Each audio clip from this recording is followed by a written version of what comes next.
The stars shone brightly in the silence of the night, and after the hot day, the cool air felt a pleasant chill on the people sitting in the elegant gazebo. The healer with sharp ears looked closely and seriously at the baby's hand, as if it were some kind of outlandish toy.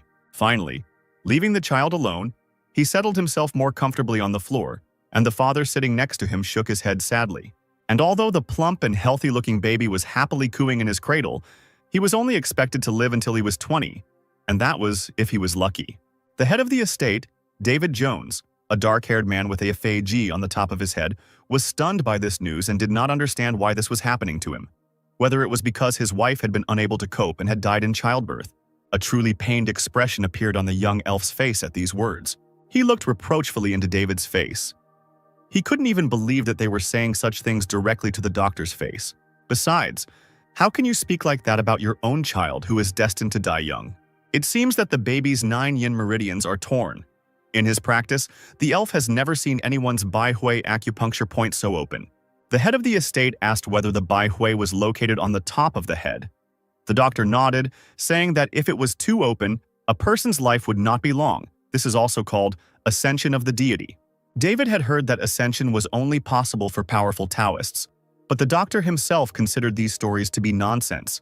Perhaps David has heard of absolute martial arts masters who use the upper meridian of the head, and the Bai Hui point is used. This is the so-called ascension of a deity. A person receives too much energy of the great nature emanating from heaven and earth, and therefore dies, because he is not able to resist such a force. The inconsolable father glanced sideways at his flesh and blood, unable to understand how a healthy-looking boy could not live to old age. He stood up abruptly and turned away from his son and the healer, turning toward the thick branches of the trees. After remaining silent for a few seconds, the man, with anger in his voice, again complained about heavenly punishment, which caused a real storm of emotions on the face of his interlocutor. He exclaimed that after something like that, one could not call oneself a father. But David gently sent the doctor away, adding that the salary would be transferred to him. But the healer was so agitated by the stranger's words that he loudly refused the money and left without saying goodbye. The servants looked after him in bewilderment. On the way home, the doctor muttered to himself that if the child had grown up in the non-traditional sects of the demonic faction, he would have become a heavenly demon. And if raised in Shaolin, he would have been able to use 72 elite combat techniques. The baby will die young in such a remote place anyway, without a chance to live. The doctor adjusted his straw hat, looking at the starry sky. A child, of course, can try to achieve enlightenment on his own. Much remained the same on the estate 10 years later, but the boy's fate was destined to change. David stood up, looking around at his large family at the dinner table, and explained that he had dedicated his life to rebuilding the clan, ever since his late father, Lewis Walker, founded it. Raising the saucer, Jones Sr. announced that if the clan became famous throughout the world, the man would inherit the highest technique of the Monet sect, so he couldn't leave everything halfway. He was also proud of his eldest son, who followed in the footsteps of his late ancestor and joined the sect. The boy was immediately congratulated by his sisters and brothers. The head of the family raised the cup over the table again, loudly calling on everyone to drink in honor of this event. The elder brother of the family suddenly perked up, looking somewhere to the side. Only one chair was empty at this celebratory family dinner, and that person was not there through no fault of his own. The boy turned to his father, nodded towards the chair and said that Timothy was not yet at the table. The man frowned as he explained that he had ordered him to stay at the training ground, causing his eldest son to cry out in confusion. Now David openly grimaced. He was sure that it would be better for Timothy not to attend such a joyful event, so as not to bring trouble upon everyone. The brothers and sisters exchanged glances while the little ones were playing and not paying attention to the conversation. No one could contradict the head of the family. Meanwhile, that same baby in the past, who was predicted to live no more than 20 years, was training diligently. He tried to use air magic, raising streams of energy from the ground, his eyes tightly closed. Suddenly, the guy looked forward sharply, his entire figure illuminated by a bright blue glow. After a few seconds, everything went quiet and returned to its previous state, and only clouds of thick smoke remained in the room. Timothy looked closely at his own palm, from which streams of mana were still emanating. He finally mastered the art of movement of the Walker clan.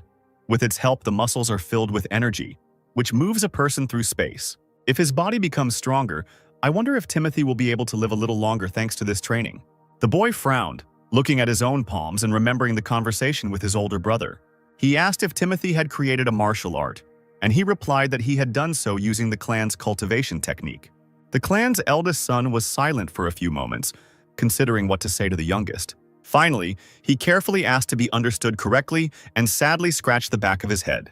Timothy was incredibly surprised, his mouth hanging open, when his relative asked him not to tell anyone about it. The brother's words turned out to be prophetic. The family perceived the news as a new misfortune. The middle brother exclaimed that during the training, an energetic deviation could occur and he would die. Timothy looked at his relative in shock. He was asked if the young man would take responsibility. The father was furious that his wayward son dared to interfere with martial arts. Did he really think he was the founder of a clan? It was painful to look at the unfortunate young man. He looked so puzzled. After all, the founder of the clan is the person who creates the clan's martial arts. And Timothy didn't even think of himself in that way, because he never aspired to it. Looking at his happy family, he just wanted to get better and live with everyone. Timothy was distracted from his heavy thoughts by shouts in the street. People were hurrying somewhere and urging each other on. The guy leaned against the door, watching the crowd, guessing that today was the day the martial arts masters from the sect would visit. The Manhwa sect is one of the 9 great sects in the world, and is one of the pillars known as the strongest associations in Nebraska, along with the Mount Amherst sect. Timothy knew that this was the place where the sword deities were. He wanted to meet them in person. The servant conveyed the chief's order, a ban on showing himself to important guests. Timothy asked if the reason for this was the death of his mother, who gave birth to the boy. The guy smiled at the servant and asked with longing in his voice if the man meant his father. Not knowing what to say, the servant bowed respectfully and asked his master for forgiveness. It would seem that the young man should have long since gotten used to this kind of attitude, but it always hurt him with renewed vigor. Timothy waited until the crowd had cleared and followed. Nothing would happen if he watched from afar. There was something to learn from such skilled craftsmen. The residents glanced at the building where the sect members were rumored to have gathered, wondering who was there. Certainly not a dragon with a heavenly sword, or perhaps an elder. If people like them actually came here, it would be an honor for the clan. The head of the clan and estate, David Jones, came forward with his sons. A few moments later, the crowd buzzed with excitement. The Manhwa sect's martial arts masters had arrived. Trying not to attract attention to himself, Timothy wanted to blend in with the numerous people, and at least see a little of those for whom everyone had gathered. The first to fly out of the building was a beautiful girl with bright hair and a dress of the same color. She moved incredibly gracefully and easily, as if she were flying through the air towards the audience. The girl's appearance truly shocked the people and members of the clan. There were low whispers. Everyone was talking about the fact that a representative of a noble race had arrived. In books, the noble race was described as mysterious beings capable of living forever. Some took them for deities. The girl stopped in front of the astonished crowd, the wind beautifully fluttering the red ribbons in her hair. The aura around her was unimaginable. The main energy concentrated in the body came out completely naturally. The stranger smiled affably, adjusted the hem of his hanfu, and the people standing opposite gasped. Overwhelmed by the awkwardness and grandeur of his guest, David loudly welcomed the girl into the humble clan. For him, it was a great honor. Together with his eldest sons, the man introduced himself and bowed respectfully using the Baekwan gesture. The warrior responded by holding out her blade, bowing slightly and thanking them for such a warm welcome. She identified herself as the elder of the Manhwa sect, Ava Brooks. David's eyes widened, his hand still covering his face, as he realized that the person standing before him was the sect elder from the noble race. He stammered that he was asking for forgiveness for not recognizing the deity itself, but the girl waved her hand. She had not come here to boast about her status. The head of the estate then exclaimed that he had made the sword gods outside wait for so long. After all, they had come a long way. The man apologized for his disrespect. Timothy wondered how long this representative of the noble race, this Ava Brooks, had been alive. At this time, his father invited the sect elder and its representatives to follow him to the estate. As the procession walked along the brick-paved path, the crowd on both sides looked with interest at the unusual guest. She held herself respectfully but not proudly, and nodded in response, holding her gaze on Timothy for a moment. He opened his eyes in surprise when he realized what had happened and was confused, just for a second. The boy immediately bowed his head, showing respect, and folded his hands in a special gesture. David followed the guest's gaze, then looked at his son, whom he did not expect to see here. Timothy immediately turned around, knowing that he would get a scolding from his father later, who had to tell Ava that the child was his third son. The sect elder looked at the boy with approval, saying that he was quite unusual and seemed to be a very smart child. David awkwardly apologized for his son's bad manners, but Ava was surprised by this. not agreeing with the man. Strangely enough, the head admitted that the boy was a real troublemaker in the family. Timothy returned home and immediately reached for his weapon, his hopes rising after seeing the energy of the Monetsek's martial arts masters. After learning the Walker clan's art, he didn't know what to develop further, so he wondered what to dedicate his training to. The boy pulled the blade from its sheath. Looking in fascination at the gleam of the steel, Timothy wanted to practice with swords. The arriving sect members were accommodated in a comfortably furnished guest house. The elder Monet sat at the table. Her companions looked out the window at the setting sun. This place was even better than they thought. With so much earthly energy, the Tyrant Sword Clan would like to take over this place. Ava, who had remained silent until then, said that sooner or later they would come here, so it was worth coming up with a counterattack. But most likely, it would be necessary to sacrifice the clan. The warriors smiled carnivorously, suggesting that they attack the Sword Clan before they got over the walls. Ava took a sip of tea, thinking deeply about someone else's words. Still, it would be great if this happened. The girl turned her gaze to the elegant dishes in which the fragrant drink was brought. The Tyrant Sword Clan represents the most challenging group of powerful warriors. Ava warmed her hands on the dishes, asking the cult members to remain vigilant and keep their swords at the ready. They assured her that they would certainly be there, and the elder began to drink the hot drink. She herself didn't understand why, but now all her thoughts were occupied only with that child.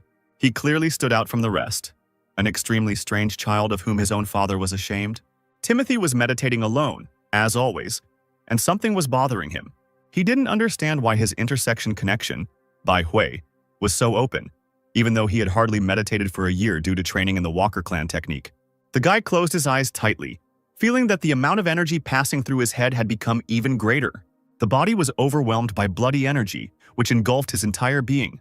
The young master seemed to be on fire. If this continued, he thought, he would lose consciousness in less than half a decade. Timothy woke up abruptly and looked at his palms, realizing with horror that he had less than 5 years left. Sweat appeared on my forehead. These thoughts drove me to real despair, and fear seemed to have eaten into my thoughts. Deciding that the cool night air would at least ease his hot head a little, the young man ran out onto the threshold. Despite mastering the art of movement, the Walker clan is really powerless to stop his own destruction. Suddenly, something terrible broke through the calm of the night, overwhelming Timothy's mind with a sharp force. There was a clear sense of ominous energy coming from the direction of my father's estate. Grabbing his simple weapon, the guy rushed there, deciding that he couldn't stay away. Something was definitely wrong. The closer to home, the stronger the smell of blood. Running up to the main gate, the young man was surprised that it was too quiet. But suddenly, only now, Timothy saw a strange portal, burning with bright colors. It was a formation trap, a cultivation array that traps or immobilizes enemies, and the guy ran into it at full speed. What was hidden from the stranger's gaze turned out to be monstrous, a real catastrophe. All the servants and close associates of the clan were dead. They lay in the courtyard in pools of their own blood, killed with brutal cruelty. Some were caught by death while walking, while others were sitting, leaning against the walls of buildings. Timothy frowned. He had no idea that something like this was happening at the Walker estate. The guy walked further cautiously, trying not to look at the bodies of the unfortunate people. He stopped in front of the girl, whose eyes were filled with horror and tears. Perhaps that trap was to blame for everything. Unable to restrain himself, Timothy closed the eyes of the dead woman. All the dead were people from the Walker clan. Were the killers that strong? Turning his head, the young man discovered survivors, but unfortunately, they were not people of the clan. A big guy with scars on his face was walking towards the boy. He looked at him with crazy eyes, saying that the boy should have hidden if he had saved his skin and not crawled out. The red-haired men nearby, wiping blood from their blades, laughed and ordered that Timothy, who had decided his own fate, be finished off. He looked angrily at the killers and said nothing, slowly rising to his feet. The bald big guy, who had 2 blades hanging behind his back, shrugged and apologized. Orders are orders. The bandit swung his palm to grab the boy with the force generated in it. But, to everyone's surprise, the strong hand was intercepted by a thin, youthful hand. Timothy, without saying a word, squeezed the area closest to the man's wrist with all his might. The skin on the warrior's arm began to burst right there, as if he had been burned by fire. A heart-rending cry of pain echoed through the courtyard. The guy silently watched the killer suffer. Blood from the man's hand splashed onto the floor. The other killers could not even imagine such a turn of events. They turned sharply at the scream and were stunned. The red-haired trio froze, clutching bloody daggers in their hands, their faces lengthened in shock. The big guy's arm was charred and no longer functional. It was simply torn off where the unfamiliar boy had grabbed it. Timothy straightened up, breathing heavily as the energy of the movement arts built up at his feet. The red-haired bandits reached for their blades, behaving more cautiously, challengingly asking who this wanderer was. Timothy held the sword in front of him, energy oozing from his big blue eyes, and exclaimed that he was the third son of the clan leader. Everyone fell silent again, cautiously approaching the young man. The wounded warrior coughed pitifully, holding his lost hand. Timothy took a step towards the mountain of bodies, and the killers leaning over them like predators. Now that same big guy had woken up. He, of course, couldn't leave what had happened as it was. He roared, calling the stranger who had maimed him a bastard, intending to tear him to pieces. Timothy knew that the bandit would pursue him, so he didn't even turn around, making a few swings of his sword. The man's bloody face was distorted in confusion, his wide-open eyes bloodshot. The blood froze in the air for a moment, reminiscent of a blooming garden of red roses. Without turning around, Timothy swung his sword one last time, moving forward. The opponents didn't know who to run to first, the impudent and very strong boy or the fallen comrade. The choice fell on a stranger who definitely needed to be taught a lesson, and a blue flash flashed right next to the face of one of the killers. The guy reached the crowd of people in a matter of seconds and wielded his sword with incredibly fast movements. He left traces of murderous energy on their bodies and continued to run further. Timothy was more focused than ever, glancing back to check what he was leaving behind. As the enemies concentrated and surrounded him, the young man jumped up, attacking them from the side. One particularly furious man immediately paid for his crimes. Someone else's blade ended up in his chest. The young member of the Walker clan jerked the blade out to strike the next assassin. His red robes merged with the splashes of blood from his fallen opponents. Finally, everything became quiet, and the threshold of the house looked like a real field of a terrifying battle. Timothy allowed himself to exhale heavily, resting his palms on his knees and closing his eyes. This is his first training with the magnificent sword, but the boy understands the essence of the action. Someone's voice was heard from behind, lazily saying that everything wasn't so bad. Turning around, Timothy saw a group of men, the shortest, and probably the leader, smirking, calling the slain bandits defeated idiots who had let their guard down. The guy looked questioningly at the uninvited guests, not letting go of his blade. The man admired her again, asking how someone at such a young age could be so strong. Had the boy really dedicated his entire life to training this amazing sword? Taking a closer look at the strangers, Timothy asked if they were members of the Bloodflame clan. The men laughed, replying that these guys were now lying at the boy's feet. The leader straightened up, stretched his neck and folded his arms across his chest, replying that he was from the Tyrant's Sword sect.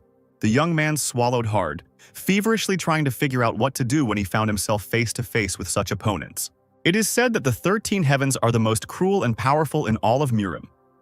Could it be that two blood clans, parts of the 13 heavens, are here now?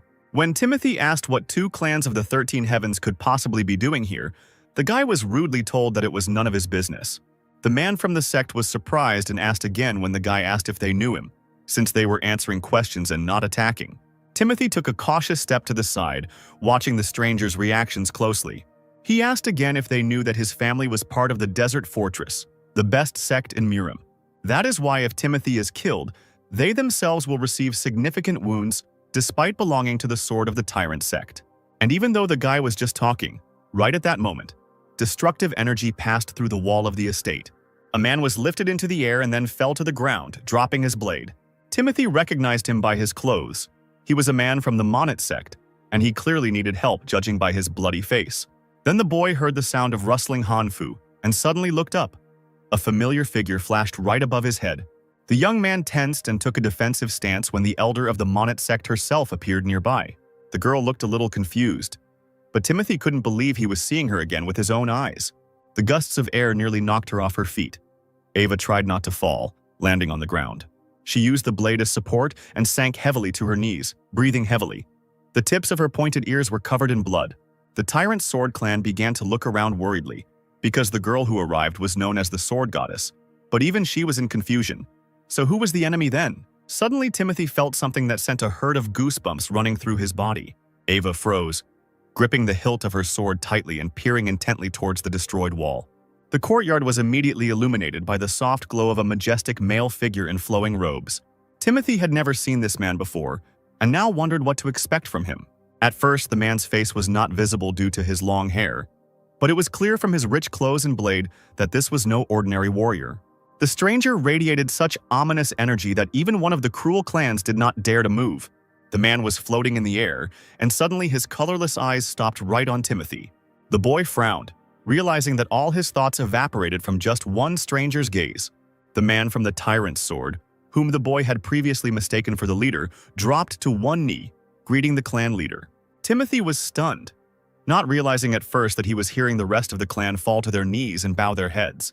The stranger stopped, looking at his subjects with an arrogant gaze, slightly shaking his long black hair. He was the man who ruled the Tyrant Sword Clan, which is part of the 13 Heavens and is considered the harbinger of disaster in the Exile Haven. Timothy didn't understand why someone considered equal to the head of one of the 9 great clans would be in a place like this. The guy looked at the frightened Ava and her follower, coughing up blood, and exhaled heavily. In any case, if everything continued like this, then no one would survive here. He decided to take a desperate step. Only someone who did not particularly value his life could do that. Timothy rushed towards the clan members without further words or warnings. He used energy to cross the distance faster. And of course, the head of the sect watched the boy's actions with an appraising eye. The man standing next to the leader, who had spoken to Timothy earlier, reached for his blade in confusion. But the guy was several times faster, running up to the clan member from behind. He seemed to hug him and pierced his chest with a sharp blade. Ava let out a strangled cry, looking at the boy with all her eyes, and the head of the sword of the tyrant was also looking intently at him. Everything happened so quickly that the wounded man could only hiss something, falling to his knees. Timothy found himself surrounded by opponents, but they continued to simply watch. The head of the estate's son rose to his feet abruptly and didn't even bother to pull his blade out of the stranger's back. He looked fearlessly at the dangerous leader, defiantly asking if they would kill him after this. The remaining members of the sect, seeing how their group was brutally murdered, quickly pulled their blades from their sheaths, calling the boy a crazy bastard. But to everyone's surprise, the subsequent actions were interrupted by the leader's words, indicating that they should stop fussing. He stated that Timothy had a better spirit than everyone present put together. The elder of the Munit sect, although she was wounded by this man, smiled slightly upon hearing such high praise. The clanmen couldn't believe their ears. Could their leader really have seriously praised this impudent brat? The leader pierced the boy with a deep gaze through strands of dark hair, saying that he would spare his life. But Timothy seemed to want to be punished. He stood up insolently, without looking away. Having taken his blade from the slain enemy, the boy brought it dangerously close to the head of the clan. He then asked if he could be killed simply because he was the only grandson of the former Divine Sword Squad commander of the desolate fortress. Ava leaned more tightly on her sword, looking at the guy in shock. She was stunned by what she heard. And he was the grandson of that very commander whose squad is the best in the desert fortress? A desert fortress created by the imperial family to prevent the Murim forces from plotting? It's definitely not a good idea to get involved with them. The head of the Tyrant's Sword Clan added that this is not the reason why he is leaving Timothy alive. The man allowed himself a slight chuckle, declaring that he liked the guy, which caused shock in the eyes of his subordinates. The boy's character and spirit are what a strong martial artist needs in a haven of exiles. A look of disappointment flashed across the leader's eyes. As if Timothy hadn't been connected to the desert fortress, he would have taken the boy as an apprentice. It seemed that the sect elder and the rest of the clan could not be more surprised, but it happened. After his words, the leader lowered his head, shook his hair, and raised the blade above his head. And the next moment he struck the ground with his tip with all his might, causing bursts of bright light. Leaning on the hilt, the man snapped that he was giving Timothy 1 day to leave this place. By his command, no clan or sect will ever set foot on this land again. In the silence that followed, the head of the Tyrant's Sword Clan and his subjects turned to leave. Finally, the majestic man turned over his shoulder to say his final words. Let Timothy find him when he's ready for revenge. The guy just gave the head a murderous look. The courtyard was empty. The last members of the sect had left this place, leaving only destruction in their wake. Ava stood up, clutching her wounded shoulder and looking at the heavily breathing young man. He glared at the back of the enemy who was still beyond his power. The boy already knew what he was about to see in the estate itself and could barely hold back his tears. His father was lying on the ground, coughing and choking on his own blood. The man still had some remaining life force left in him. There were only a few survivors of the terrible massacre nearby. Timothy slowly approached his parent, informing them of his presence. He held out his palms when he saw his father's weak hand, covered in blood, reaching out to him.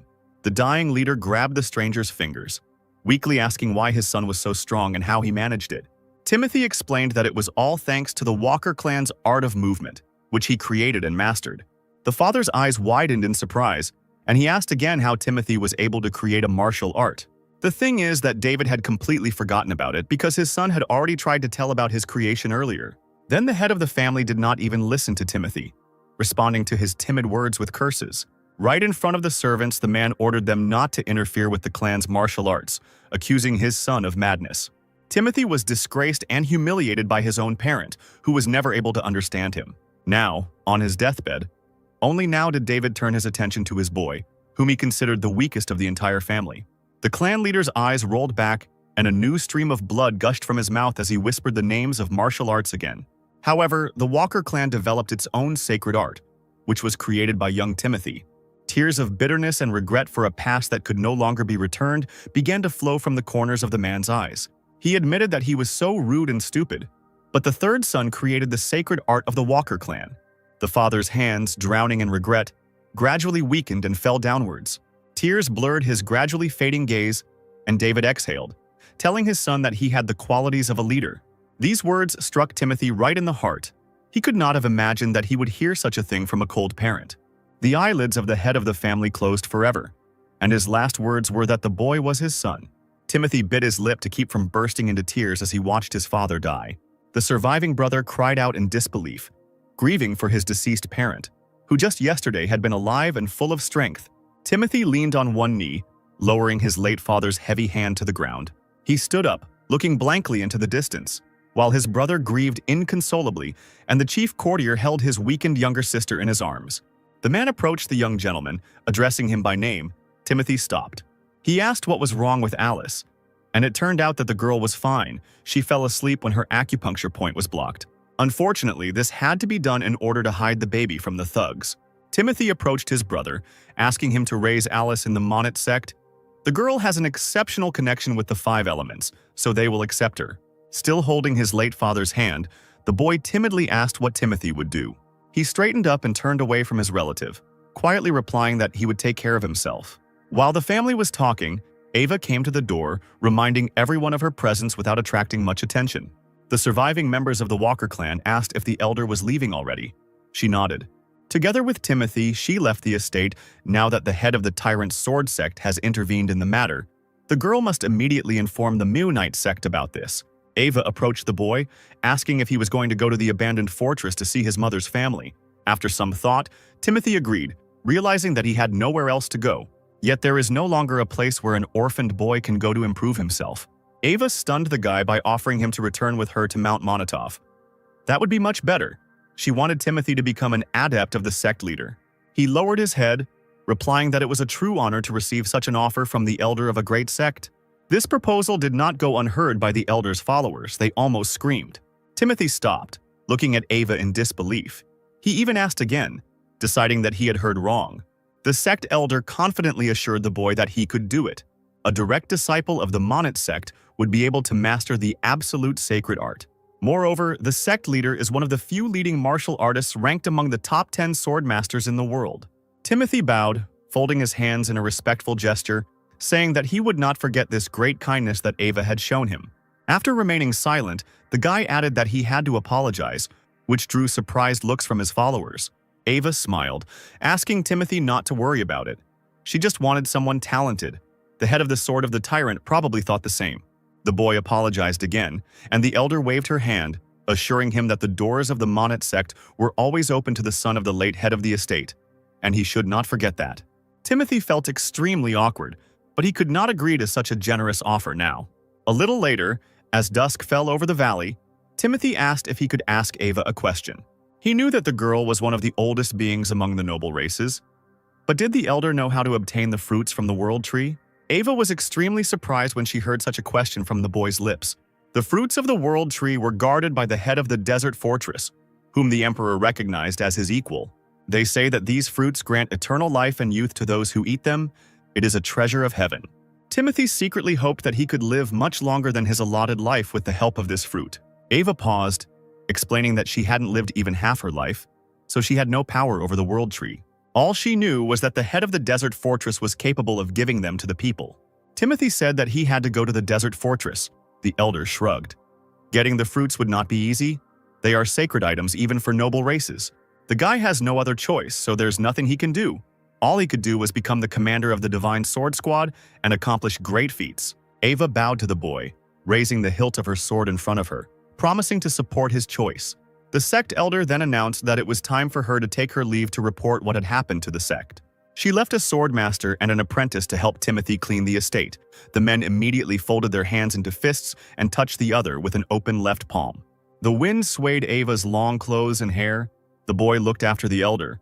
When she had almost disappeared from Timothy's sight, he too folded his hands in a respectful gesture. At dawn, when the estate had been cleared of bodies and endless blood, the boy solemnly thanked the swordmaster and his apprentice for their help. The entire clan gathered to pay their respects. The men bowed, assuring that there was no need to thank them. They suddenly looked down, timidly declaring that they themselves, one might say, played a role in this tragedy. Silence fell over the clearing until Brother Timothy called his name. He hugged his sister and timidly approached his relative, awkwardly wondering how to start the conversation. Finally, he looked up guiltily, saying that he understood that an apology couldn't make up for everything that had happened to the boy in the Walker clan.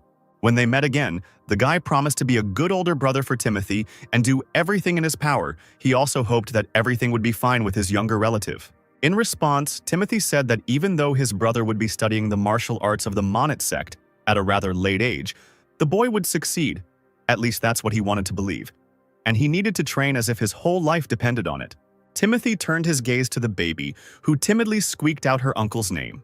Smiling at the girl, the boy asked his older brother to protect Alice, who nodded decisively. Then the son of the deceased head turned to the chief courtier, asking where he would go.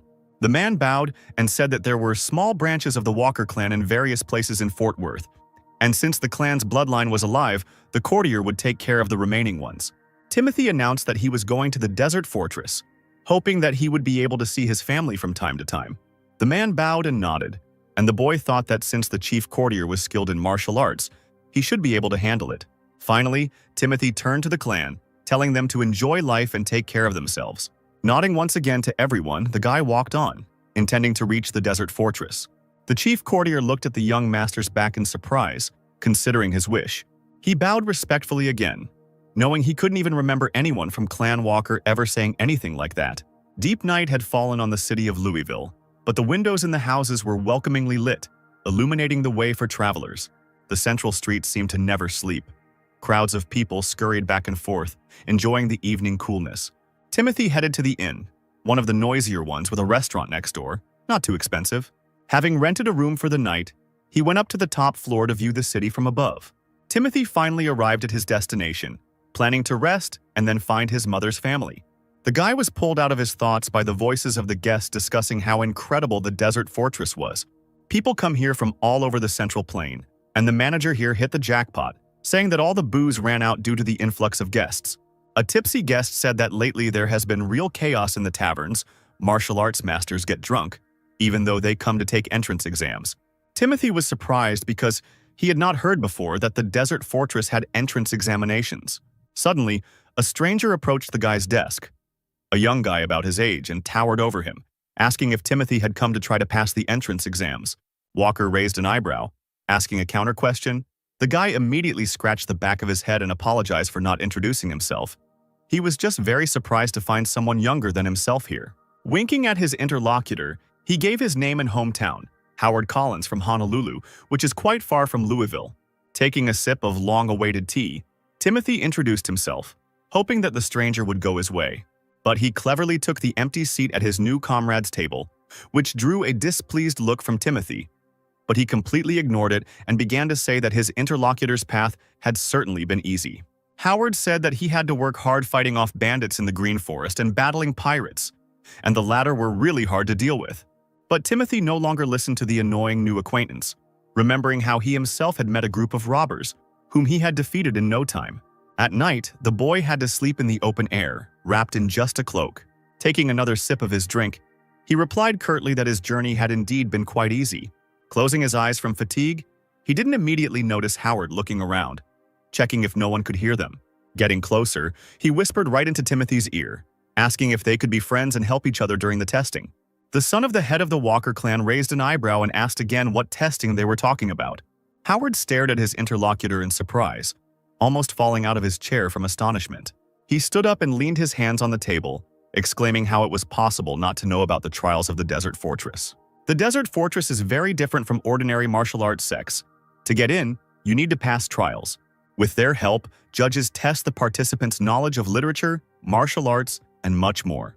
That is why, even at this time of day, there were so many people gathered here. Whether Timothy has experience or not, if he joins the participants, he will be given the opportunity to learn. There are a lot of martial artists here.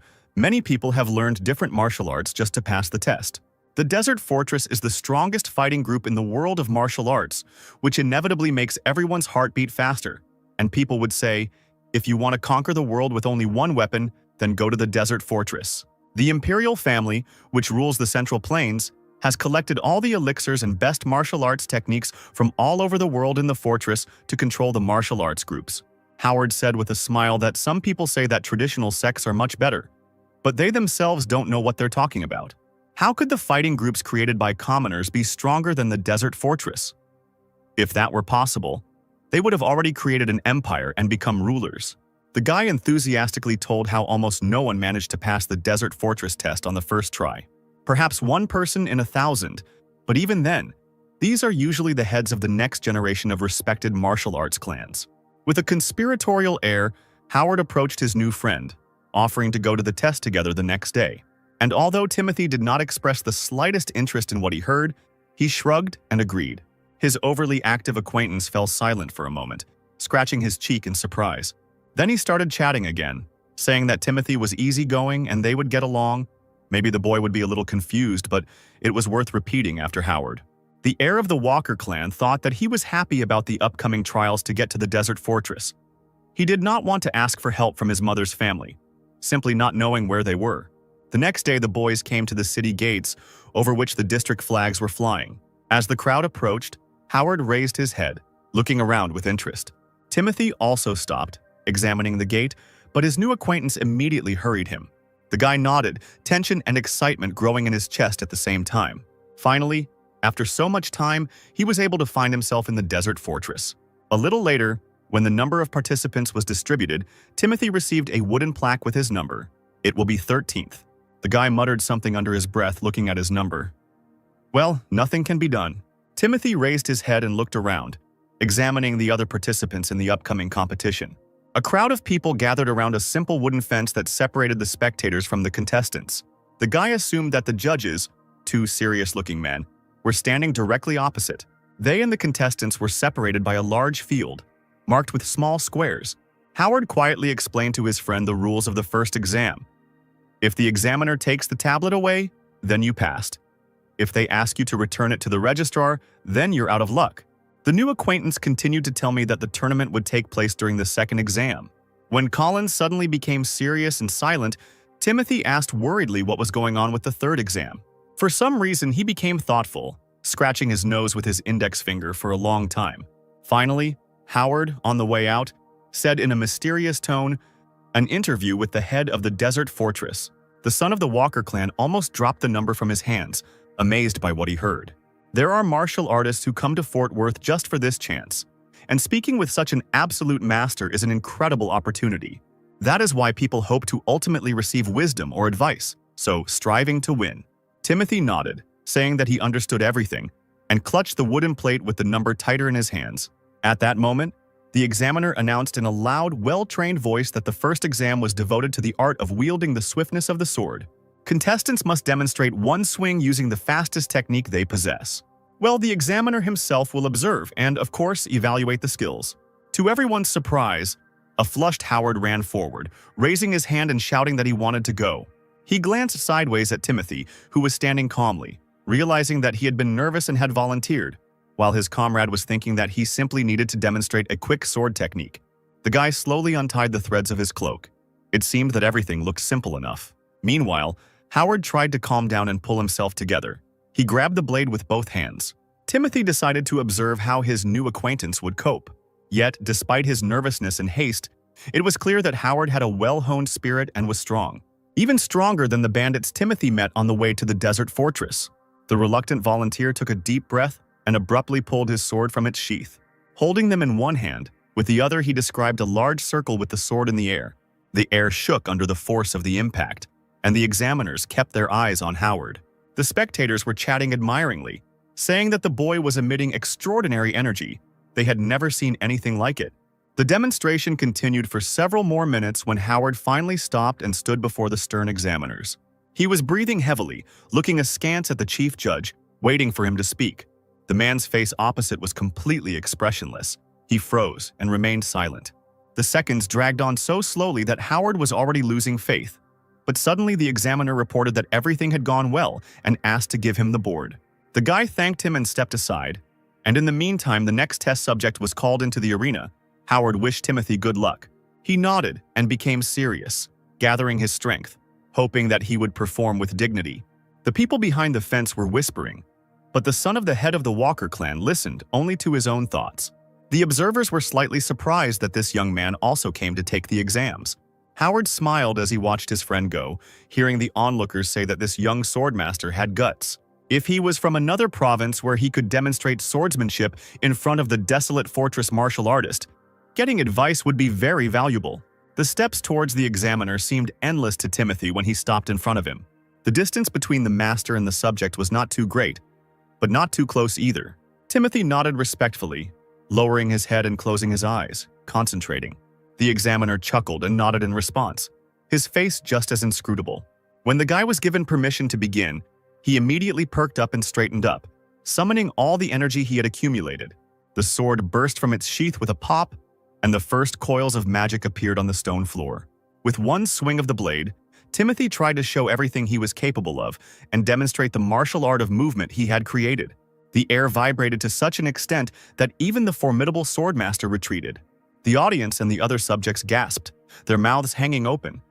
They had never seen anything like this before. It seemed that not even a second had passed before the alien sword described several circles in the air. No one understood how the blade appeared, and Howard, watching his friend, opened his mouth in amazement.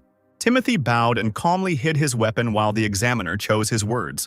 A few moments passed before he loudly announced that the future of the desert fortress was right here. Such a high rating amazed all observers. Amazed cries were heard in the crowd. The swordmaster asked the subject for a small tablet, and Timothy obediently handed it over, holding out his hand. The examiner brought it up to his eyes, read the number, and chuckled thoughtfully. He narrowed his eyes, looking closely at Timothy, and asked him to stay on his way. The swordmaster called the next participant. Timothy quickly put on his cloak. The crowd parted, silently looking at the exceptional winner of the day, and Howard came to his senses and ran after his friend. He called the boy, cautiously asking if he was the son of a famous family. Timothy shrugged, saying that it didn't change anything, since after joining the desert fortress, he heard that all that mattered was martial arts. Howard was surprised to realize that his friend was actually planning to take the desert fortress test. Timothy looked over his shoulder. He thought that was what everyone had come for. Howard wanted it himself? It seemed that for the first time in a long time, the frivolous guy was thinking deeply about the future. He paused for a moment before replying that this was indeed the case. Howard bowed respectfully to Timothy, thanked him, and announced that he was leaving. Timothy nodded, watching his new acquaintance. He hoped that the kind and talkative Howard would pass the second exam. The next day at the inn was spent in continuous meditation for the child of Clan Walker. He trained hard despite his fatigue, sweat running down his young face from the effort. The second exam is a tournament in which you have to compete with others in martial arts. Timothy reached for his blade. He had 3 weeks until the second exam. Considering this, the right choice would be to maintain his skills. The boy planned to train the Walker clan's art of movement and the art of wielding a swift sword. The ability, writing the origin of ability, a technique for enhanced chi movement. No sooner said than done. Days passed, sometimes nights of hard training. 3 weeks passed, and the subjects were escorted to the exam location by a special person. He brought the participants to the gate and ordered them to wait there until everyone was called. The wide gates closed. The same escort stood guard next to them, and the crowd of participants remained outside. The participants, languishing in anticipation, began to examine the man who had brought them. Several subjects noticed the white clothes of the escort, and this was somewhat disconcerting. Some people have heard that a white suit signifies a beginner-level martial artist, but still, his energy was incredibly strong. Apparently, even just wearing a white uniform means that the future of the participants is promising. This is exactly what Timothy thought about when he thought about his fate. He was pulled out of his thoughts by Howard, who was as cheerful and energetic as ever, running up to greet him. He began measuring his height and that of his friend, exclaiming that he had grown a little. Timothy said with a smile that Howard looked good too. The guy beat his chest and proudly announced that he had indeed achieved something. He decided to remind his friend that winning was not what mattered in this exam. Even simply participating in one of the 2 matches of the tournament is enough to catch the eye of one of the masters of the Desert Fortress, who will be observing the progress of the tournament. Even though this was the hardest part, Timothy asked, "Even if we win 2 matches, they might still not let us go further?" Howard bit his finger and frowned, nodding. He said the problem was that the exam directors would have higher standards today. The guy heard that someone named Evans Graham was participating in today's Desert Fortress Challenge. Timothy, who had seemed calm until then, looked at his friend with wide eyes. Everyone knew this name, a truly great warrior, Evans Graham from St. Louis. He managed to destroy a notorious group of bandits before his 13th birthday. The boy beheaded the swordmaster of an unconventional sect, a hidden assassin. Rumor has it that he defeated all the top fighters in the Dragon and Phoenix tournament of the 8 great families when he was only 18. Timothy didn't understand why a young fighter from the Graham family would join the Desert Fortress. Howard whispered that because Evans was the child of a concubine, he would never be the head of the clan. If one rises to the position of Lord of the Desolate Fortress, it is equivalent to the position of the head of the 8 great families, with much more power than a simple clan head. The Desert Fortress maintains order in Exile's Haven, in the heart of the Central Plains. At that moment, the escort's cry was heard. He invited Timothy to come forward. The guy immediately became serious, and Howard next to him was taken aback by such a sudden change in the situation. Timothy hoped that they would see their friend again, here in the Desert Fortress. Such serious words surprised the guy. He froze for a few moments, blinking in confusion. Then he nodded in agreement, watching the straight back of his new comrade. The swordmaster frowned at the one who had done so well on the first task. The rest of the participants simply silently assessed the strength of the subject, staring at him. Timothy's future opponent was several decades older than him. He smirked as he unsheathed his sword, seeing such a young member in front of him. Before Timothy could draw his blade, the examiner loudly announced the start of the duel. His opponent, holding the blade in front of him, suddenly bowed his head and chuckled softly. The guy raised an eyebrow, looking in surprise at the older man who looked incredibly strange. He stuck out his tongue, hissing that the young man was probably in despair, didn't know his place in the world, and resembled a moth circling in the light of a lamp. He wanted to say something else, to introduce himself pompously, but not a moment had passed before he had lost several teeth at once, and a mark from someone else's boot appeared on the braggart's face. At some point, Timothy hit his opponent so hard that he fell to the ground and blood spurted from his mouth. The boastful warrior, who had done nothing to show off his skills, now lay on his back, his mouth open in disgust. Timothy himself seemed surprised by the force of his blow, seeing blood on the scabbard of the blade. He straightened up, regaining control of himself, his lips pressed tightly together. It was unknown how the examiner would evaluate his attack. Meanwhile, the enemy was whining softly without closing his mouth, and tears were frozen in the corners of his eyes. Timothy watched silently as the man was dragged by the legs by 2 assistants. Silence reigned. The other participants were also silent, looking at the young warrior. The famous Evans Graham himself watched this short fight and smiled. Then he stepped forward, asking if he could try, attracting the winner's attention. Evans was tall, very handsome and stately, his dark eyes piercingly appraising Timothy. The guy turned over his shoulder and now looked warily at the warrior. Timothy didn't answer, the swordmaster was silent too, and Evans came closer. There was a chuckle from the crowd, and someone said that it had finally happened. Everyone was wondering who would take Graham, because the squad leaders would fight for him. He seemed to be the strongest. However, no one expected anything less from Evans, knowing his past exploits. Timothy heard whispers and only now realized who exactly had come out to him. Could this guy really be the famous Evans Graham that Howard was talking about? The audience wondered if they would be able to witness the boundless heavens technique today. Timothy looked at Evans, and it seemed to him that he was about 5 years older than him, and did not seem to be at a level that Walker himself did not possess. Thanks to his family's fighting skills, Timothy was in better physical shape than Evans, but still inferior in other aspects. Meanwhile, his future opponent came closer and, raising his sword to his face, bowed. He calmly introduced himself, saying that he mainly trained in the boundless heavens and endless steps techniques. Saying it was a pleasure to meet you, Evans drew his blade from its sheath with a sharp movement, the blade glinting in the rays of the sun. In turn, Timothy also bowed, replying that he had been trained in the art of movement by the Walker clan. Evans raised the blade to his face and looked questioningly at his opponent. He never drew his blade, so Graham asked him if he was going to use the weapon. The question remained unanswered. Timothy leaned forward slightly, reaching for the blade. He froze in this pose without moving, apparently inviting his opponent to speak first. He lowered his eyes and chuckled softly, and a confident smile lit up the guy's face. Pure and powerful energy flowed through the air. He held the blade in front of him. Timothy watched Evans closely, shaking his hair and leaning forward. Now his energy rushed forward, playing with blue flame on the hilt of the weapon. The main essence of the technique that the guy has been practicing lately is unpredictability. A surprise main attack with an unpredictable rhythm. If done correctly, he can force the enemy to lower their guard. This would certainly help Timothy defeat such a strong warrior. The rest of the participants braced themselves for the promising spectacle that was sure to unfold between these two. The examiner held out his palm, counted from 5 to 1, and loudly ordered to begin.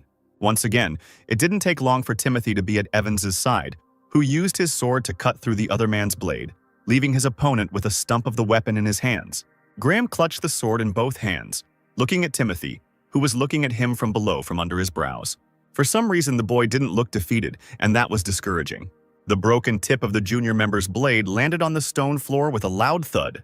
Both subjects froze, as if not understanding how this had happened, and the other participants looked at them in surprise. Timothy took a few steps back and looked at the stump of the weapon in his hands in confusion. "What is this?" The spectators rubbed their beards. Evans had won. What a terrifyingly magnificent sword. Even the most confident spectators were now flushed with tension, not imagining what they would have to face. Graham himself frowned and lowered his head, examining his own weapon with displeasure. Then he lowered his sword, looking at Timothy, who stopped looking at his blade and looked at his opponent. Evans suddenly smiled softly and said something that threw everyone around him off balance, that he had lost. It was funny to look at Timothy's face. His eyes were so wide and his mouth was open in silent shock. The spectators blushed. Such words from the absolute winner sounded wild. Now everyone started talking about Timothy's frightening and amazing sword, which, moreover, was at least 5 years younger than Evans. When the latter returned the blade to its sheath, everyone asked questions about whether the young fighter could use true energy in his techniques. As it turned out, a powerful martial arts master was hiding in the boy's hometown. It's scary to even imagine what he will become. The examiner approached Timothy, asking his name, who immediately straightened up and nodded. The swordmaster pointed to the north, saying that there would be another garden in that direction, and that they had to wait there. As he said goodbye, Walker approached Evans and bowed, saying that he would be very glad to fight the hero again. He smiled sincerely. He wanted to say the same thing and would look forward to it. TD nodded and walked out of the building, passing through the main gate, heading towards the garden. The other participants looked in surprise at the young test subject. So young, and yet he was able to pass the second exam. Everyone was confident that Evans Graham would enter first as the true winner. Timothy heard other people's words and suddenly stopped himself, thinking about the duel. He knew that he wouldn't have a single chance of winning if the fight dragged on, which is why, as soon as the duel began, the boy used the most extreme form of the magnificent sword he knew. However, due to Evans infusing his sword with his true energy, Timothy's blade broke. It was a misfortune on the boy's part due to the reckless use of the magnificent sword. But instead, Graham, to everyone's surprise, admitted defeat. Perhaps the nobility of a famous family. Even the other participants were surprised, thinking that the young man could not yet use true energy in his techniques. Clan Walker is a third-rate branch of the clan in the local area. If there had been someone at home who knew how to use such a skill, Timothy would never have learned it. However, now the guy knew this. Now it dawned on him how best to do everything, only when his own mistake became obvious. Timothy tried his best and put energy into what was left of his blade. Now he understood that it was not as simple as simply charging the weapon with energy. Timothy could use the true energy as a means to become one with the sword. The subjects, who had gathered in a group and were discussing something, turned their heads at once upon noticing the light. It was so bright that it couldn't go unnoticed, and the men were dumbfounded. The young man was emitting incredibly strong vibrations, and it became clear that there was a resonance with the sword. But this had never happened before, because the fighter was too young for this. And yet people saw it with their own eyes. It was impossible to deny what was happening. It feels like the sword and Timothy's body have become one. It must be the union of the body and the sword. A new sword technique that the boy will use in battles. Looking at the stump of the dagger and feeling its incredible power, Timothy smiled like a child. He heard footsteps and came to his senses. Evans was standing next to him. He congratulated the enemy on his enlightenment. At first, Timothy didn't understand why he came at that particular moment. But then he noticed that the warrior was holding the hilt of his sword in front of him, and the crowd was looking at them thoughtfully. Was Graham protecting him out of fear that someone might stand in the way of the young man's enlightenment? Timothy hesitated for a few seconds but then said he didn't know Evans was protecting him and thanked him. He then congratulated his opponent on passing the Desert Fortress test. Evans was stunned for a moment, looking at the young man in surprise, not understanding what he was talking about. But the next second he threw his head back and burst out laughing, which in turn surprised Timothy. Only now the guy noticed Howard standing next to him. He raised his hand to indicate his presence. Timothy congratulated his friend. Howard perked up and exclaimed, asking Walker if he knew he had a nickname now. The boy responded to the puzzled look by saying that when someone demonstrated exceptional fighting skill or attracted attention, people would give them a nickname and then address them that way. Most nicknames represent great honor for martial artists, not counting those who commit chilling acts. Cliff Swordsman, White Killin. These are all nicknames. Evans smiled and said he had heard about it too, and Timothy shrugged. He had just passed the test. White Killin looked at the guy seriously and called him by his nickname. Lightning Genius, Lightning Technique, Light Skill. That's what the participants saw when Timothy fought. Even the martial artists of the Desert Fortress called Timothy that. It turns out that this is the nickname of a young man in the Haven of Exiles itself. Timothy wondered why his friends thought they weren't making fun of him in the same way they would have made fun of someone who was just a little bit skilled with a sword. The guys rolled their eyes, and Evans said that if this was a little for Timothy, then he himself was a complete zero. Lightning Genius. Timothy Walker is a name the boy never even dreamed of when he was training on his estate.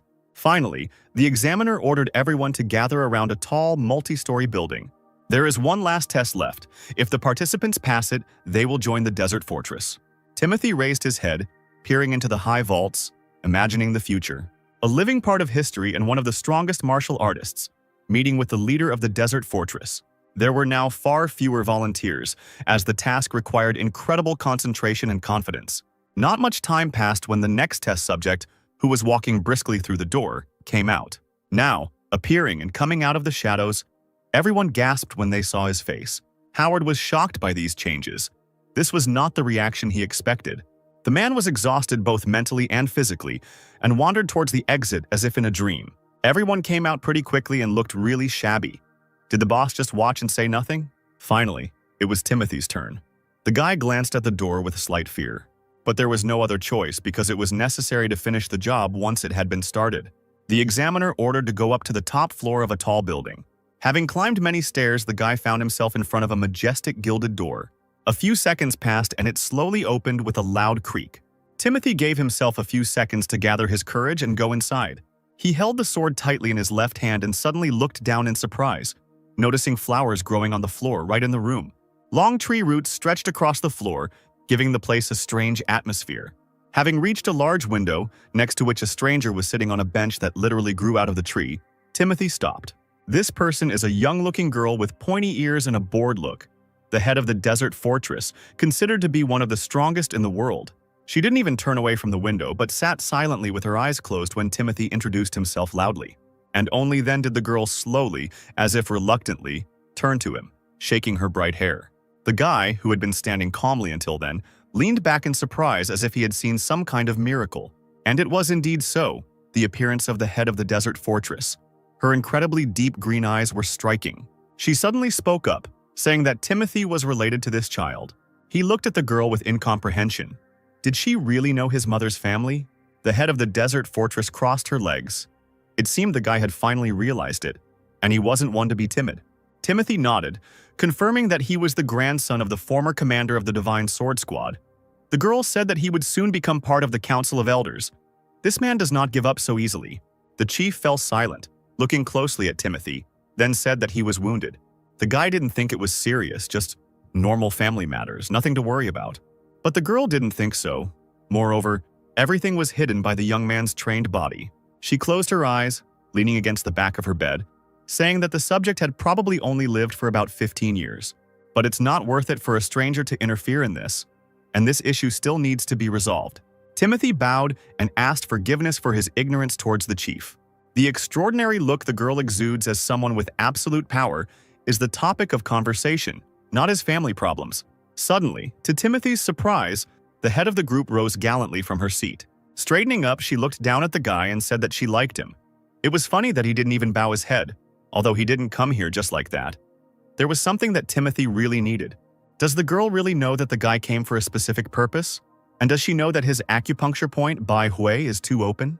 Walker then decided to ask if someone like him could survive if he ate the fruit of the world tree. The headmistress glanced at the boy with her emerald eyes, smiling and saying that there was no absolute information about this yet. Timothy winced. His heart skipped a beat for a moment. Was there really no hope? But the next moment the girl nodded, saying that he could get what he wanted. Timothy will be able to get the fruit, but everything will depend only on his actions. Even this answer satisfied the warrior, and he sighed quietly to himself. He pressed the sword to his chest and bowed, thanking her for those words. They were enough. As Timothy straightened up, he froze in place, remembering something important. He looked at the leader in surprise, asking in confusion if he was now the martial arts master of the desolate fortress. The girl smiled, confirming his guess, and allowed the next commander of the Divine Sword Squad to go. The young swordsman looked at the girl with extreme seriousness from behind his thick bangs, and she smiled surprisingly kindly, with laughter splashing in her green eyes.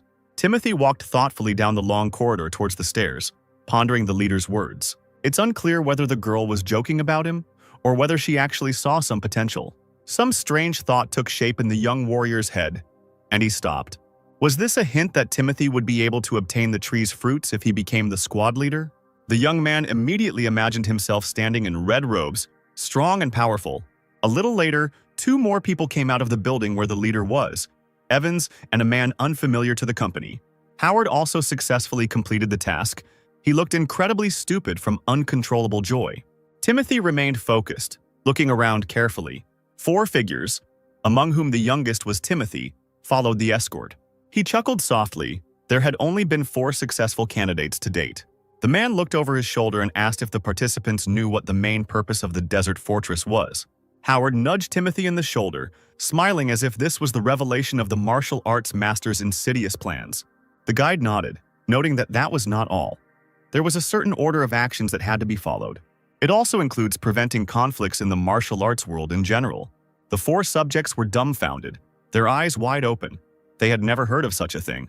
No one can predict how a battle in the martial arts world will turn out.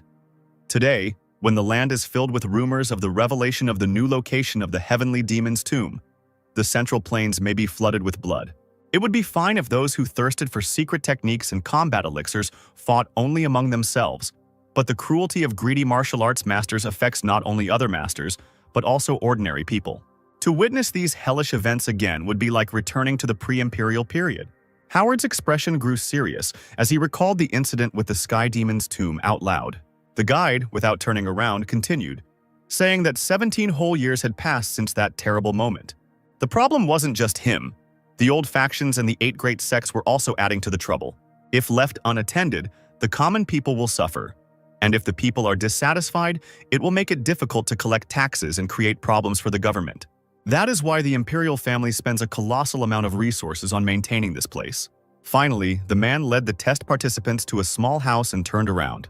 The desert fortress tasks them with eliminating martial arts masters, those that distort people's usual pace of life and interfere with them. Half of the subjects were dumbfounded, which means they will have to behead the enemies who prevent people from living. Timothy winced, his gaze fixed on his companion, who was enjoying the effect produced. After waiting a few seconds, the man coughed into his fist, attracting attention. He pointed to a 2-story building where the participants would live. As soon as they moved in, they would be assigned to a building corresponding to their group and given basic necessities. A week passed. Timothy sat in his bed and was surprised by this. The distribution was taking longer than expected. He closed his eyes, leaning forward slightly. It was time to meditate. But this activity was interrupted by Howard's ringing voice. He was standing behind the door. He asked if he could come in, and without waiting for an answer, he opened the door with a mischievous smile. Timothy asked why he had come as his friend walked towards his bed, his hands clasped behind his back. Howard excitedly exclaimed that he had heard rumors about the end of the distribution. He and Timothy would be in the same fighting group, Magwanig. The heir to the House of Walker thought for a moment about his future destiny. His friend, meanwhile, sat down next to him on the bed without permission and asked if Timothy had heard the rumors. Leaders of 17 fighting groups led by Philip Dawson participated in martial arts competitions to select new martial artists. In this case, it turned out that the leaders of the groups were obliged to compete with each other.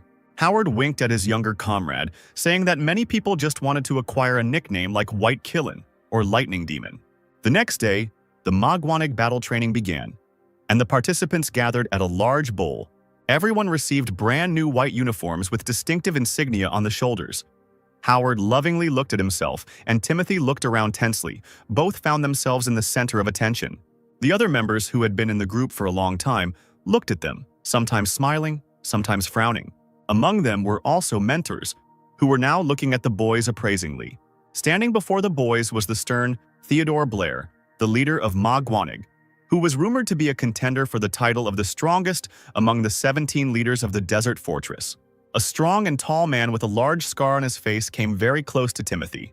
He leaned down, stared into the boy's face, and loudly pronounced his nickname. He nodded fearlessly, while Howard could barely stand on his feet from fear. Theodore narrowed his eyes, and the terrible scar that ran straight from his left eyelid became even uglier. But to his surprise, Timothy didn't look scared or embarrassed at all. This made the leader very happy. This is exactly what he expected from his people. The man chuckled contentedly. He smiled at Timothy, saying that he saw his spirit. People like him do not give up easily. The fighting force led by Philip Dawson in the desert fortress is similar to the cult in the Central Plains, where members will learn martial arts and carry out missions.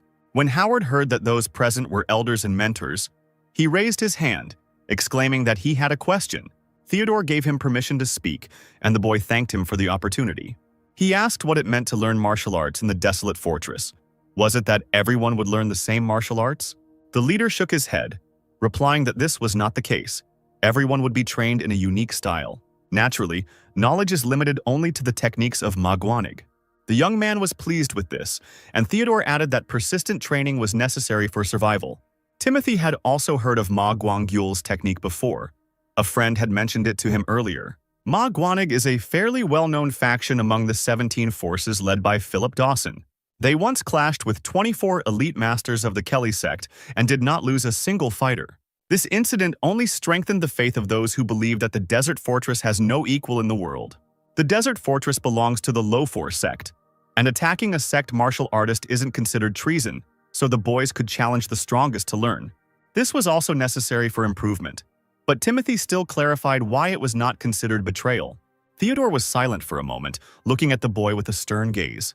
There are too many unconventional fighters in the world of martial arts, some of whom practice demonic arts to the point of losing their memory, and some have simply mastered the mind-boggling arts, allowing them to slip past the strongest masters and escape into hidden valleys. Even if the fighters practice for a long time in the desert fortress, it does not give them any advantage in the eyes of the imperial family.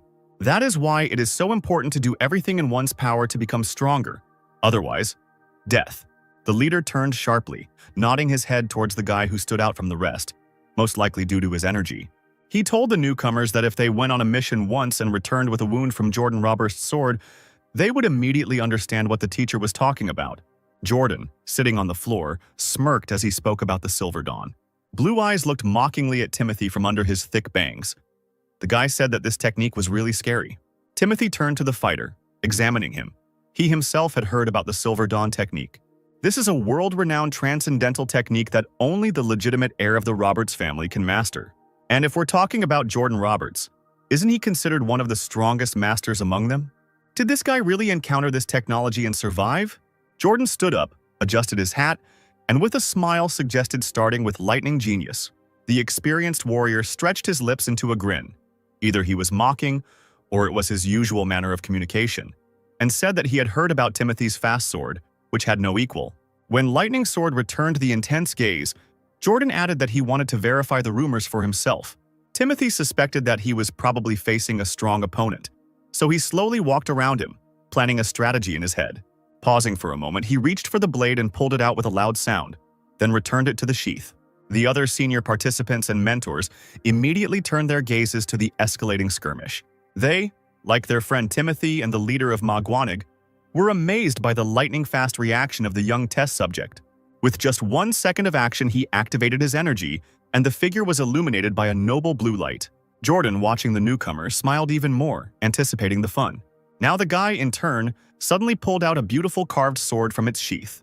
He stood up straight in front of Timothy, slinging the heavy blade gracefully over his shoulders as if it weighed nothing. With his headdress on so that his blonde hair hid half his face, the warrior announced loudly that he, Jordan Roberts, was born and raised here in Fort Worth. Timothy introduced himself in response, a little more quietly but with the same dignity. The warrior grinned, his blue eyes measuring his opponent, and he mockingly called the town the newcomer came from a backwater. He swallowed the offensive words because Walker knew his own worth and that of his family. It was time to prepare for the competition. Jordan slightly changed his position, throwing the sword more comfortably. His movements were light, and it seemed like he didn't take Timothy seriously at all.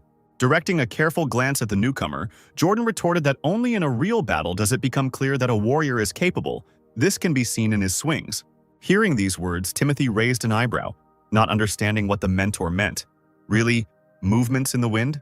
He pointed his finger at Walker, saying that if he could end up here at such an age, it meant he was quite talented. Then he suddenly winked and pointed his sword at Timothy, urging him to show what he could do.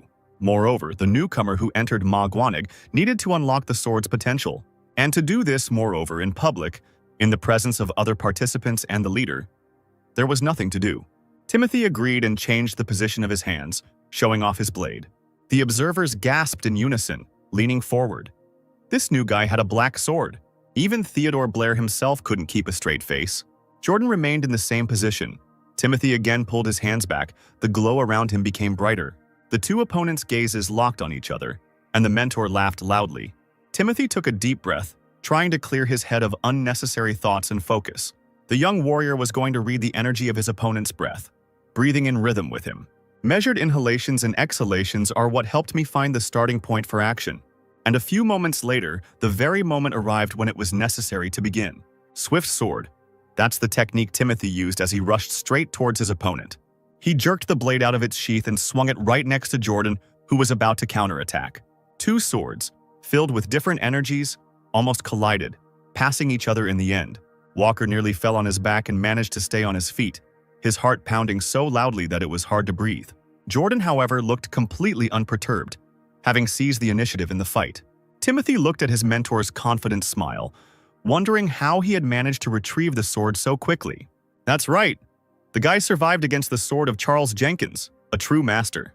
Timothy's opponent raised his hand with the blade up as he approached again, preparing to attack. Jordan was completely in a state of unprecedented excitement, knowing that he was not easily upset. Timothy finally decided to take the risk when a beam of fiery energy shot right past his face. The enemy was still standing in the same position when the young man bent down and slid across the floor, his shoes sliding. Jordan, without losing his grip, turned sharply, trying to touch the young man who was right behind him. A few seconds before the newcomer struck with his blade, the elder deftly counterattacked with his own. Opening his mouth with tension, the warrior increased the pressure, trying to push the alien weapon away from himself. But Timothy wasn't about to give up either. Veins appeared on his temples and sweat broke out on his face. But suddenly something happened that Walker did not expect at all. He was left alone on the battlefield. His opponent disappeared, but it was clearly a trick and he was already somewhere nearby, ready to attack. Timothy felt the alien energy gathering behind him in fiery streams. He stood still, focused, waiting for Jordan to finally appear. Biting his lip, the young man waited a few more seconds, expecting someone else's attack. And at the moment when the mentor did this, the newcomer again ducked, avoiding the blow of the blade. Now it was his turn to swing the sword, which Timothy did. The blow upwards on Jordan's head caused his hat to fall to the ground. Dodging, the elder did a graceful somersault in the air, ending up upside down. The cap, the color of his uniform, no longer hid his pointed ears, and it became clear where such strength came from. The boy, whose body was still raging with energy, sank to the floor, landing on one knee. The tiles around the opponents were broken in some places. Emotions gradually subsided. The battle was over. The spectators gathered around, confident of the elder's victory, fell silent in shock. Howard could no longer hide his shock, unable to close his mouth. Even the leader was confused. Timothy, breathing heavily, shook his hair and frowned at Jordan. As expected, his opponent, who looked surprisingly tired, was of a noble race. Walker's blade glowed blue again. The boy wanted to further test the resonance with the sword. But the ensuing silence confused the warrior, and he looked around. People were looking at him with their mouths slightly open in surprise. Even the opponent himself, who had previously acted so self-confident, also looked stunned. Timothy lowered his sword, standing awkwardly. He didn't understand such close attention. After coughing and catching his breath, he tried to find out if Jordan wanted to tell him something. His eyes grew larger, and all the mentor could say was just mumble something stupid in response. Finally, Timothy put his sword away, saying that he knew what his opponent had done. He had allowed him to make a few lunges, so let him be honest. Jordan looked up, and it was clear he was having a hard time composing himself and saying anything. The guy pulled himself together and rudely pointed his finger at Timothy, sharply asking how old he was.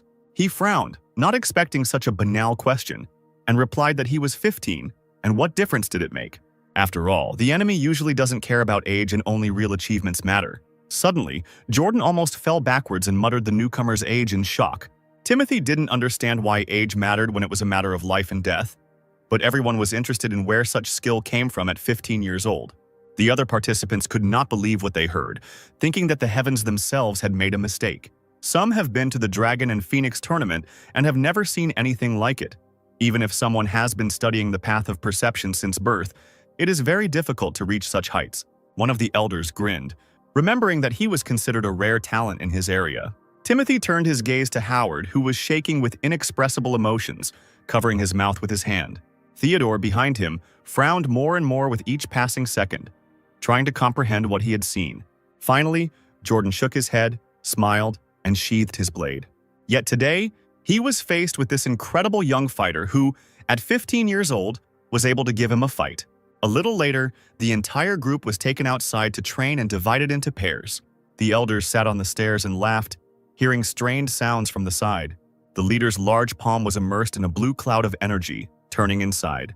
Howard stood there, nearly out of breath, while they were soullessly digging around in his energy center, making those very sounds. A second later, the torture stopped. Theodore frowned, but noticed that the boy, at least, had endured. He ordered him to analyze what had happened to him and learn a lesson. Howard pressed his palm to his chest, breathing heavily. While the unfortunate man was catching his breath, the leader turned his heavy gaze to the side. Not far from them, Timothy stood alone, training on his own. Seeing that the student had opened his eyes, the man asked if he had finished and understood the essence of the principles. Walker replied, "It is Yuntamo, a principle that describes freedom and liveliness in thought or action." This was the correct answer. No matter the situation, the body is always capable of movement, and the continuous, smooth flow is the true essence of Ma-Guanig techniques. Next, the student was required to comprehend the secrets of the path of martial arts, which caused questioning looks from his friends. The leader thought for a moment, then smiled, saying that it is better to see something once than to hear about it 100 times. Having gathered the entire group around him, he approached a small stone statue with an opening in the middle and placed his palm there. After a few moments, the stone heated up and a flame of energy began to blaze around the mentor's palm. Suddenly, a strong wind arose and Howard screamed, afraid that the statue would shatter into many pieces. The air was breathtaking. Theodore's hair was flying behind him, but his gaze was serious and focused. He took a few deep breaths, the glow disappeared, and immediately after that the wind died down. Timothy realized that the leader was pouring all his power into the stone and continued to watch. Then Theodore's eyes widened and he jerked his hand back, causing the students to gasp. The next moment he clenched his left hand into a fist and pressed it to himself, and with his right hand he struck the stone with all his might. The impact caused an explosion, and the statue was indeed destroyed, just as Howard had imagined. The guy's mouth opened again in shock, looking at how just a couple of seconds ago the pieces of heavy rock were one whole. In absolute silence, Theodore cleaned his clothes and began to stack the pieces on top of each other. His students hummed and nodded in approval as the newcomers tried to figure out what had happened. Turning around, Theodore explained that it was the perfect moment and the optimal strike. The path of a person's martial arts draws this trajectory for him. If a fighter follows the martial arts path perfectly, he will achieve a superior strike. But he must understand when and where to strike best. It will be difficult to master this, just one look, but still, it is a skill that comes with practice, and you will have to work on it throughout your life. Timothy was amazed by these words, letting out a strangled cry. Could it really be true that all his life, it seemed to him that it could work out now? Theodore was about to go to the other students when he suddenly saw that the new guy was stretching his arms and walking towards another statue. The man looked at him in surprise, raising an eyebrow. Had he really decided to try it? Walker drew level with the intact figure and glanced at the one destroyed by the teacher. The guy thought that this path of his in martial arts was just an instinct. It turns out that, in the end, Timothy himself simply needs to follow it. Closing his eyes, he grabbed his blade with both hands, looking somewhere deep inside himself, using the sword resonance technique. And if you move slowly in your consciousness, discarding the unnecessary, everything may work out. Opening his eyes a few seconds later, the clan heir discovered that he seemed to have found himself in a parallel reality, where the stone no longer looked the same. There it seemed to consist of thin glass from which rays of light were shining. And this meant that all it took was thinking and making a few blows with the blade, and everything would work out. That's why Timothy suddenly raised his hands and didn't even take his sword out of its sheath. In this position, he threw the sword into his right hand and struck with all his might with the end of it into one of the parts of the statue. At that very moment, a crack appeared in the stone with a loud sound. It didn't take more than a few seconds for Timothy to jump back and the statue to shatter into pieces. The heavy structure collapsed to the ground, creating a cloud of dust and debris. Actually, that is the whole secret of the martial arts path, and it didn't even take a whole lifetime to comprehend it. Well, Timothy has mastered the basics of the Magwanig technique. Now all he has to do is practice it in real combat. The boy himself didn't even understand how much damage he had done to his teacher's pride. Deciding that the looks directed at him did not promise approval, Timothy looked down, muttering what was probably a weak first time. To use this properly, more real combat experience is needed. When life and death can be decided in an instant, ordinary training means little. But as an eerie silence hung in the air, the newcomer looked at the crowd again. However, he himself did not want to figure out what was going on, and therefore he bowed respectfully to Theodore, thanking him for the lesson. He stood there, arms folded across his chest, his eyes wide open at his unique student. While the others were rethinking their lives, the leader said in a strangled voice that he now had to think carefully about how to teach Walker. He blinked his eyelashes innocently, truly not understanding what had happened. The next day, Timothy was watching boats sailing along the canal when he heard his friend's voice, which seemed to appear out of nowhere. He said something about their elders recently encountering the Trinitario group. Howard settled down next to his comrade on the stairs. Walker asked why no one respected the laws of the desert fortress. After all, a fight outside the training grounds is grounds for punishment, so why did they fight? Howard suggested that it was a student from the gang who started the fight while drunk, saying that under Theodore's leadership in Magwanig, you won't learn anything. This surprised Timothy beyond words. Was it really only because of this that the fight broke out? Howard grew serious, complaining that his friend clearly didn't understand the world of martial arts. That's just how things worked in this place. One careless word can lead to conflict, and only by overcoming such trials can a person build his reputation and then travel freely. Timothy asked if any victory wasn't something to be proud of.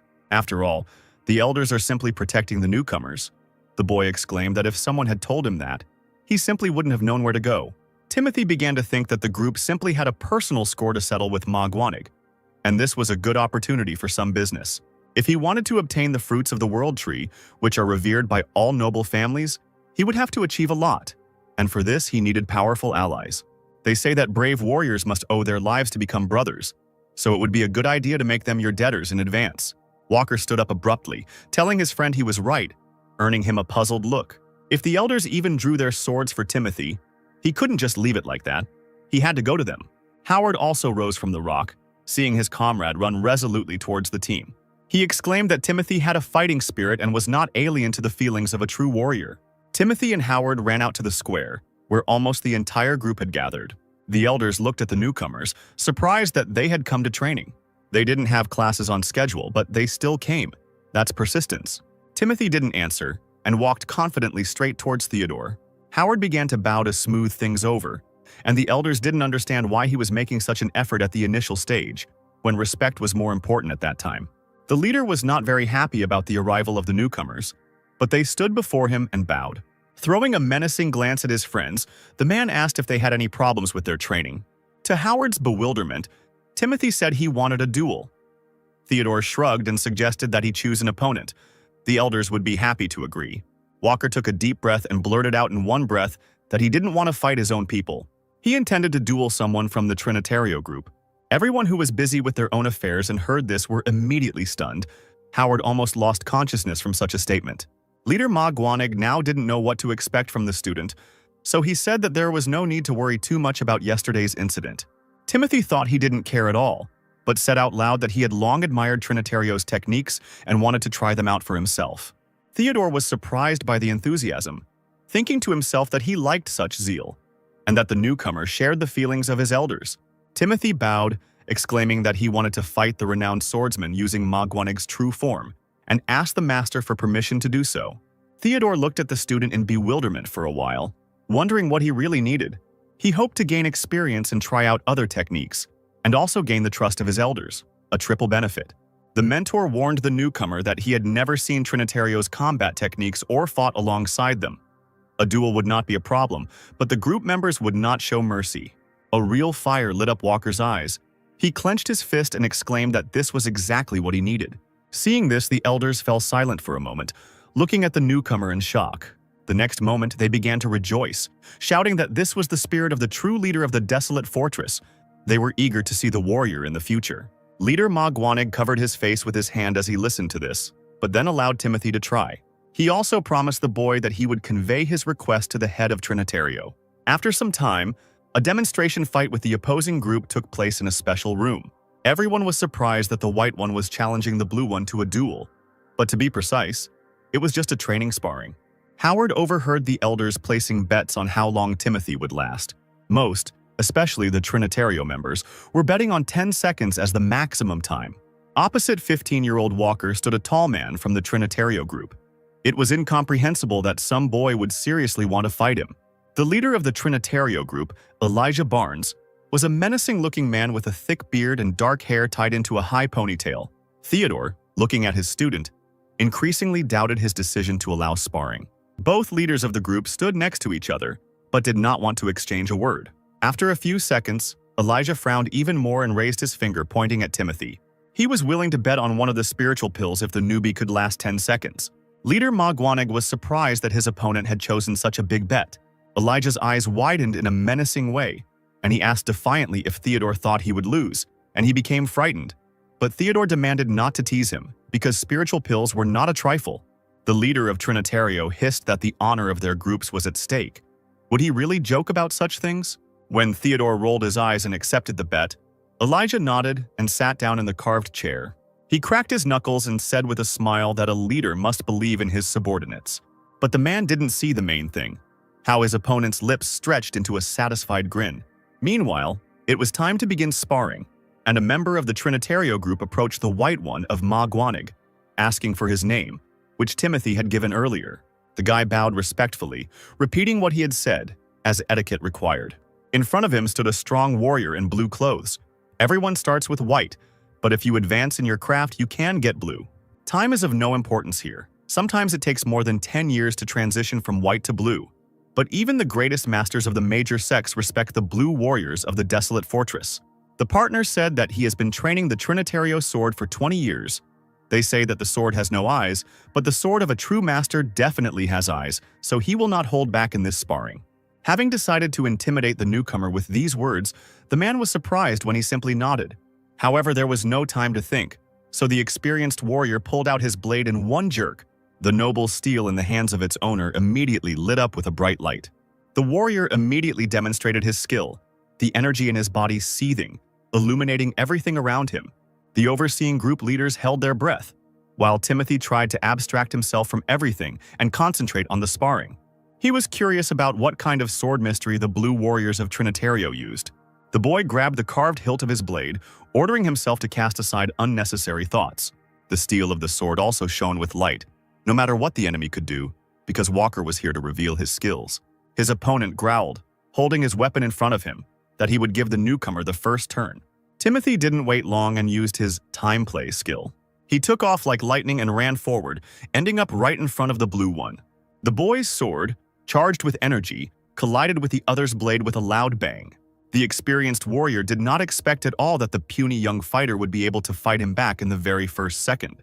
Having received a barely noticeable blow, the man was amazed at such a quick reaction. The next moment, Timothy, who was determined to recognize the alien technique, leaned forward again. The fighter from Trinitario barely had time to defend and counterattack. He could not catch up with the boy's pace.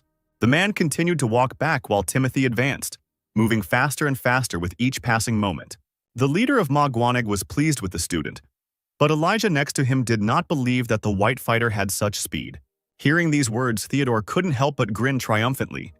After all, you don't hear something like that every day. Looking at the skills of this young man, you can even forget how to breathe. He was so fast. But with Timothy's experience, the only option for victory is to seize the initiative now. Seizing the moment, Walker turned around and walked backwards towards his opponent, hitting him in the chest with his shoulder. He hesitated and tried to dodge, but Timothy turned to face him again and moved forward with his sword. The man let out a strangled groan, sweat pouring into his eyes, and he tried with all his might to hold back the other man's onslaught.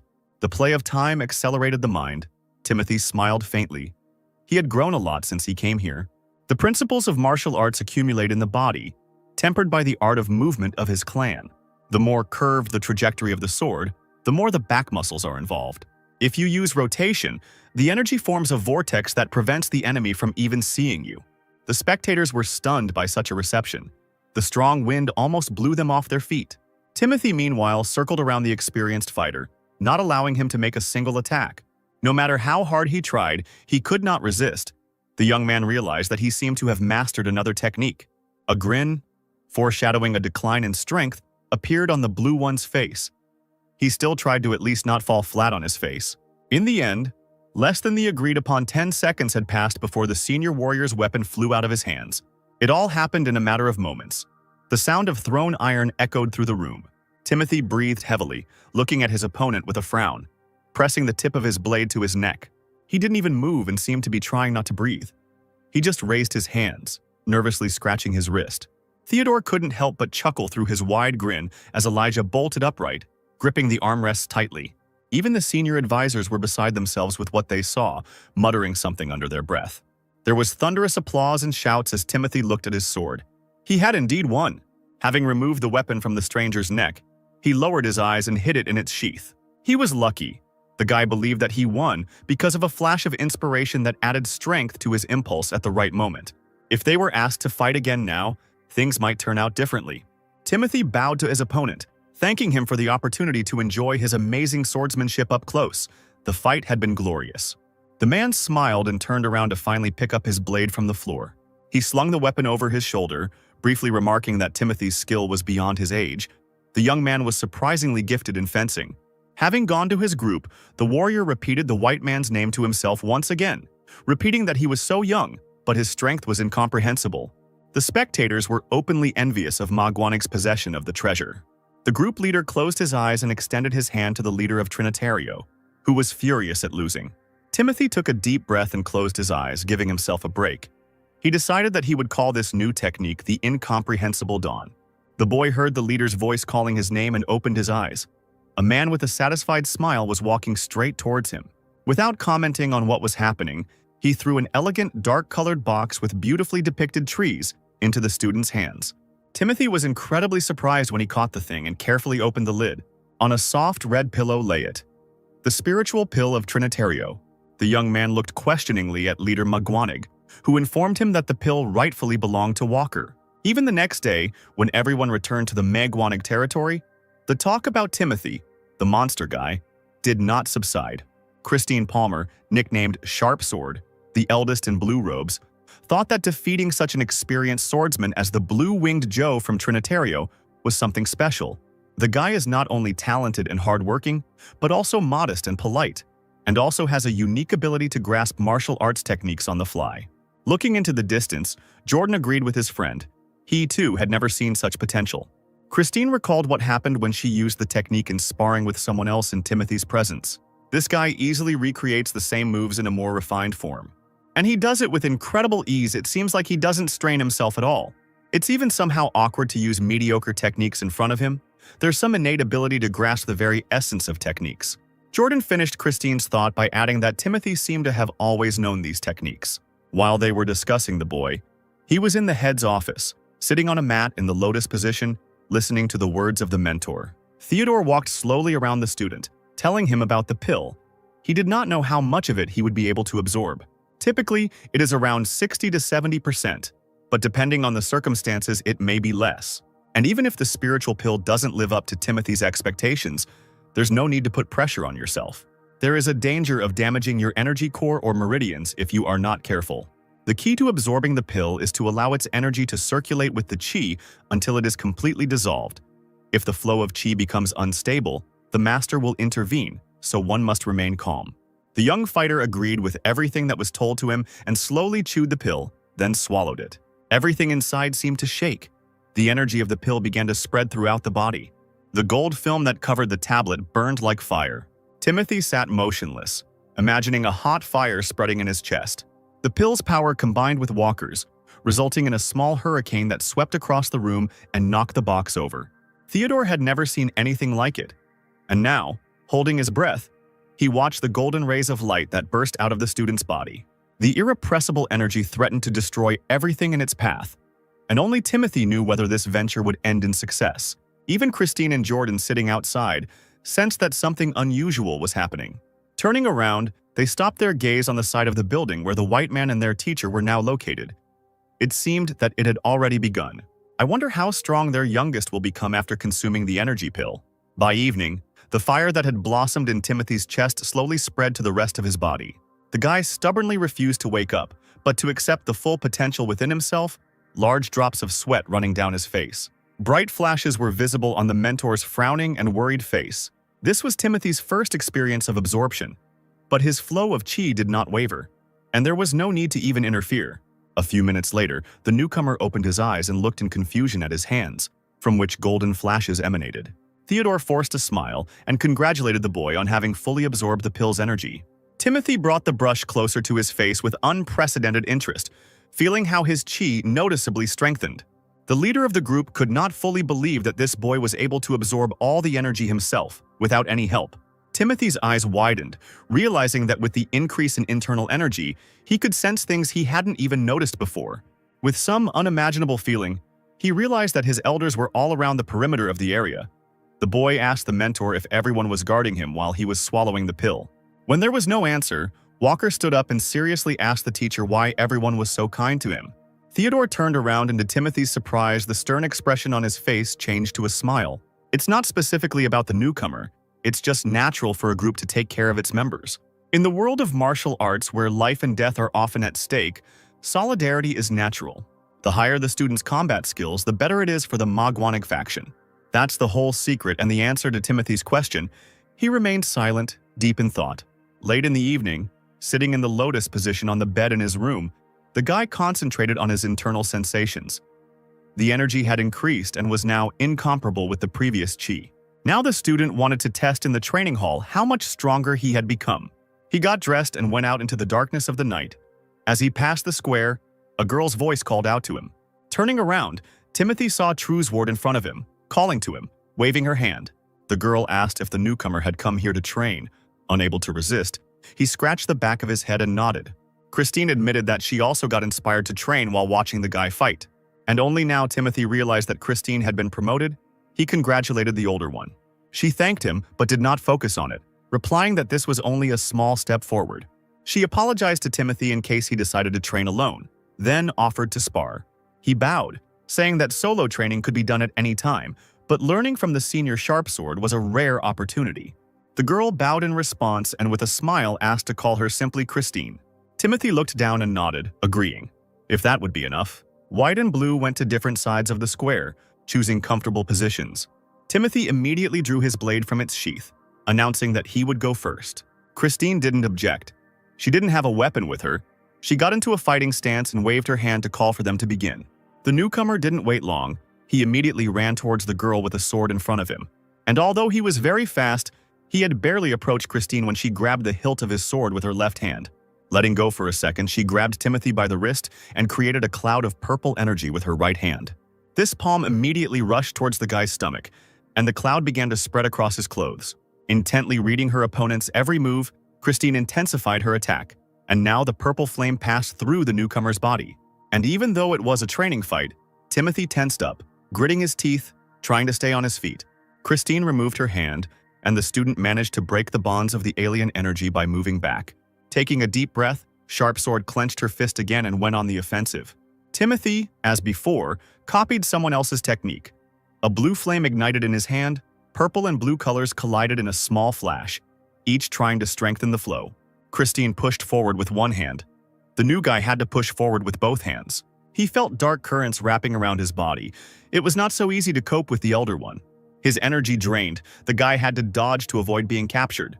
He was breathing heavily, clutching the blade in one hand and pressing the other to himself. The girl squeezed her palm and looked approvingly at the newcomer, noting his abilities.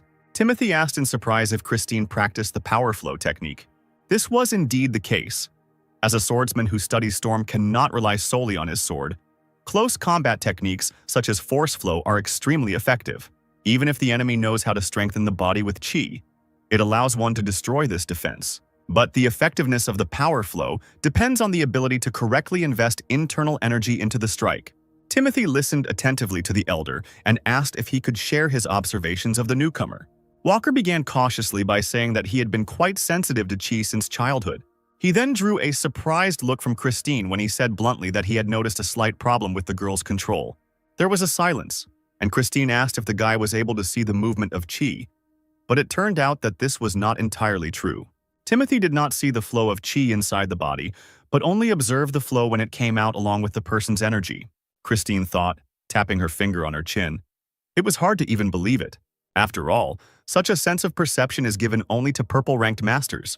The top of the martial arts mastery hierarchy in the Desert Fortress is, first comes white, then blue, then black, and only then purple. Closing her eyes, Christine sighed and decided to listen to the newcomer to take his observations into account. Then he said that if you look closely at the girl's palm technique, it seems to him that it is more suitable for inserting chi than any other technique. Walker looked closely at his palm, wondering how best to explain it. The very nature of Christine's internal energy seems more suitable for close combat techniques. Just as Timothy was saying that if he put more chi into this technique, it would become much more powerful, Christine interrupted him, calling him Junior with a noticeable disdain in her voice. Frowning, the girl asked if the newcomer thought he was some kind of idiot who didn't know how to distribute her internal energy and didn't put in enough chi. There was a moment of awkward silence and Walker looked embarrassed. He lowered his eyes and asked for forgiveness for saying too much and upsetting the elder. But she suddenly simply waved her hand and turned around, saying that it was she who should apologize. Christine walked away towards the head's office, and Timothy watched her for a long time. Blue told Theodore that the new guy seemed to have unlocked her fighting skills. She even asked if the leader had mentioned anything about the origin of her skills in the presence of the white man. The mentor snorted, calling these words nonsense because he could not tell something so important. Christine thought, tapping her finger on her chin again, about how the guy found out about everything. Theodore guessed that the newcomer had discovered the techniques that the group was developing from the lost divine demon art, and that was probably the answer. Rising from the table, Theodore said that Timothy was a special guy. Even if you went around the world, it would be difficult to find such talent. Such a person appears only once in a generation. Even those whose skill is undeniable will confirm this. Christine frowned and folded her arms across her chest, looking seriously at the head. The girl then asked if Theodore thought the guy was really at that level. He was firm in his guess. Timothy was undoubtedly the future elite in the hierarchy. It doesn't matter what others think of him, but you definitely shouldn't dismiss his words as the advice of a newbie. Christine timidly asked if she should discuss the divine demon art with the white man. The head nodded, because teaching the eldest had its limits. He had little time, and in such circumstances, advice was very appropriate. Timothy is already showing the qualities of a great master in the near future. Moreover, this guy adapts all the techniques he studies to suit himself. However, these words hurt Christine's pride and she tried to be indignant.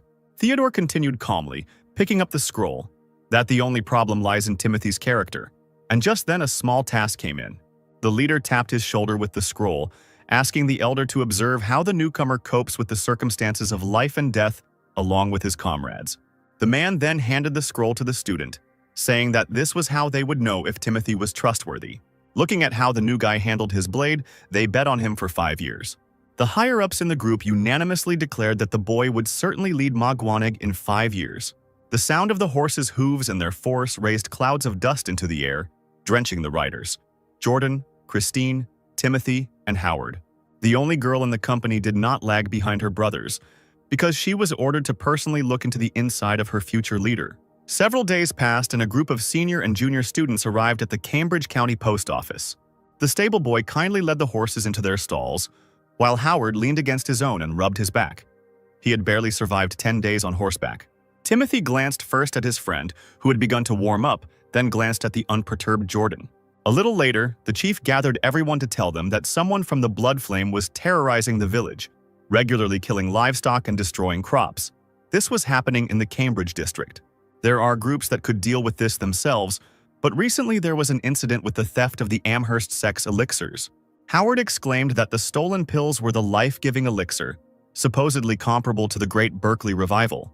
The chief wasn't sure exactly, but it seemed the scale of this mission required the mobilization of the entire Nebraska fighting community, and they were short on resources.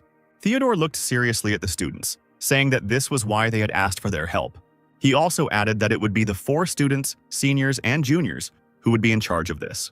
Timothy was familiar with the Bloodfire clan firsthand, but he did not tell his brothers anything about his past. When the group went outside, the boy heard disgruntled voices. The men were saying that the request had been sent a long time ago, but help had only arrived now. It was a local official, fat and pompous. He said loudly that he had always respected the desert fortress as the sword of the empire, but now he saw a frivolous attitude. Walker became curious as to why they, as representatives of the fortress, were spoken of in such a way. The official walked slowly towards the company, his servant holding a brightly burning lantern.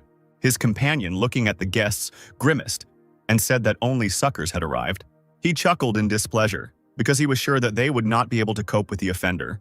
Timothy turned around and just as loudly asked the leader what these people wanted from them. Jordan, without even hiding, called the local officials ignorant, because in such a remote place they had probably never seen a real master of martial arts. That's why some people equate swordsmen in the service of the empire with their personal cleaners. These words provoked the anger of the fat official. He ran up to Jordan, complaining about his unheard-of insolence, and Timothy asked if his speech acupuncture point needed to be sealed. The elder nodded, because less talk, more action. But when the man almost touched Christine, the newcomer standing behind him made the words come true. Without warning, he sealed the dot with 2 fingers. The official's face lengthened and his eyes became several times larger. Looking the insolent man straight in the face, Timothy clearly stated that the fighter's indignation did not bother him much. The servant, who was the man's companion, began to calm him down, and the 4 students calmly walked away. Walking along a forest path, Howard caught up with his friend, asking if he had already mastered acupuncture techniques. Having heard an affirmative answer, the guy was taken aback. Even addressing his friend as "you" seemed somehow disrespectful. He exclaimed that from now on he would call his friend Young Master Walker. Timothy replied with a smile that he didn't mind hearing it from the lips of the divine guardian of the desert fortress. Howard straightened his shoulders proudly. What a pleasure it was to hear such high praise. Timothy walked on, silently thinking, when suddenly he felt someone else's touch on his shoulder. It was Jordan, and he put his arm around the newcomer and explained the unspoken law of non-interference. That is, the government and the martial arts world do not interfere in each other's affairs. But the fighters in the gangs, unlike others, can afford to be a little more hands-on with officials. And since they act on behalf of the ruling family, it's a pleasure to put fools in their place, especially those who think they can raise warriors. Such is the privilege of a fighter of the desert fortress. Christine approached the guys, rightly reminding the new guy that it's better not to overdo it. She chuckled, saying that it was great, because the official couldn't utter a word no matter how hard he tried. Through the laughter, Howard heard some noise and called the others over to check it out too. Something strange was happening in the village nearby. It was too noisy and crowded for this time of day. The fighters looked closer and, to their horror, noticed several figures with fiery red hair. A huge oaf from the Bloodflame clan threatened the locals with a rusty sword, and in his other hand he held a crying baby by the clothes. The villagers tried in vain to deal with the bastard, who shook the child, ordering him to shut up. Seeing all this, Timothy's whole being was filled with incredible rage. He immediately activated the energy and rushed forward without saying anything to his comrades. It was a matter of honor to kill the oaf. Out of the corner of his eye he saw a flash of gold, and turning his head to the right, Timothy saw Jordan overtaking him. This was the Roberts clan's technique of movement. Super speed. Superhuman movement faster than light. Meanwhile, on the other side, Timothy was already overtaking Christine, who was also rushing to help. But how surprised Walker was when Howard also ran past him. The newcomer frowned, realizing that this was where one of his weaknesses had surfaced. He even cursed as he watched the other fighters become barely noticeable dots in the distance. All this time, the guy didn't really train in movement techniques. There was little time for that in the training room. Meanwhile, the villager's nightmare continued. The sect scoundrel swung his sword, and blood sprayed into the air. Fortunately, he only wounded a man, to whom other residents immediately ran to help. While the men and women of the village, armed only with sticks, tried to drive away the sectarian, he paid no attention to them, continuing to cry at the baby, who was irritating him with his crying. It was at this moment that Jordan approached the scene, drew his blade with a jerk, and pounced on his opponent. He ran towards the giant with all his might, then the warrior went around him and ran on. Fiery energy passed through the monster, and the blades collided, producing a loud ringing sound. Deciding that he had gotten off with only a weak blow, the cultist growled, raising his sword. And only the next second he looked in amazement at the one who attacked him, seeing a baby in someone else's arms. The blue fighter of the desert fortress. This puzzled the monster, and the impudent fellow even stole the prey from under its nose. At that moment, Christine ran from the other side towards the sectarian. Having decided he had enough, the man roared, turning the air around him into an avalanche of fire. Jordan stepped back, shielding the child from the fire, while Christine jerked her blade out. The cultist roared once more and decided to save himself by running away, flying into the air, leaving a beam of fire behind him. Finding himself high up, he, completely engulfed in energy, rushed higher, running away. Both fighters looked up in confusion. They had never seen anything like this before, and although the danger had passed for now, they did not know what kind of one it was. Christine assessed the speed. Judging by it, the bastard was spending life force to use such a movement technique, as expected from the Blood Flame sect. Turning around, the girl saw Howard and Timothy, who had just now run to the settlement. The first one was barely breathing, running closer. He bent over the ground, trying to even out his breathing. Later, when the four returned to their shelter, Christina called Howard to her. She reported that his overall combat skills were in line with his white level, but his endurance was lacking, and he needed to work on that from now on. Exhausted from the long run, the newcomer bowed with some difficulty, promising to train. When the elder turned to Timothy, he hung his head in disappointment and felt uneasy. The guy's fundamental skills are surprisingly well developed, a level of mastery rarely seen even among the 8 clans. Seeing how Timothy moves without using techniques, no one in the Manhwa group will be able to catch up with him. She joked that even the puny Jordan chuckled and said that no one cares about other people's speed. The elder blue's keen gaze did not miss how upset Timothy was. He felt like a loser who not only came last, but also almost let down his elders. Jordan stood up, walked over to the spreading tree that grew in the yard and addressed the newcomer. He leaned his left hand on the tree trunk, suddenly offering the boy to teach him his technique of movement. Timothy's dull gaze immediately filled with life. He looked at his brother with hope. As if he had instantly forgotten his failure, Timothy approached the elder with interest.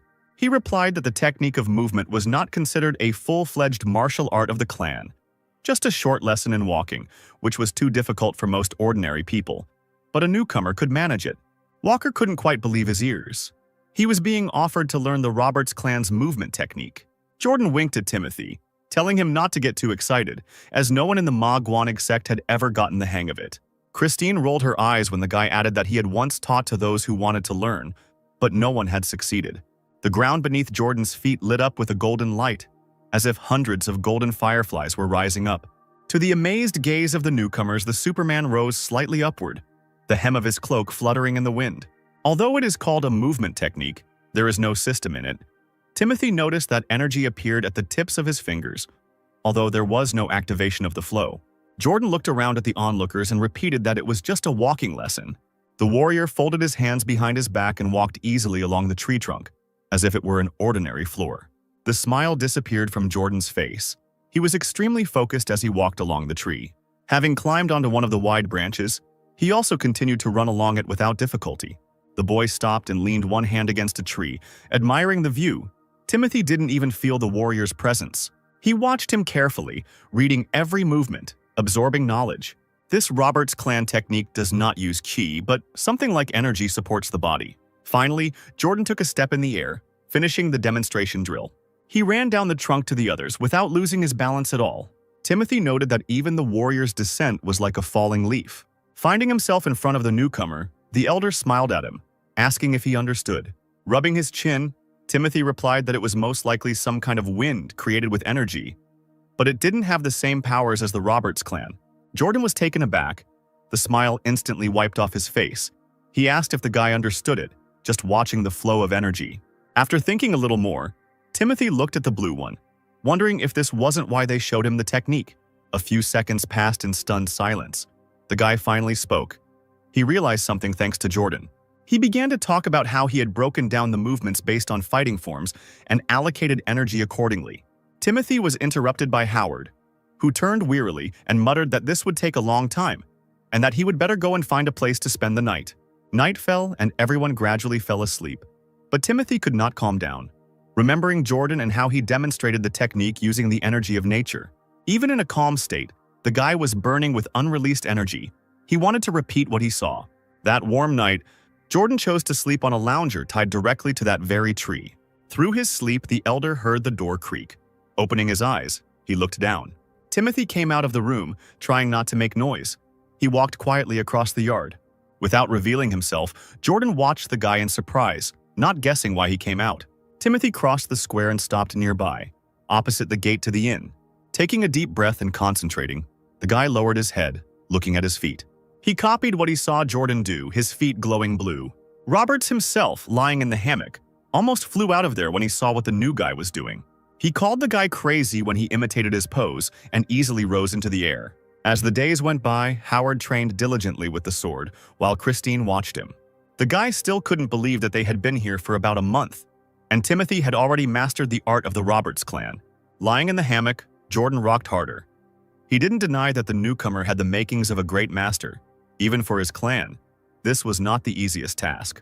Listening to the guy's conversation, Christine remembered the words of the leader, who once suggested that she herself look into the inside of the future leader. Howard stopped and asked worriedly if it was a good idea to send Timothy alone. The elder shook her head, reminding them that the people were too scared to leave them. Besides, this is a reconnaissance mission. Timothy can easily handle it himself. No need to worry. Holding the hilt of his trusty sword, the newcomer ran alone through the thick forest. He was patrolling and training at the same time, and this lightness, speed, and distribution of forces were incomparable with the previous ones. It was so nice to feel completely different. The newbie didn't even realize that for someone such results were worth years of training. Suddenly, among the dense trees and bushes, a space under the mountain and a familiar red color flashed. Timothy cleared a path for himself and looked closer, cautiously approaching. He had finally discovered the lair of the Blood Tribe sect, and it was time to go back and tell everyone. But suddenly something happened that knocked all thoughts of leaving from the boy's head. The crunch of human bones was heard. The ugly sectarian bit the neck of the unconscious boy with his teeth. The fighter's eyes widened in horror and disgust at the terrible picture. The cannibal grabbed the child's body with his hands, preparing like an otherworldly creature to drink his blood. Forgetting about caution, Walker took a step, unsuccessfully stepping on a branch. The cultist heard this and immediately became wary. Realizing that he could no longer hide, or even more so escape, Timothy went out into the clearing. The sectarian immediately placed the boy's body aside and knelt down, grabbing the sword that was lying to the side. Looking closer, he saw white clothes and the symbol of the desert fortress, immediately understanding where the stranger came from. Laughing vilely, the human monster wiped the blood from his lips with the back of his hand, smearing it even more. Having risen, the sectarian began to slowly approach Timothy, asking if he was alone. Convinced of this, the red-haired man bared his sharp teeth, calling the fighter a fool who actually dared to come here alone. With a roar, the cultist drew his blade and rushed straight at the guy, screaming that he should blame himself for what happened. But Timothy's spirit was fueled by rage and hatred for these people, and therefore his sword turned out to be more agile than someone else's.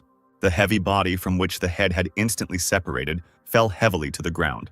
With one cultist down in less than a minute, Walker turned his head to where the unconscious child lay. The small, motionless body immediately brought to mind a heartbreaking scene from Timothy's past. The sword was instantly filled with the energy of its owner, and the thirst for revenge boiled in the mind of the newcomer. Looking at the small dwelling under the mountain, he swore that he would not leave these bastards alone. Energy illuminated everything around. Emanating in waves from the warrior, Timothy called on the child to wait for him. After the massacre, he would bury the boy with dignity.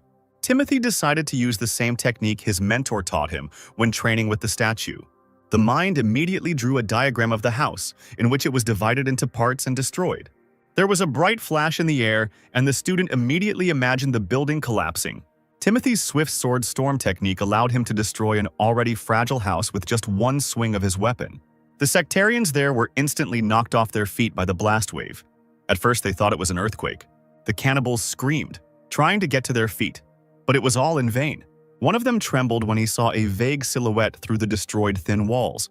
Timothy immediately broke through the hanging fabric and ran with his sword in front of him towards the monsters. Anyone standing too close was immediately pierced by a combat weapon. The second surviving cultist had nothing on him, and therefore could only simply back away from the sword. A sharp blade immediately pierced his chest. Timothy screamed that the Blood Flame cult lives by the principle of survival of the fittest. Leaning over the fallen monster, the boy hissed that being killed by a stronger one was natural for them. The newcomer jerked his sword out and kicked away the heavy body like trash. Looking back, he saw a long, deep tunnel in the wall of the cave, from which a dim red light was coming. Timothy realized that even more energy was coming from the cave, and that this was where the root of evil lay. So this wasn't just a hideout for members of the Blood Flame cult. It was a cult base. Timothy came closer, and the creatures, sensing the death of their brethren, ran out. Someone dared to attack them. It was reckless. A crowd of red-haired, strong men ran straight at the guy with blades at the ready, wanting him to pay with blood for what he had done.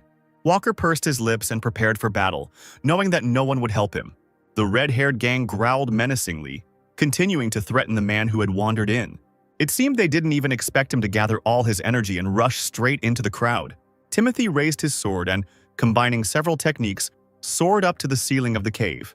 He described a circle of energy with his blade around several cultists at once, encircling them in this way. They watched in confusion as thin threads of light burned through their bodies.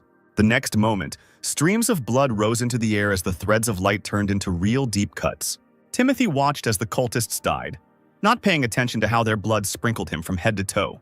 An entire group of monsters was defeated, but the bloody glow from the depths of the cave did not disappear. The alien energy of death intensified. A loud, muffled voice asked the puppy from the desert fortress what he had done here. Timothy didn't take a step back. Rising to his feet, he peered into the distance.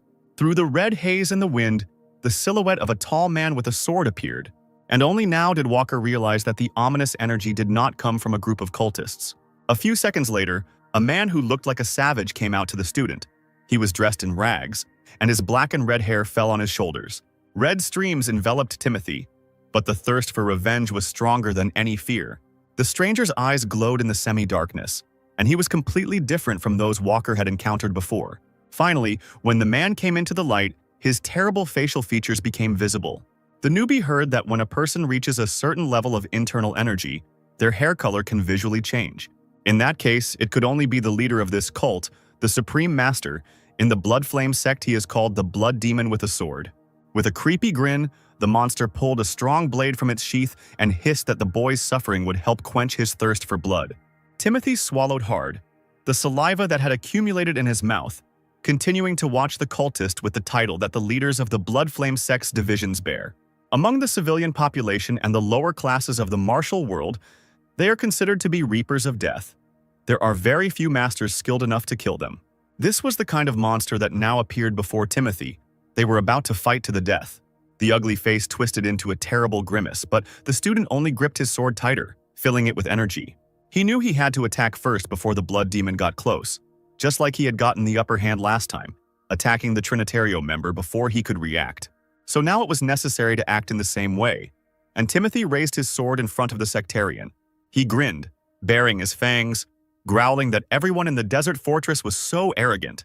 Walker, beside himself with anger, used the time play technique, running up to his opponent. He held the sword out in front of him as the boy made several swings, leaving a blue light in the air. The blood demon nearly fell on his back when the sharp blade appeared right above his face. The warrior managed to land the first blow. While the cultist was coming to his senses, barely able to stand on his feet, Timothy again ran at him even more furiously. He moved with such incredible speed that the leader of the Blood Flame felt like he was being attacked by several opponents at once. Having come to his senses, he bared his teeth terribly, defending himself with a blade and advancing on the guy. The ugly mouth twisted into a grimace of a smile, mockingly hissing that the fighter's techniques were impressive. These words made Timothy incredibly angry. He frowned and lashed out with another blow. The mind threw up painful memories. At that moment, the boy could not boast that he knew how to protect his family. Walker's teeth clicked together in anger, realizing that the decisive moment had arrived. He gathered all the pain and rage that had haunted him for a long time and dealt a crushing blow. Timothy is no longer who he was before. Walker approached the bewildered blood demon and grabbed him by the wrist of the hand with which the cultist held the sword. By slightly turning the skin towards himself, Timothy thus simply tore the veins in the human body alive. The cult leader screamed terribly, cursing at the top of his lungs, and made to grab the offender with his good hand. But the fighter didn't pay attention to the insults. He was going to finish off the bastard. Timothy shifted slightly to the side and made another swing with his sword, cutting off the second hand. Looking at the bloody stumps, the sectarian roared, not understanding himself from pain and horror. Walker gritted his teeth and prepared to deliver the final blow with his blade. Taking advantage of the enemy's hesitation, he ran at him and plunged his sword straight into his heart. The once greatest sect master slowly sank to the floor, his killer remaining on his feet without drawing his sword. The blood demon's eyes widened and he coughed up blood, lowering his head. Timothy, holding the sword hilt tightly, turned the weapon a few more times. The remnants of life slowly smoldered in the body of the defeated enemy. He could not believe that he had fallen at the hands of someone like this boy. He looked into the eyes of the sectarian, whispering that he had probably only caused pain before, but had never experienced it himself. It was all over, and the young warrior jerked his sword out, pushing the monster away from him. He rose to his feet, looked once more at the bloody demon and breathed a deep sigh of relief. The bodies of the sectarians lay scattered all over the field, and their leader stood prostrate on his knees, dead. Timothy sheathed his sword and then noticed a deep hole nearby. As he approached the edge, the young man's heart sank. At the bottom lay numerous dead villagers, including many children. The sun was gradually sinking below the horizon, and Walker headed back. Before leaving, he wished that peach blossoms would cover the peace of these unfortunate people. Timothy returned to the inn after dark, and the soldiers greeted him with cries of shock. Howard was shocked by his friend's appearance. Jordan looked at the newcomer with a frown and concern. He was covered in blood and dirt, holding an unconscious child on his back. Everyone immediately got up from the table. Howard screamed in horror again, not knowing how to approach Timothy. He handed the baby to his friend, asking him to look at him. Howard began to examine the child, hoping that he was not dead.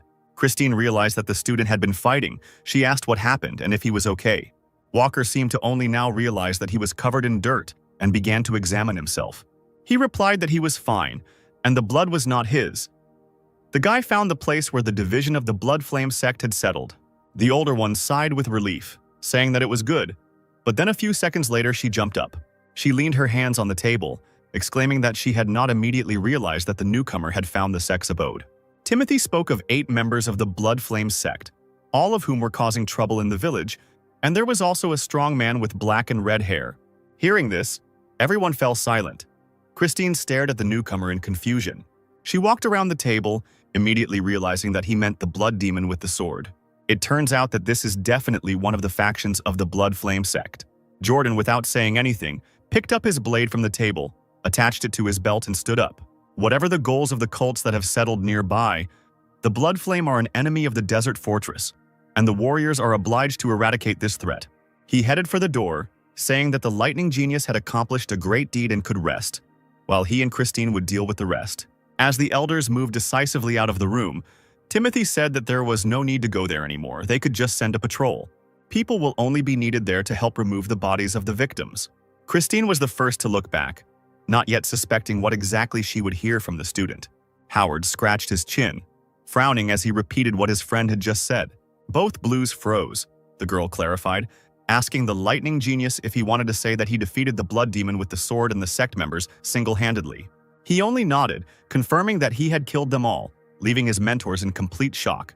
Jordan pointed at Timothy, asking again if he had cleared the Blood Flame sect's base alone, and the student said that the movement technique he had shown had been very helpful. Jordan grimaced, and he and Christine exchanged worried glances. The girl looked closely at the student, saying that the blood demon with the sword had an unusual ability to regenerate. Did it really not weaken the young man at all? Timothy looked at his elders with surprise in his eyes, not understanding what they were talking about. It turns out that the blood demon is difficult to defeat, but even those who succeeded often died from a blow to the back, as they were unaware of its ability to regenerate. Walker shrugged. After all, the mentors were telling the truth, but it was strange. He lifted the severed head of the sect leader by the hair and placed it on the table.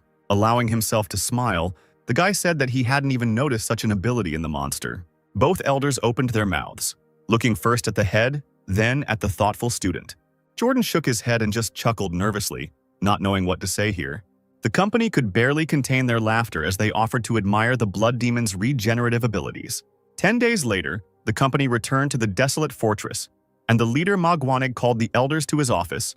He did not expect that in such a simple mission, the group would encounter a blood demon. Perhaps it was even for the best, since this way his team prevented many deaths. Christine looked at Theodore guiltily. Jordan stood at a distance and looked away. The man asked how the lightning genius behaved in a critical situation. Christine felt awkward and looked at Jordan, who seemed unfazed. He raised an eyebrow and scratched his chin, asking what the leader meant. He insisted that such a strong leader of the blood cult was dangerous for a newcomer in white robes. Could the elders really have handled everything themselves so as not to endanger the younger one? Christine hesitated, replying that they hadn't seen anything. The lightning genius had gone into the grove alone and returned with news of the cult's offshoot being destroyed. Theodore looked silently at the blue ones, waiting for an explanation while they remained silent. Finally, he frowned, asking if Timothy had really destroyed everything there on his own, including the blood demon with the sword. Jordan muttered uncertainly that that was how it was, but Christine didn't dare speak up. The leader's face was scary to look at.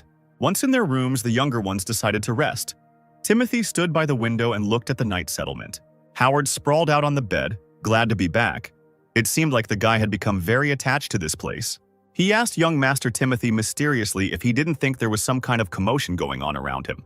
He listened, assuming there was a festival going on, but Howard shook his head. It turns out that the former leader of the Divine Sword Squad is returning.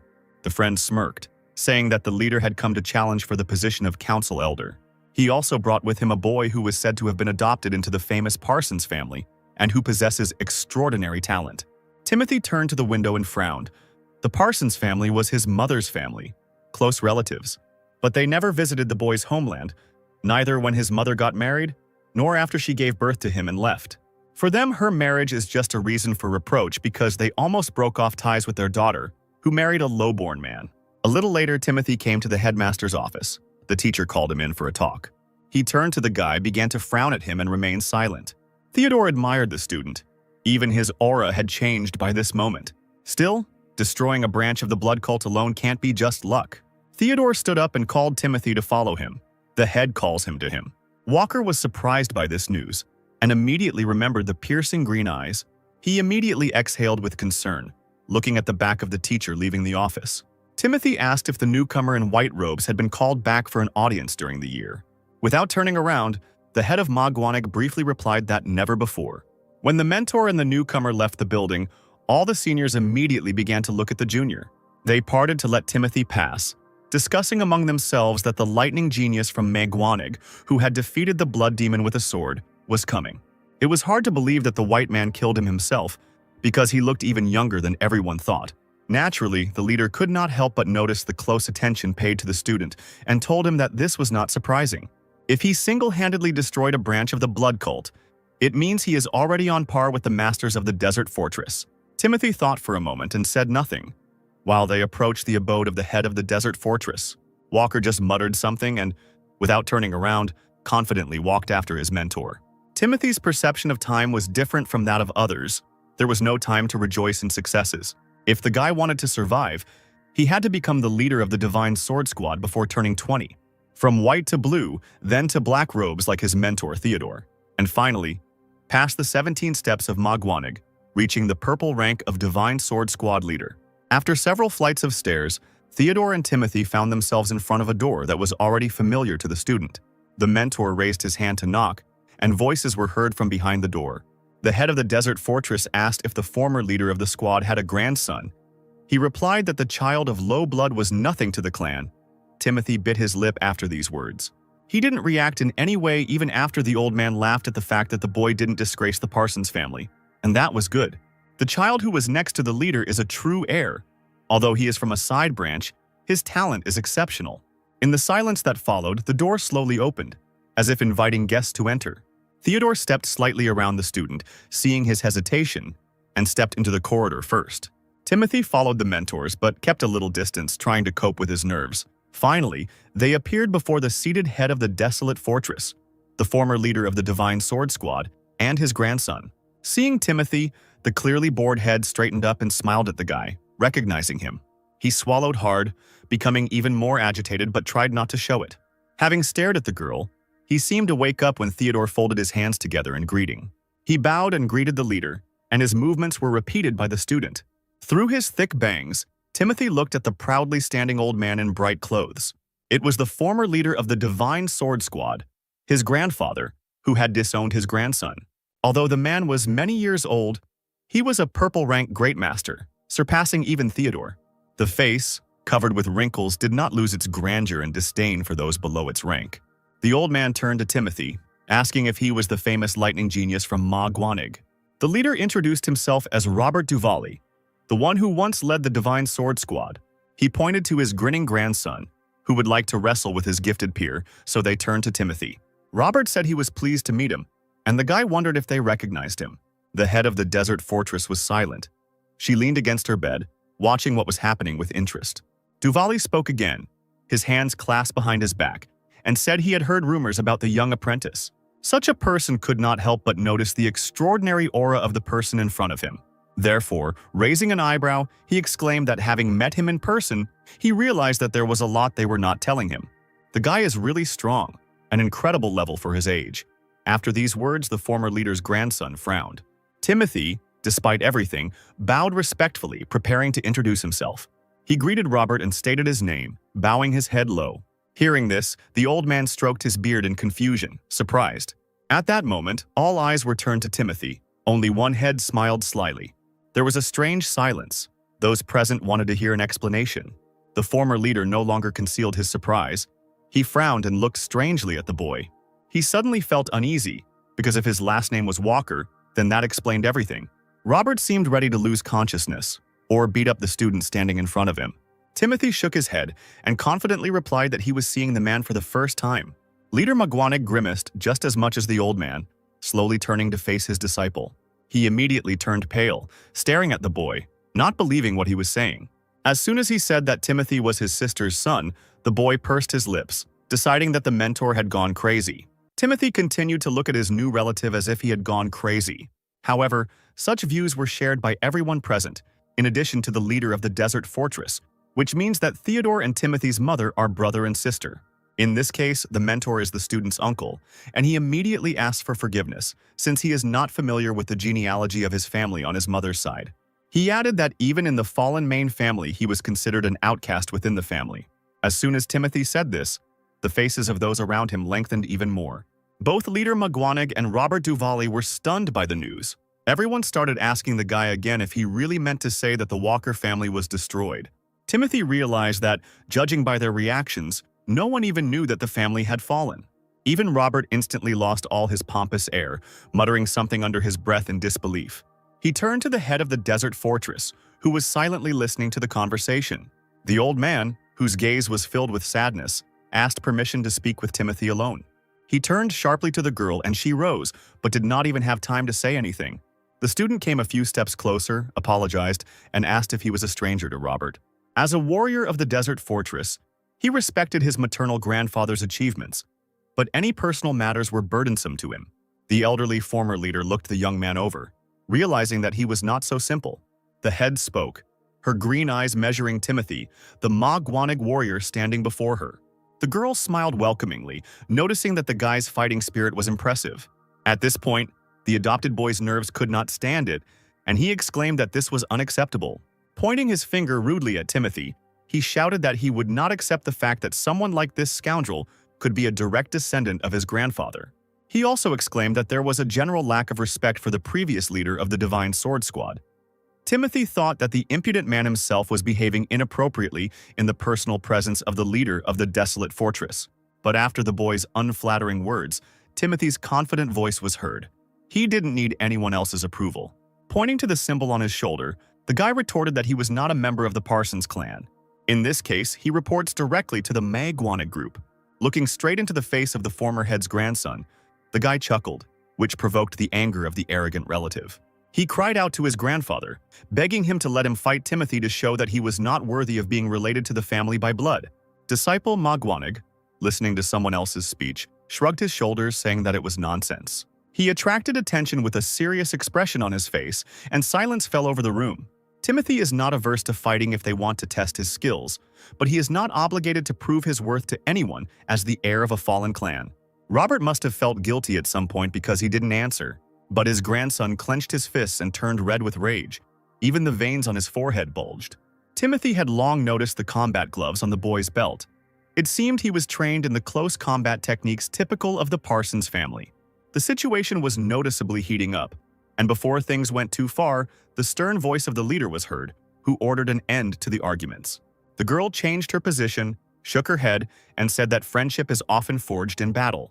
Nodding towards Timothy, the head noted his promising talents. Therefore, the best way to resolve the conflict between two young men would be a fight. You can even make bets. The girl understood that the lightning genius would gain little from this, but when the leader announced that as a sign of respect for her old friend, she would fulfill one request, regardless of the outcome. Hope and determination appeared in Timothy's eyes.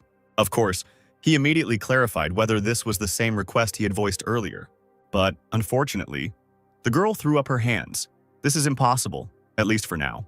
Even if her late friend had asked in person, the answer would have been the same. The merits of the Divine Sword Squad leader could not be compensated in any other way. But another offer came up. The girl could teach Timothy one of her signature techniques. In the end, the young student considered this an equivalent replacement. The option of learning a new combat technique was not bad. Leader Ma Guanig and the former squad leader were genuinely amazed by this proposal. But it was nice to know that the leader of the desert fortress, which is called the Best Under the Sky, was offering to train the boy. Looking at Robert's grandson, Timothy realized that he was more interested in martial arts than in defending the honor of his ancestors. Had his mother's family really chosen such a man as their heir? Realizing that he had no right to refuse, Timothy clenched his fist tightly and made up his mind. Looking around at those present, he loudly announced that he agreed to the battle.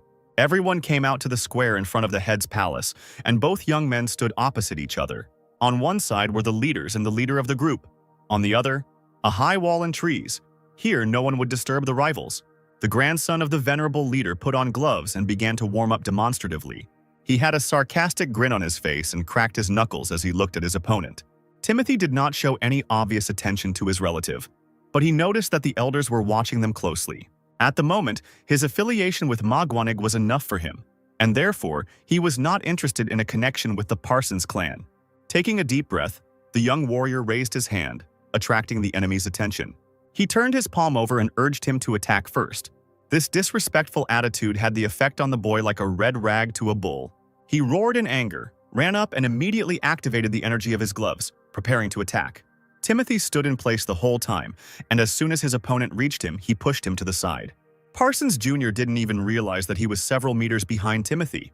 This is what the student Ma Guanig thought when the boy quickly moved through space. Turning around, he saw the young man's contented face. It seemed he had taken some rare pill because his energy was much higher than Timothy's. And indeed, the opponent was confident in himself. A golden glow was seething in his hands. But Timothy didn't plan on being a weakling. He activated the time play, and soft blue energy gushed into the air. In a matter of seconds, the young heir Parsons made several lunges, moving through space like lightning. Something supported his incredible strength, creating the illusion of the presence of doubles. Finally, as Timothy slowed for a moment, his opponent's fist burst into flames. The boy made a professional lunge and launched a punch towards Walker. This is what real family martial arts look like. Despite their apparent softness, these were highly sophisticated techniques of a noble school. But what angered the young man most was the way Timothy dodged and still did not draw his sword. He let out a cry of disappointment, showing his rage, and attacked again, but to no avail. Timothy jumped back once again, not showing a hint of fatigue, and managed to answer that he was doing this because of the clan's technique. The self-confident boy bared his teeth, not realizing that he was spending most of his energy on anger. Rage emanated from his body in waves, and at some point the floor beneath his feet cracked. Gathering the remaining energy into his left fist, causing it to burn with gold, the chief's grandson ran forward. Timothy put his hand out in front of him and extinguished the flame, calmly flying back. The enraged boy didn't even realize that he had wasted his energy in vain. He remained standing, stupidly stretching his arm out in front of him, while Timothy stood on the ground without a single injury. The former leader of the squad almost screamed when he saw how skillfully the outcast son of the clan dealt with his grandson. The head of the desert fortress shook her hair and smiled, looking at Timothy with satisfaction. He brushed his thick bangs from his face and chuckled mysteriously, turning to his opponent. Looking the boy straight in the face, he said that he had come up with something that could counter his family technique. The movements of the young student Ma Guanig's hands were precise and smooth. He waved his hands in front of him, assuring that 10 movements would be enough. At these words, the young gentleman opposite almost exploded from the rage that overwhelmed him. Robert was surprised that Timothy wanted to win in 10 moves, but Theodore shook his head. That was different. Not about everything being over in 10 moves. The head of the desert fortress smiled slightly as she immediately understood what the young man meant. Timothy also said that he would create his own new technique in 10 movements. A new fighting technique created right here, and it will consist of 10 moves. The former squad leader's grandson raised an eyebrow, probably thinking his opponent was being prevaricating. Timothy froze, waiting for what he would say or do, and also thought about his next steps. That's right. The boy didn't take other people's words seriously and again called upon his own energy. It had accumulated in the area of his hands, and now he was going to give it his all. He took a fighting stance and moved his arms. Golden lightning created a small hurricane. The boy had not used this technique before, but now he will demonstrate the fist of will. This time, the leader's grandson did not give in to anger, but instead concentrated completely, waves of true energy emanating from him. There was no way the purple master who once ruled the world was teaching him lightly. Timothy didn't mind if palm techniques were used. There is no need to list the techniques, you just need to give it your all. The guy has something to show. Timothy seemed to be deliberately goading the fighter, and he became angry again, believing that he was being mistaken for a child. He ran forward sharply, raising his left fist with energy seething in it. Timothy felt time as a slow-motion substance. Carefully watching the actions of his opponent, he stepped back. A plan for further action immediately formed in his head, and the guy in turn extended his left hand, colliding with his relative. This was the flying leaf technique. Although the former squad leader's grandson's energy was blazing at full force, he couldn't help but sense his opponent's strength. The confident look opposite only strengthened this feeling. Moreover, Timothy copied someone else's energy. Theodore admired the fact that the lightning genius had not lost any of his skills during the journey, and had even become even better. The young warrior's face tensed as he concentrated to use the double flying leaf technique. The opponent, seeing the ball of energy flying at him, barely managed to cover himself with both hands. But the flame was so great and scorching that the young man immediately began to cough. A barely noticeable grin of victory played across Timothy's face, and he held his pose confidently. The mentor looked closely and was amazed when he realized what his student had done. He was definitely inspired by the fist of will technique he had just seen. The face of the former squad leader's grandson was distorted with anger because the opponent had become even stronger. He accidentally turned his gaze to his relatives and saw his grandfather's disappointed look directed at him. This prompted the guy to gather his strength and generate a new flow of energy. Timothy nodded to him, urging him to show even more skills. He definitely can. The boy roared, ordering them not to provoke him, and rushed forward with all his might. He put his hands in front of himself, sincerely wanting to grind his impudent opponent into dust. And he, having fallen silent, decided to counterattack with his incredible abilities, the triple flying leaf. Timothy's fist collided with someone else's palm, and, unfortunately this time too, his grandson found himself a slave to his emotions. His own ambitions and self-confidence did not give him a chance to win. The guy bent over, flying to the side. He somehow tried to pull himself together and show what he was really capable of. Timothy flew closer, frowning at his relative, finding himself right in front of his face. The opponent had no idea that he had given his enemy the opportunity to become the winner.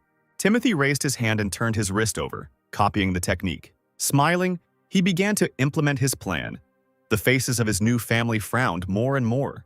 Raising his hand even higher, he generated energy directly on his palm, demonstrating it to the boy. He gritted his teeth and called Timothy a redneck who brazenly copied the technique of his illustrious family. This time, young Walker used a quadruple flying leaf, striking his opponent with a powerful stream of energy. Everyone who watched the battle caught their breath at what they saw, and the leader closed her eyes in bliss. While Timothy's hands were glowing with energy, the squad leader's grandson found himself sitting on the ground. The blow caused him severe damage. The guy was choking, coughing violently and holding his chest. Timothy calmed down his energy and now stood over his relative, calmly looking into his eyes. And so it was clear who the true heir of the great family was, but the young student remained nobly silent. The leader's flushed grandson was ready to cry from the helplessness that had washed over him. There was silence. Everyone was silent, waiting to see what would happen next and whether the boy would be able to get up. The elders understood that the longer the combination, the stronger the energy of the fist becomes. And it was truly amazing to create a new martial art in such a short period of time. Timothy himself could not believe that he had finally created a worthy martial art. The little boy who was hated by his own family achieved something more. Finally, the head of the desert fortress spoke, saying that she had witnessed an amazing sight. She was truly thrilled to see how martial arts are created. Timothy turned to her and apologized, hoping he hadn't disappointed her. But she shook her head. She only asked if Timothy had decided what to call this fist technique. Timothy looked at the leader with all his usual seriousness and replied that he called the technique the unfading radiance. The girl smiled. Indeed, this is a fighting style that endlessly radiates radiance. Hearing that it was a fitting title, Timothy bowed gratefully to the leader. Theodore approached the student and praised him for the great work he had done and for creating an outstanding martial art. But the group's young student did not share the enthusiasm of others. He had only just laid the foundations. Looking at his palms, he said in confusion that this technique still needed to be honed. For now, the guy was using it in the traditional mangacap style. Theodore smiled, because even if that were the case, there were few among the white rank who could withstand such a blow. Although the man tried not to be surprised, the speed of Timothy's progress left no chance. The guy thought for a moment, but then announced that he needed to become even faster. The people around him looked at the young talent with awe, choosing their words carefully. The former leader of the squad, who had not said a single word before, timidly approached Timothy. He no longer resembled the majestic leader when he asked his grandson how to earn his forgiveness. The face of the instantly forgotten boy, who just a few minutes ago was a famous heir, lengthened. Timothy himself almost thought he had misheard. Looking into Robert's eyes, the retired leader of the Divine Sword Squad of the Desolate Fortress, who is considered a heavenly deity with the power of life and death over most people. Would such a man really bow his head before a young warrior of white rank? There was an oppressive silence. Timothy was silent, and everyone holding their breath waited for an answer. Finally, the young man apologized, saying that at the moment such a gesture on the part of a man was extremely burdensome. It's not easy to right the wrongs of the past, and for Timothy, his maternal relatives are no different from strangers. Looking at his grandfather's astonished face, Walker firmly said that now his family is Mangwanag. This was incredibly upsetting for Robert, who believed that connections could always be rebuilt. But Timothy was adamant. This time he replied that he was too busy with his training. Nodding towards the young man sitting on the floor, Walker reminded him that he had defeated Robert's grandson in a duel that he himself had initiated. Therefore, the former leader of the squad must respect Timothy's aspirations as a warrior. The old man glanced sideways at the leader who had supported the lightning genius. Since he had won, it was a reasonable demand. The girl promised to teach the guy one of her techniques and let him come at a convenient time. And besides, he could demand one more thing from the desert fortress. Timothy replied that he would pass on a convenient time through the teacher as soon as it came. Theodore's face darkened with indignation. Did the impudent fellow really think that he would now be his personal ambassador? After some time, it was time for the mentor and student to return. As he walked down the stairs, the leader of Mangwanag called out to the lightning genius walking ahead. The man had a task in mind that could help the boy achieve his goal. Timothy immediately turned around, interested in the upcoming offer. Several days passed and the detachment led by Theodore went to the small town of Bisbee. The man ordered the disciples to dress in their ordinary clothes so as not to attract attention. He led the group through the crowded streets, and Timothy and Howard were joined by Christine and Jordan, who was hiding his supernatural origins. On the way there, Walker recalled the conversation he had with Theodore. When he was talking about the task, he mentioned the life-giving elixir.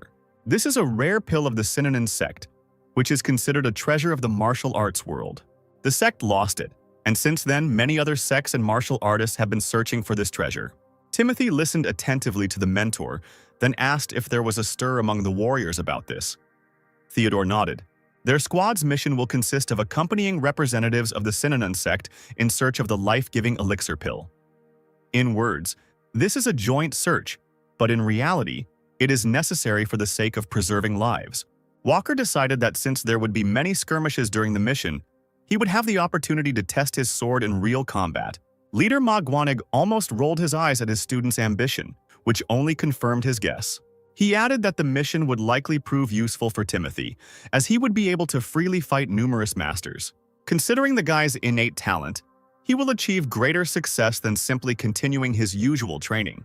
Timothy was pulled out of his thoughts by the upset voice of his friend, who was complaining about how upset he was.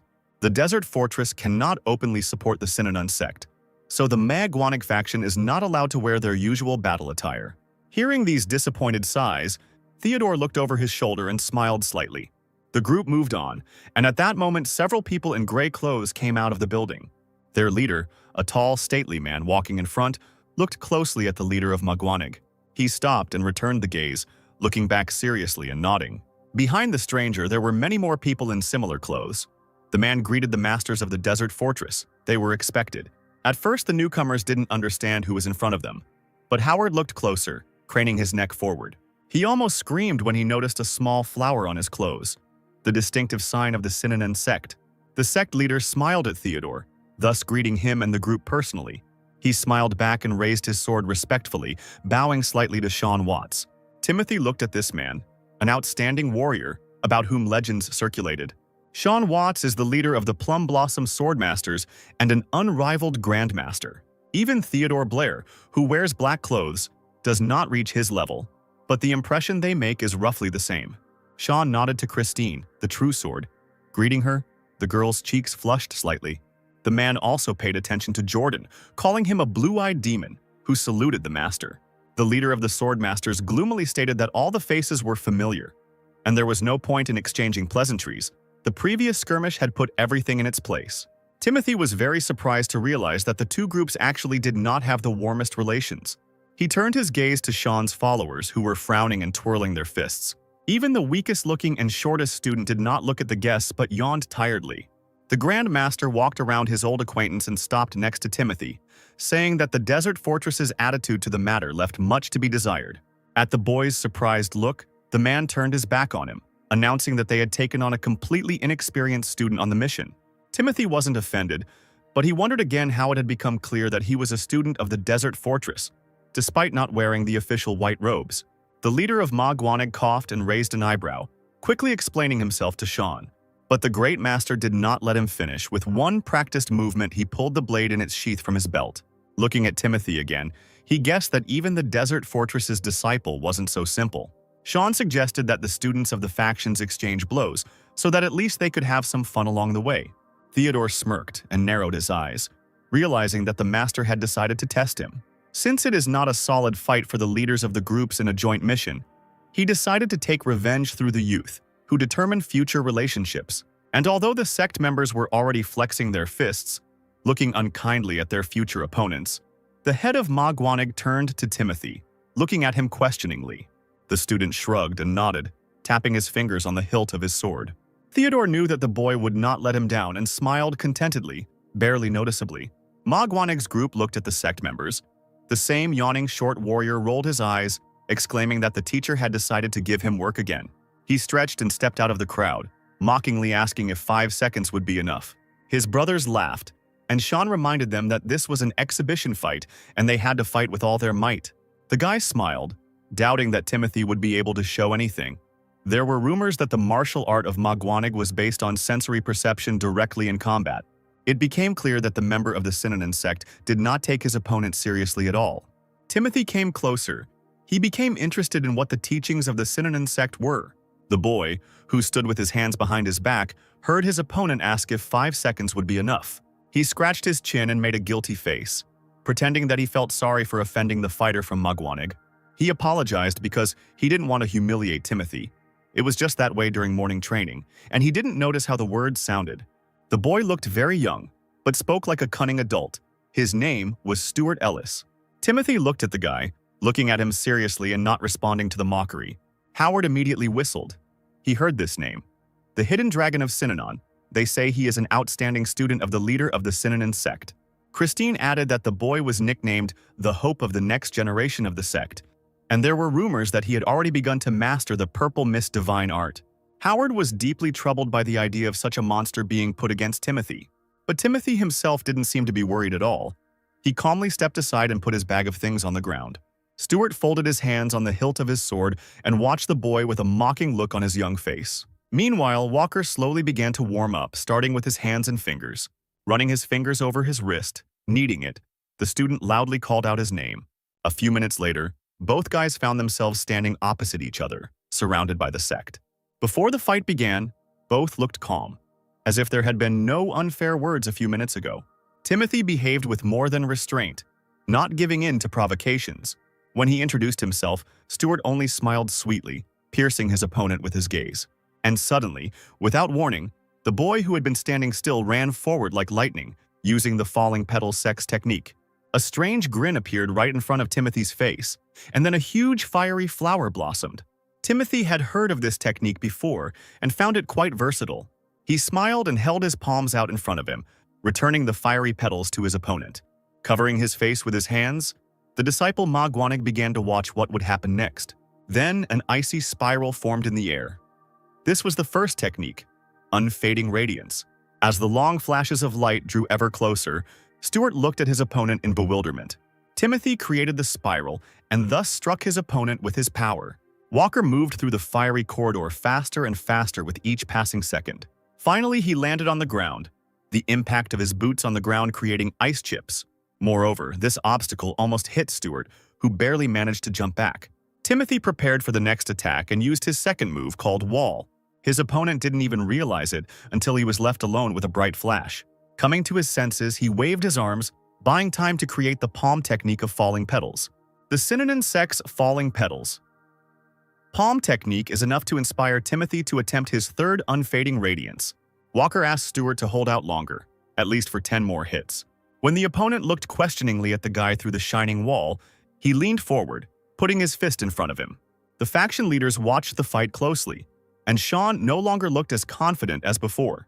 Timothy took a decisive step forward and completely copied Stuart's technique. Its energy created a huge flash of fire, and scorching petals flew straight at the enemy.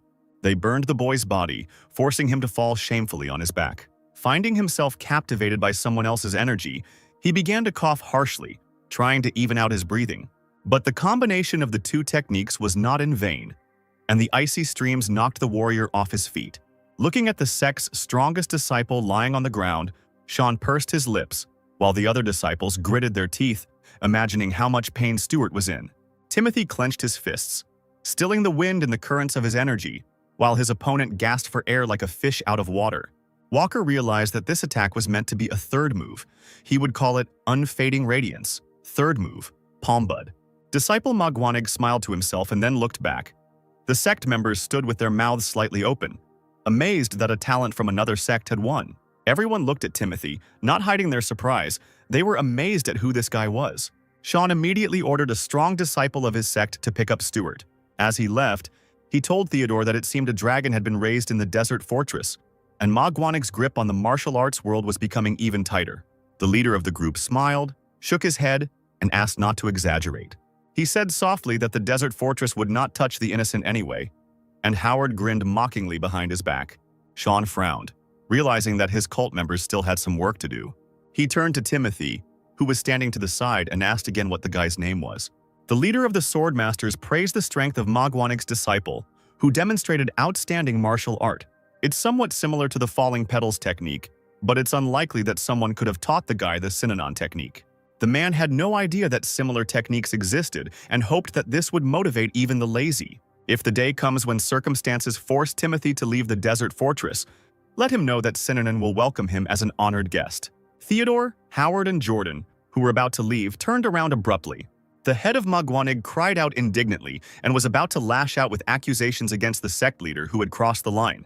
But Sean held his palm out in front of him, protesting that he was about to make a confession. Greed clouded his mind, and it was truly unworthy behavior. Timothy didn't answer. He just looked seriously at the Great Master. It's hard when someone with such outstanding talent appears in front of such a person. It was a heavy burden indeed, and even Theodore had nothing to say about it. Christine, better than anyone, understood what the sect leader was talking about, and silently lowered her gaze. Timothy closed his eyes tiredly, having used almost all the energy he had on the last dose. The unfading radiance expends maximum strength on each movement, but the amount of internal energy consumed is too great. A little later, when the group found themselves at the hotel, Timothy realized that for now, it was better to rely on the sword in real combat. Jordan, who was lazily sprawled on the bed, advised Timothy to quickly open the Force Meridian. To the questioning look, he replied that if there was a lack of internal energy, one could at least increase one's endurance. Timothy turned to his mentor, thinking hard about the proposal. Christine approached the guys and immediately realized that the new guy didn't know what they were talking about. Even the meridian responsible for spiritual energy in the head does not provide such an advantage. It will strengthen the internal energy. But this time Timothy also didn't quite understand what they were telling him. This meant that efficiency would also increase. Christine asked if the young man had heard of masters who fight tirelessly for 7 days and nights. They all trained the power meridian, and the flow of their internal energy became stable. This allowed the repeated use of powerful techniques. Even after a powerful release, the flow of energy is not interrupted. Timothy looked at Christine seriously. This topic interested him. He turned to Jordan, asking if that was the reason he was able to stand up to his strongest opponent in the past. And the boy nodded. It was probably worth learning this to become a great warrior and achieve the goal. Timothy turned to Christine again, shyly asking how to open the force meridian. If you train the endurance meridian for a long time, it will open itself. You just need to concentrate the circulation of energy in the upper part of the body. The younger student looked at Christine seriously and, calling her big sister, asked if there was a faster way to do this. The girl suddenly blushed and for some reason grabbed the hilt of the sword, looking questioningly at the guy. This address warmed her soul. No one had ever called the warrior that way before. Timothy quickly fell silent, not understanding what he had just said to his mentor. A little later, when the master and students of Magwanig gathered at a local eatery, all the customers turned their heads when the conversation turned to Kennedy. Howard tensed as he looked at Theodore, and Christine, who had approached the table, immediately frowned. The gang leader continued to talk calmly about the culprit, Kennedy, a notorious thief in the northern areas of Buffalo. It was the same man who stole the secret martial arts scroll. Howard sighed and turned to Christine, asking if such a scroll had really been stolen from the warriors of the desert fortress. The girl pursed her lips, sharply replying that it just happened that way. She reluctantly answered the question. Theodore announced that from now on they must eradicate all signs of sex associated with Kennedy in Nebraska. Howard asked, "What about the Nebraska cult?" The leader replied that they would try to get information from within the cults while the Magwanig were making a fuss. Timothy was surprised by this, asking whether it was worth destroying the signs of the militant sects. Jordan smiled at the newcomer, saying that he seemed to have little knowledge of the bandit sects. These people organized extortions of funds supposedly for protection, without even thinking of receiving the approval of the imperial family. The difference between righteous sects and robber ones is simple. The former are voluntarily sacrificed by the peasants, while the latter are robbed at gunpoint. Theodore confirmed that these are parasites destroying the country. But even if they are killed, new groups will appear. Most often, they turn a blind eye to this, but then there is no particular reason to deal with them. The students began asking questions about how many sects to target. Theodore replied that 5 would be the first and that he would take on 2. Timothy asked to go alone. The leader of the group shook his head. It was too risky. Was the guy really that eager to become famous? But he didn't respond to this suggestion, confidently saying that he could handle it. Fighting a cult alone is a whole different level of skill. When they attack en masse, there are too many variables. It's not comparable to a one-on-one duel. But Walker was adamant, assuring Theodore that he needed such an experience. Tapping his fingers on the table, the man finally agreed that they also needed to distribute the tasks now. The lightning genius will get such a target. The Shinrikyo sect in Arlington County, San Antonio. As far as Theodore knew, they were real scum, and they said they didn't even hesitate to kidnap women. The task was to completely destroy the sect. Timothy had to destroy them and only then return. A few days later, Walker was getting ready to hit the road and was just crossing a dense forest. Following the guy was a local resident of those parts who kept looking at the gentleman with concern. Finally, having made up his mind, he called out to the young warrior, asking if he really would go alone. Perhaps the student should reconsider this decision because the Shinrikyo sect is not an easy group of people. They are trained in martial arts, and even one of them is capable of paralyzing traffic on the streets of Arlington. Turning around, Timothy asked to tell him more about the sect that had settled in the city 3 years ago, taking over the streets, kidnapping women by the dozens, and turning them into slaves. Their crimes have long been well known, but it seems the scoundrels bribed a local official. When the student inquired about their fighting style, the man said he had heard them use different types of weapons. He'd seen them from afar a couple of times. The sect wielded swords, spears, and strangely curved blades. They are also so fast that it is difficult to follow them with the eyes. With one blow, they can decapitate 2 people at the same time. Timothy realized that this is a haphazard way of fighting from experience alone. He also asked how many captives this sect had and what the local administration was doing. As it turned out, the magistrate was in cahoots with Shinrikyo, so there was no one to really help. It didn't take long for the young student and his assistant to reach Arlington County. Very soon, Timothy was able to see with his own eyes the atrocities of the sect that his mentor had described. The gang members gathered a crowd around themselves to intimidate others, while they themselves kept the girls of the area tied up like animals. The captives were scared to death and cried incessantly, while the bandits mocked and taunted them, threatening them with weapons. Timothy narrowed his eyes at the atrocities. He was about to intervene in the situation right now. Several men, holding sharp knives, froze as the boy shouted that they had earned their reputation. The crowd buzzed when a boy in plain clothes asked the sectarians if they were acting with the magistrate's permission. He fearlessly approached, asking if the bound people were indeed criminals. The large cultist with a shaved head grinned broadly, grabbing the knife in his right hand. He didn't answer, but stood up abruptly and threw the sharp weapon straight at Timothy. But the Desert Fortress's student wasn't so simple. He caught the knife by the tip with his bare hands, and he was even less inclined to let the enemy do this, but used the Manhwa swift blade technique. The weapon he had thrown returned straight to its owner, unfortunately for him, piercing the man's forehead.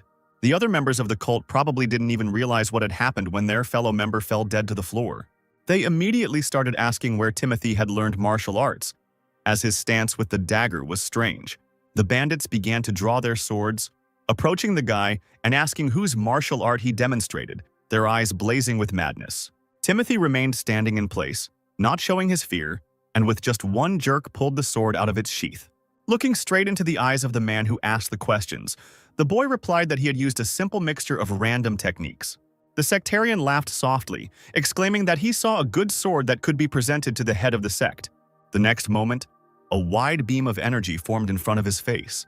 Everyone gasped as, in a split second, Timothy flew towards the man and used energy to deliver a deadly attack. Next came the Manhwa swift blade technique, as several people were suddenly surrounded by flashes of light. The young student found himself behind the cultists, and cries of pain and the sharp smell of metal filled the air.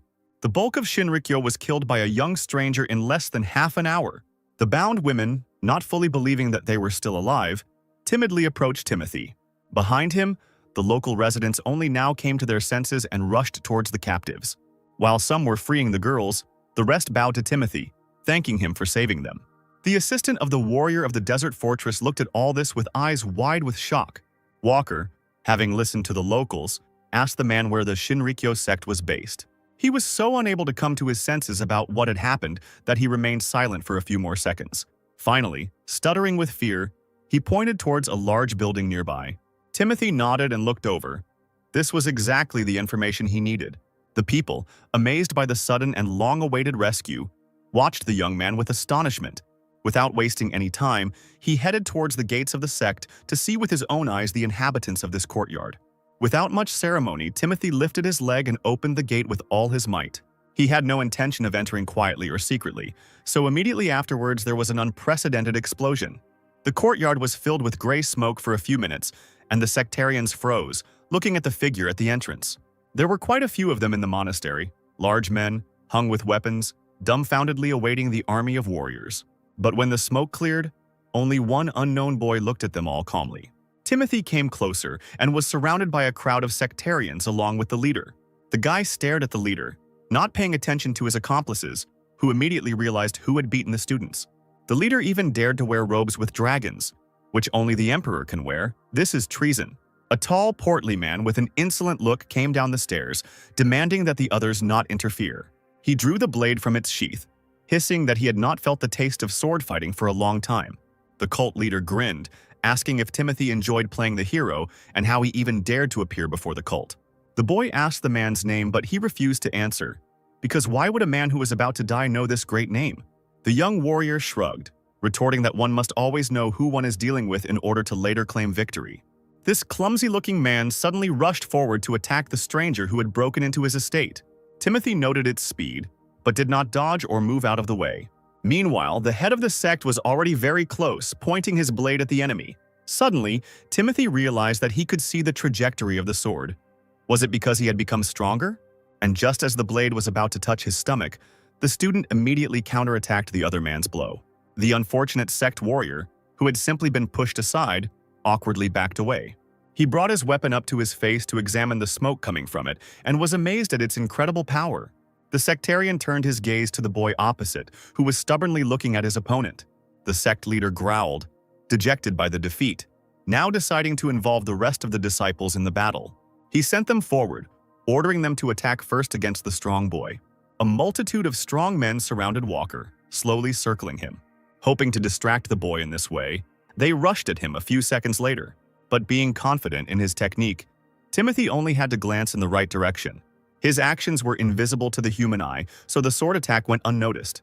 Thus, several sectarians were killed, and then the disciple took out his sword to fight directly. This allowed him to save energy, but Timothy did not become weaker from such actions. The students, who were confident that they would win with numbers, froze when they felt the force of the other team's attacks. Timothy swung his sword tirelessly, leaving flashes of light in the air and on his enemies. He paused for just a second to take in what was happening. The image that opened up to the fighter was astonishing. It was as if he was in another dimension and saw all the subsequent attacks in front of him. Time seemed to slow down, as did the movements of the cultists, which helped Timothy think through his strategy even better. The young warrior of the desert fortress repelled all enemy attacks without difficulty. Other people's evasions did not prevent them from anticipating the enemy's actions and dealing with them. Walker, dancing in this terrible dance, ran forward, leaving bodies behind him. The energy was seething with incredible power. He easily overcame obstacles. Jumping into the air, Timothy crossed the space in a second. The remaining sectarians only looked around nervously, not understanding where their rival had disappeared to. In this way, the fighter managed to get right up to the head of Shinrikyo, who was standing at a distance. The man stepped back in horror, seeing that his strongest students were already dead. He looked at the young man as if he were an avenging ghost who had brought only death in his wake. Timothy stood before the leader, knowing that in a battle with the group he simply needed to assert his superiority. It is also necessary to imagine that the hand gripping the sword is just a fist. A bright light lit up under the guy's feet, and energy gushed from the use of the second form, separation. Streams of fire seemed to come from the ground itself as Timothy ran towards the enemy. He jumped up and towered over the one who had been so confident just a few moments ago. Gathering all his strength and energy, the young warrior of the desert fortress raised his sword like an executioner. The sectarian who had brought so much grief and misfortune was deprived of the opportunity to even utter his last words. Moreover, he didn't even have time to scream from the incredible and sharp blow. The heavy body staggered as Timothy's blade cut from head to toe. The remaining sectarians froze in shock and disbelief as their leader let out his death rattle. He fell dead to the ground, having received punishment for his crimes, and fell silent forever. Without turning around, Timothy addressed the few sectarians behind him. Without moving, the warrior promised that today he would destroy the sign of the Shinrikyo sect. After these words, he turned sharply over his shoulder, looking at the frightened men. They stepped back, deciding that the devil himself in the flesh was standing before them. Even the strongest warriors began to rush about in fear, calling for the Blood Master to be summoned. Could it really be that they were talking about a blood demon with a sword? And that the Blood Flame sect was behind Shinrikyo's actions? The two students were stunned, exchanging confused glances at each other. Timothy was not in the mood to wait. He flew up to one of them and grabbed him by the throat. Shaking the man as if he weighed nothing, the boy demanded that he speak quickly. He, gasping for breath, hissed that it was all true. The demon was now sleeping in the outbuilding.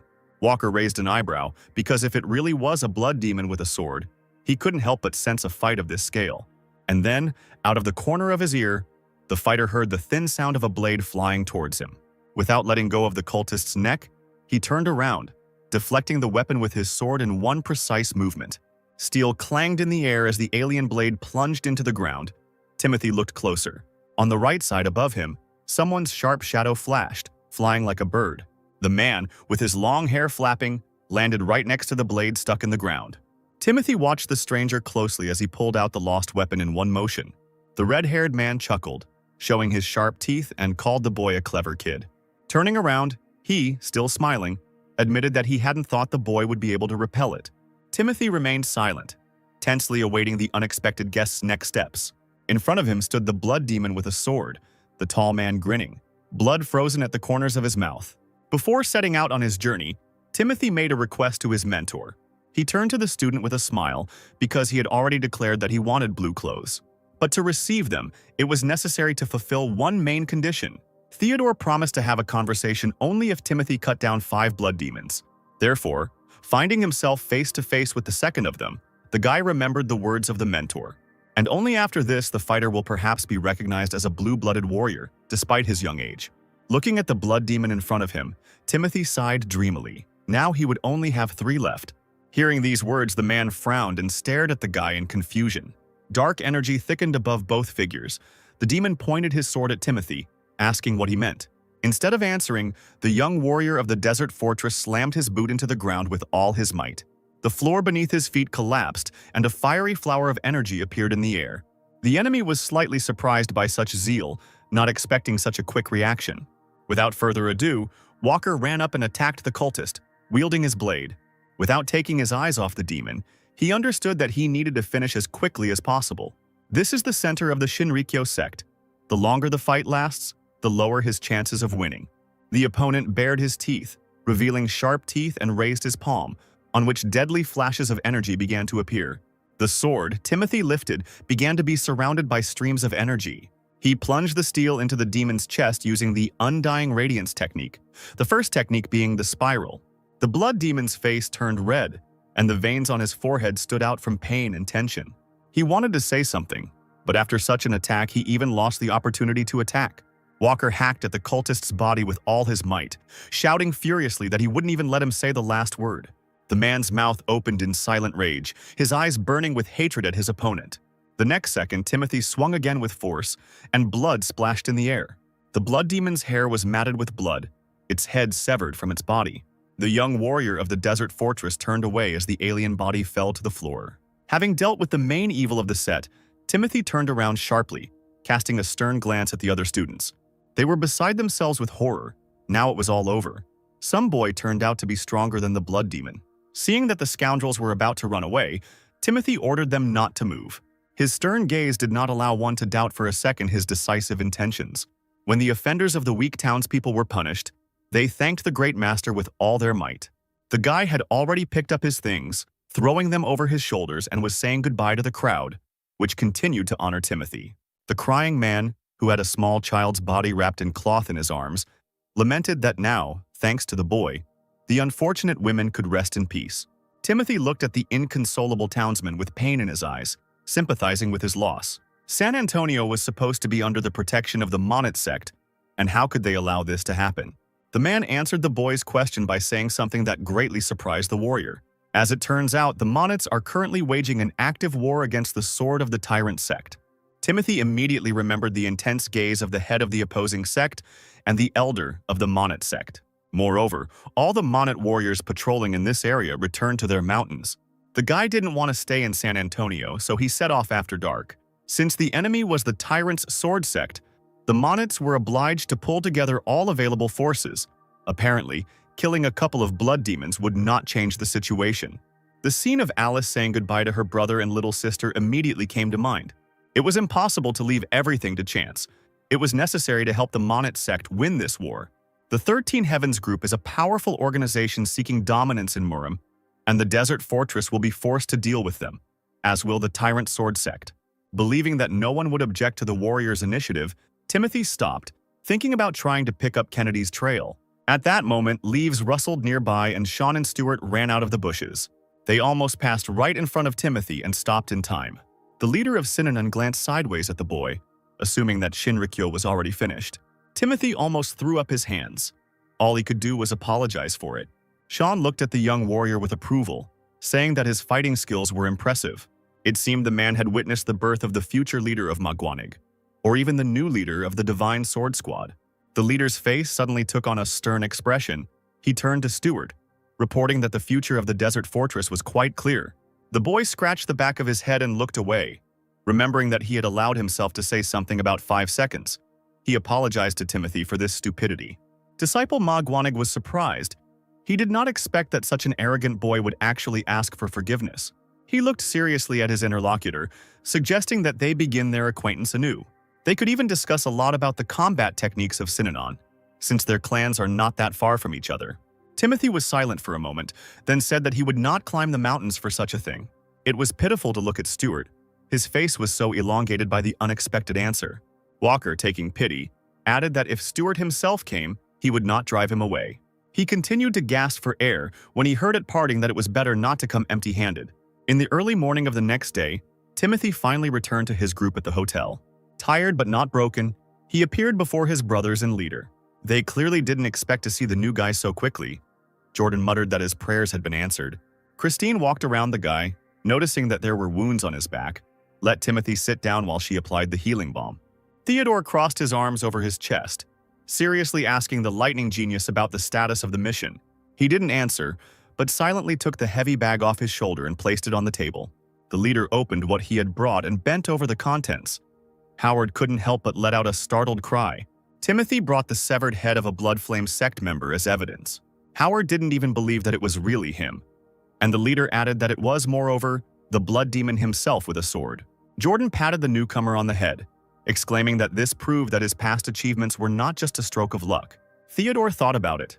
Again the Blood Flame sect, and again the defeated blood demon, who are considered to have unusual techniques? Christine admitted that this was nonsense. The head praised the invaluable contribution of the lightning genius, who always exceeded his team's expectations. Completing a mission, obtaining important information and the enemy's head, all this is highly valued in Murim. Timothy listened to the praise in silence, then admitted that he had something he needed to say to Theodore. After looking around at his fellow group members, the guy said that he wanted to go to the Monet sect. Timothy wanted to climb the mountain because he was also worried about the safety of his related sect. Breaking the silence, the leader of Magwanig said that the news had only recently reached them. But now I didn't want to let Timothy go. It's too dangerous there at the moment. The tyrant's sword is unlike its rivals so far. It is not just a demonic clan. They train in a haphazard manner, combining both orthodox and unorthodox martial arts. These are madmen obsessed with power. These people will stop at nothing. Theodore confirmed all of Christine's words above. The man was as serious as ever. The most important thing is that the Monets did not ask for help, and the warriors of the desert fortress are only allowed to do what they are told. Jordan intervened in the conversation, asking if someone like Theodore could assess the situation and issue an assignment on his own. The leader's face darkened. He clearly did not want to hear such questions, which compromised him a little. The group leader shook his head and sighed heavily, saying that he would be frank. He can't send Timothy there without knowing if he'll come back. At the desert fortress, everyone has already heard about the guy's potential, so they are worried about his future. Jordan nodded, adding that the guy was a valuable fighting unit, especially given his origins. Even the Synonym sect had promised to accept him as a guest. Christine and Howard froze, looking at the young fighter with concern. They too were worried about his future. Timothy looked closely at the leader standing opposite him, then asked if a teacher could not distinguish between the interests of the people and personal interests. Then he turned his gaze to the rest of his brothers, exclaiming that Magwanig really didn't believe in him at all. After all, the younger student always lived up to expectations, so let him be allowed to go there. Timothy frowned, thinking that by now he should have gained trust. Jordan smiled, saying that with such achievements, Walker left them no choice. Christine turned around sharply and kicked her friend in the side for such words, and he began to cough violently. Theodore scratched his chin thoughtfully, and finally declared that the student was right. The man could not simply turn away from the will of the younger fighter, but on one condition. He must first test Timothy with one of his signature moves. The Desert Fortress fighter did not react as vehemently as his brothers. Jordan looked at his mentor in shock, and Christine even screamed in surprise. The group's leader waved his hand, assuring that it would only be one blow. If Timothy can deflect it or dodge it, he will be allowed to proceed. The man shook his head in response to all objections, because if Timothy wanted to reach the heights of the martial arts world, he should at least be capable of this. And if the boy could withstand his teacher's blow, he promised another reward. Timothy had no intention of arguing. He had resigned himself to his fate and just nodded. Besides Magwang, disciples of the Synonym sect also gathered to watch the demonstration fight. Sean also arrived and thanked Theodore for allowing him to be present. The man approached a large crowd of his students and subordinates, who were eagerly awaiting a sparring match. Sean approached Stewart, asking him to remember the moment, as it was a rare opportunity to see the technique of the Magwanig leader. The boy asked if the techniques of the Desert Fortress leader were not stronger than those of the unit leader. But when it comes to situational battles, this person may be even stronger than the leader of Synonym. Leader Magwang's nickname is Hell Reaper, meaning he is a true beast on the battlefield. Many leaders of prestigious sects fell victim to him, and he always demonstrated overwhelming superiority in battle. When you are faced with a master of this level, you cannot miss a single movement, because absolutely every blow of his is deadly and precisely calculated. Unlike the Synonym, old-fashioned warriors who are fixated on their memorized art, Theodore has honed his skills completely for real combat. Even for an experienced master, any such fight could be the last. And even among the sect's peers, there are no people whom this man is not capable of striking with his technique. When Timothy and Theodore stood opposite each other, the former asked for a little time to prepare. The mentor was about to demonstrate a blow that would be difficult for even a white-ranked warrior to take, so let the boy concentrate as much as possible. Timothy nodded, looking the master in the eyes. He believed in his own strength and knew exactly what he wanted. There are less than 30 black-robed masters in the desert fortress. He couldn't let this intimidate him. Walker closed his eyes and took a deep breath. He just has to show the martial arts he has mastered and give it his all. After a few seconds, Timothy opened his eyes. They were shining with a bright reflection of power. Now he saw the teacher's true aura, his figure glowing like a bright sun. The young warrior grabbed the hilt of the sword with both hands, simultaneously telling Theodore that he could strike. A slight smile appeared on the man's serious face, and he chuckled softly. With only a few final seconds left before the battle began, Timothy focused. The leader seemed to have lost his human form. His image was filled with energy and consisted of nothing but strength. This palm technique seems to be able to easily penetrate even the defensive walls of a castle. Timothy knew he had to dodge, looking at the demonic face of his mentor flying towards him. A real devilish flame burned in his eyes, and his movements were barely perceptible to human vision. Timothy's eyes widened, trying not to miss a single second that could help in the fight. He practiced dodging, but it wouldn't be enough in this case. The young fighter made a sharp movement with his palm to the side, then froze. Theodore was already very close, raising his hand for a follow-up blow. A star of energy was pulsing in Timothy's chest, and he decided to take a step further. When the student watched the teacher, every organ of his senses became sharper. The opponent's gazes, blazing with multicolored lights, met for a moment. Timothy managed to get around Theodore, who was rushing towards him, in a split second. He found himself behind the fighter, impaling himself in the air like a wall of fiery energy. The Magwanic fighters, who had been holding their breath, exhaled loudly, and Stuart leaned forward as if living the seconds of the battle along with its participants. Theodore stopped, extinguishing the flame of his energy, and froze in place. Without turning around, dejected by defeat, he asked what kind of stepping technique it was. Timothy smiled faintly, replying that he had merely taken a step. Standing in pitch darkness, he saw thousands of golden flashes rushing towards him. But one of them, the largest, allowed us to see the path to salvation. Looking seriously at his mentor, Timothy said that he would name her the Flare of Shining Wings. Straightening up, Theodore, despite the outcome of the battle, was pleased with the result. Crossing his arms behind his back, he told the student with a smile that he could go to the Monets. After this fight, Timothy almost achieved his goal. He received the blue cape. Having thrown it over his white clothes, the guy walked towards the mountain with Howard accompanying him. The young warrior recalled again and again the solemn moment of receiving new clothes. He was called into the master's office, where Jordan, Christine, and Howard were already gathered. Jordan spread a bright blue cape in the air and draped it over the newcomer's shoulders. Timothy touched the soft fabric, confused and very carefully, while his brothers congratulated him. Finally, he really asked sincerely why they were doing this. Christine explained that this would show the white battle dress combined with the blue cloak. This means that the guy is a rookie genius who has been recognized by the Blue Warrior. This status gives the right to command the warriors of the desert fortress in white robes. A genius newcomer is a term used to describe the most outstanding member of a younger generation. Jordan advised telling anyone that the blue-eyed demon had acknowledged the guy. If anyone asked, it would save him from unnecessary problems. Christine smiled, allowing him to use her name too, and Timothy could also consider that she had given him the cloak. The boy looked with gratitude at the satisfied members of the Magwanic group. Lost in thought, he walked through the forest in silence until it was interrupted by Howard stopping on the way. Smiling, he admitted that the white robe with the blue cloak suited Timothy. He also stopped and looked at himself, replying that it was a little unusual. Howard winked at his friend, assuring him that he would get used to it very soon. Walker smiled, thanking the divine guardian of the desert fortress. When the boy looked at him in surprise, Timothy added that this was not empty praise. Finally, the boys approached the clearing where the entrance to the Sex Mountain began, starting with a stone gate. In front of them stood 4 strong men, apparently warriors from the Monets. Howard wondered, so they really do have a conflict with the tyrant's sword sect, judging by the fact that even at the entrance there is increased security. Howard had an idea, straightened his shoulders, and walked forward confidently. There was nothing to do. Timothy went after his friend, but they were immediately stopped by security. One of the men held a blade in front of him, looking menacingly at the strangers, and demanded that they state their sect, name, and the purpose of their visit. Howard winked at the guards and pointed to his badge on his shoulder, saying he came from the desert fortress. But this didn't seem to make any impression on the disgruntled guard. Timothy spoke up, revealing his name and affiliation with the Magwanig unit of the desert fortress. Howard, who had been silent until then, quickly added that he also came from there. The guards looked at the young men with distrust, asking if they had the same clothes as evidence. And only now Howard reached into the inside pocket of his handicap, pulling out his signature signet ring. The guard whistled, surprised that the desert fortress allowed such young warriors to act independently. The young fighters frowned. They did not like such mocking treatment at all. At that moment, a stern male voice was heard, putting an end to any arguments.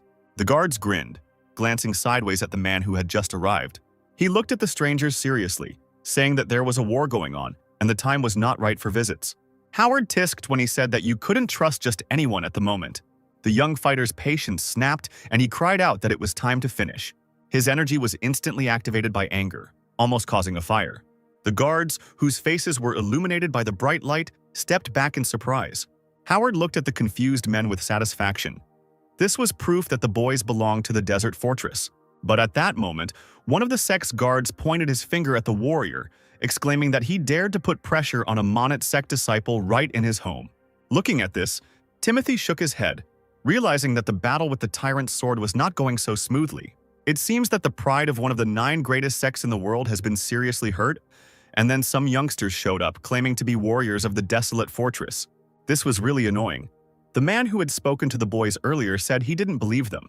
So young, and already warriors of the desert fortress, these are not easy times. If this is reinforcements for the Monets, why are there only 2 fighters? Is the greatness of the desert fortress already a thing of the past? This disrespectful attitude hurt the moral values of the Magwanig boys. The guards themselves realized this too and began to grin. But Timothy couldn't leave things as they were. He pulled me out with a jerk, exclaiming that it was not right to insult warriors of another sect without reason. His energy rattled through space with the force of lightning. The student demanded that he take his words back. The guards standing behind were dumbfounded, looking at the determined fighter. But very soon they became indignant. Pulling out their weapons, the men bared their teeth. Timothy realized that they would not apologize, so he swung his sword sharply. A real wave of energy passed from his hands towards the strong members of the sect. The strength of the young fighter knocked the sword out of one of their hands, and it flew into the air. The man looked up, stunned, as his weapon landed behind him. Looking at the guard's reaction, Howard couldn't help but let out a barely audible chuckle. Timothy hoped he had taught the insolent men a lesson as he sheathed his sword. When the situation reached its limit, a loud girl's voice was heard calling for a stop. Howard was the first to notice a young stranger approaching them from the direction of the dense trees. Timothy froze, looking at the girl with apprehension. He had not seen her before. Meanwhile, a slender figure with a sword at the ready flew straight into the crowd. Passing the men, she landed lightly and gracefully on the toes of her shoes. Howard was stunned by the stranger's spectacular appearance in the clearing. The girl turned around, her large dark eyes looking distantly at the strangers. It immediately became clear how strong the girl was. She was no inferior to the warriors in blue robes from the desert fortress. The men greeted their mentor with bewilderment and immediately became embarrassed under her stern gaze, while she, in the meantime, began to scold the warriors, saying that their words and actions were no good. She even drove the men away and they began to ask for forgiveness, saying how ashamed they were. The mentor apologized to Howard and Timothy for the fact that the cultists showed an unsightly side to the mighty warriors of the desert fortress. Timothy took another look at his friend, who was obviously fascinated by the stranger. Walker sighed and spoke first, introducing himself again and saying he belonged to Magwanig's unit. Then he nodded towards Howard, adding that he had come with him. The girl chuckled sweetly. She was a member of the Monet sect named Molly Brooke. Howard found his voice. He had already heard of Molly, nicknamed the Cloud Dragon of the Monate sect's sword. Finally, the introduction took place as expected. Timothy looked intently at the girl. Cloud Dragon's sword, Molly Brooke. She is rumored to be a genius sent from heaven. This girl has made a name for herself in the world of martial arts with her own talent and skills. Howard extended his hand to her, exclaiming that it was a great honor for him to meet such a legendary warrior. Timothy looked down guiltily, admitting that it had been rude of them to show up without an official message from the desert fortress. And he felt ashamed in front of the great Molly Brooke, to which the warrior stated that she saw Howard try to explain the purpose of the visit. But the sect warrior rudely interrupted him. Rather, it is the girl who needs to apologize on behalf of the head of the Monet sect. She once again apologized to the esteemed guests for the inconvenience caused and offered to take them to headquarters, having agreed with Timothy that they would discuss the rest when they went upstairs. The boy heard someone's quick steps on the stairs, and when he raised his head, he saw his brother. He was so stunned that he lost the power of speech, looking at his relative as if he were a ghost. Molly was also surprised by this reaction. She looked in surprise from Timothy to his brother. When the whole company reached the headquarters gates, the first thing that rushed to Timothy was his niece Alice. The girl missed her uncle very much. She, almost crying, stretched out her little hands to him. Timothy immediately sat down to hug his niece. He stroked the little girl's head, asking how she was doing because he too was glad to see the girl. But she couldn't say a word. Her small lips trembled and tears gathered in the corners of her eyes. Finally, unable to control her emotions, Alice burst into tears, burying her face in her uncle's shoulder. Those around him watched the scene of reunion when Timothy looked up and met the gaze of an old man he did not recognize. The guy nodded and quickly stood up to meet the man. Molly said that the sect leader and elders went to fight the enemy swordmasters. Since the guests came from the desert fortress, the girl brought the only remaining elder of the sect. Timothy and Howard raised their hands respectfully, clasping fists together to greet the elder. The man nodded slightly, his forehead furrowed with deep wrinkles, and through his thick beard he announced that he had been named Logan Lee. Hearing that very name, both guys were stunned, frozen in place like statues. It couldn't be that a living legend, the master of the Monet sword, stood before them. Alice clutched her brother's sleeve, wincing as Howard cried out loudly that he was greeting the great warrior.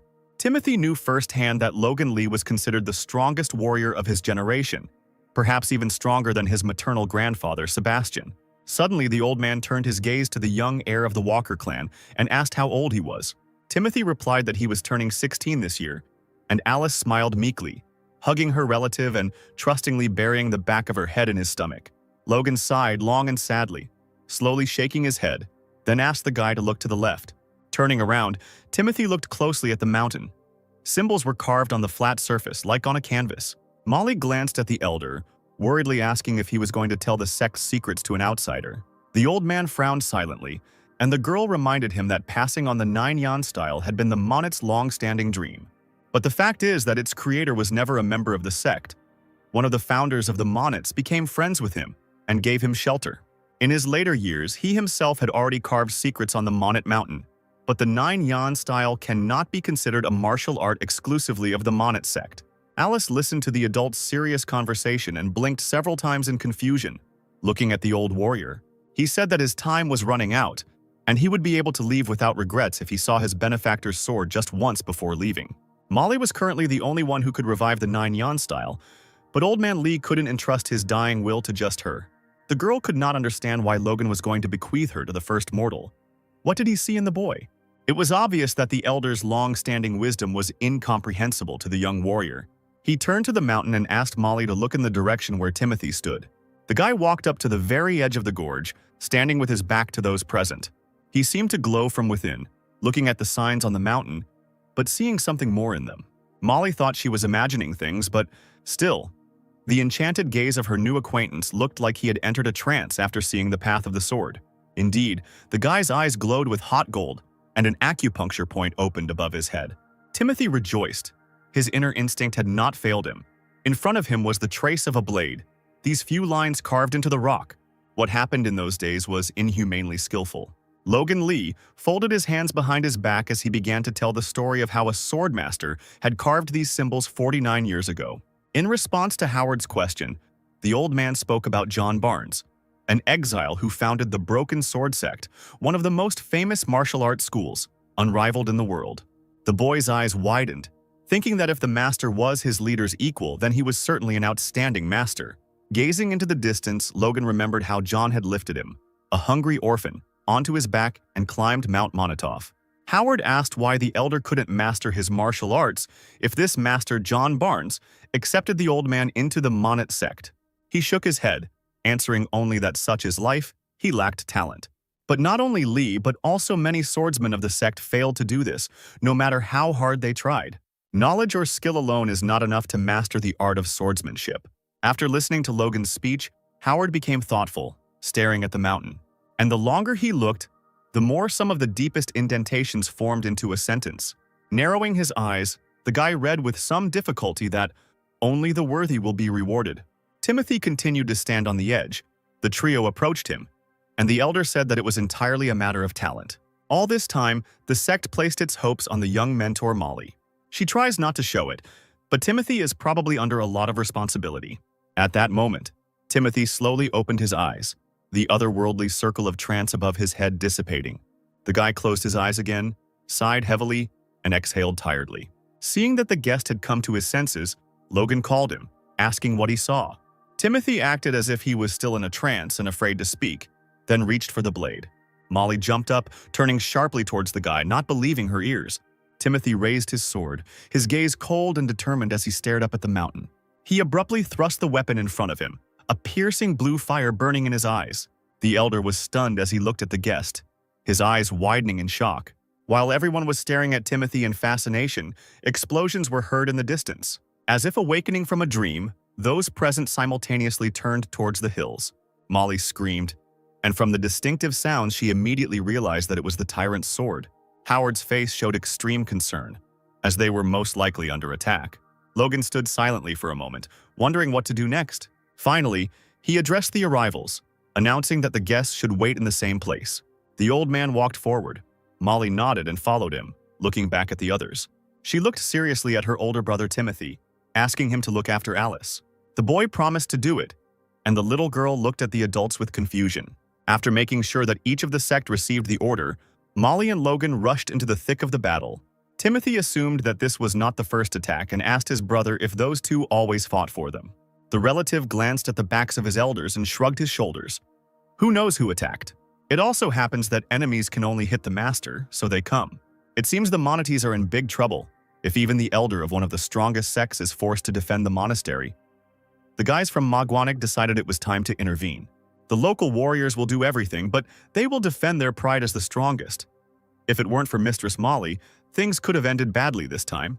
Timo noted grimly that it didn't look like he and Howard had had time to prepare.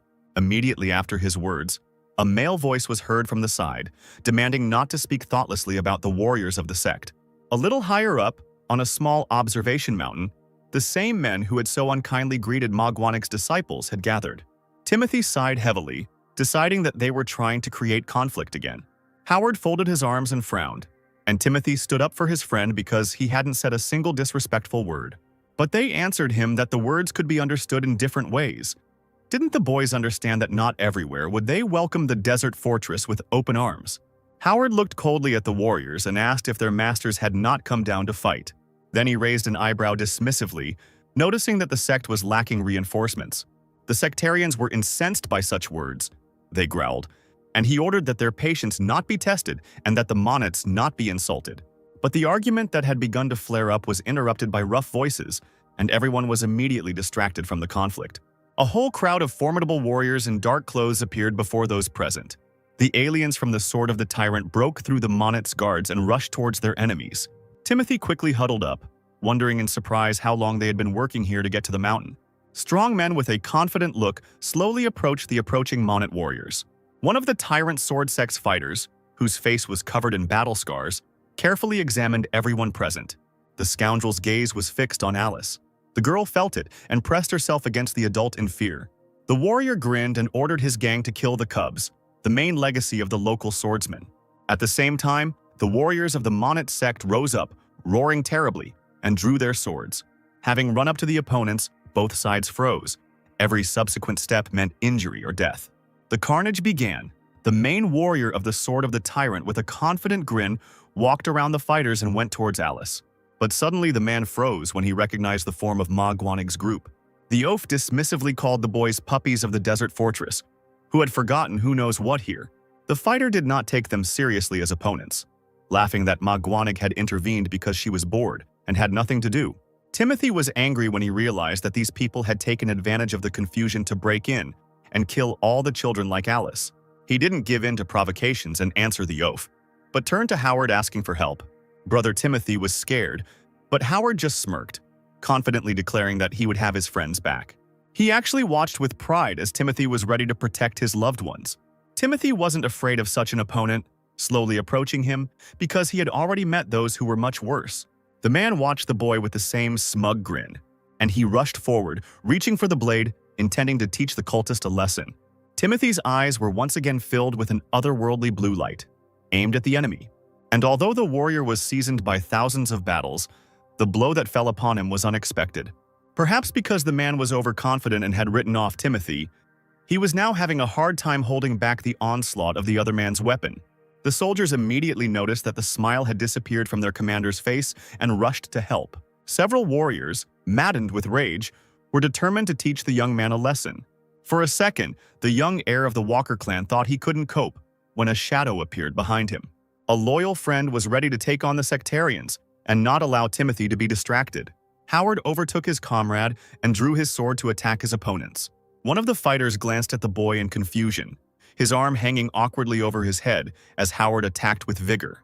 Disciple Ma Guaning made it his goal to distract the enemies from Timothy at all costs. Ultimately, it was the sword of the tyrant fighter who was defeated, receiving a sword blow directly to the chest. Howard jerked the weapon out of the alien flesh as he heard a noise behind him. The guy knew that he had not gone unnoticed by the enemy, and so he turned around sharply. He didn't even have time to focus on the target before bright beams appeared in space. They blinded enemies, repelled attackers, and seemed to restrict their movements. Timothy took advantage of the techniques he had learned recently and put them to good use in combat. The huge fighter bared his teeth, trying to defend himself not only with his blade but also with his scabbard. At some point, the man, straining with all his might, managed to make the blade of the boy's sword slide to the side. He became seriously angry and stepped back, then pointed the tip of the blade at Timothy. Madness was splashing in the sectarian's eyes. It seemed that in just a few more seconds he would emerge victorious from the fight. Timothy turned his head sharply and swung his weapon, energy streaks appearing in the air. He used the flapping shining wings technique and appeared behind the enemy. It didn't take the guy long to suddenly raise his hand with the blade. The sharp steel entered the fighter's back, and from pain and shock he opened his mouth wide, as if surprised by something. A heart-rending cry followed, and the warriors of both sects froze in place. The leader of the Mes Tirana sect seemed to realize he had lost only after a few seconds, slowly lowering his head. The man cursed, and with the last of his strength he turned his head to look at Timothy. He clutched the sword in his hand, not removing it from the alien flesh, listening to them call him a puppy. Although these words had no effect on the guy, he vindictively pulled the weapon towards himself, and the enemy fell to the ground. Blood splashed, it sprinkled the ground, and all the fighters shuddered at once. Timothy and Howard stood practically back to back, with their fallen enemies lying at their feet. Taking advantage of the tyrant sword sect's hesitation, the Monat warriors quickly dealt with the outsiders. A few more minutes passed and the guys from Mugwanig sighed wearily, putting their swords back in their sheaths. The Monat fighters also finished fighting the people from the sword of the tyrant who treacherously entered their territory. They watched as a joyful Alice ran up to Timothy. She was happy to hug her brother again. The men then realized they had overreacted and apologized to their guests for their rudeness. Timothy didn't answer, pressing his lips into a thin line, the baby in his arms looking at the fighters in surprise. At that moment, Molly and Logan gracefully descended from the heavens to the earth of the sect. The old man folded his hands behind his back, approaching the crowd. He glanced at several bodies of strangers. The teacher's mouth fell open in surprise, not expecting that their departure would lead to a real massacre. The dead faces of the strangers from the tyrant sword sect were frozen in true horror. Stopping right in front of Timothy and the girl, Logan declared that the Monats were greatly indebted to the guests from the desert fortress. The guy picked Alice up in his arms, and when she hugged him around the neck, he replied that he was only protecting his sister. Logan understood without further ado what the guest was really thinking, so he simply nodded to him. The old man nodded towards the girl who was the hope of the Monats, and would follow Molly's path in the future. Logan repeated that Timothy had shown great favor to the sect, and the boy considered it an honor to receive praise if the elder really thought so. The student put his confused sister down on the ground. He wanted to talk to the old man about something. Raising his sword with one hand, he seriously asked if it would be possible to practice a little on the sect's territory. Molly gave the guest a piercing look, probably still uneasy about his strength. The old master also thought about it, because earlier he had insisted that something great was hidden in Timothy. He looked longingly at the weapon, quietly saying that he was not ready to leave yet, because he was haunted by a strange feeling from the very side of the mountain. Logan looked at the guy again, and it seemed like he really had an epiphany. The old man waved his hand to his fighters, and Timothy once again looked at the majestic mountain of the sect.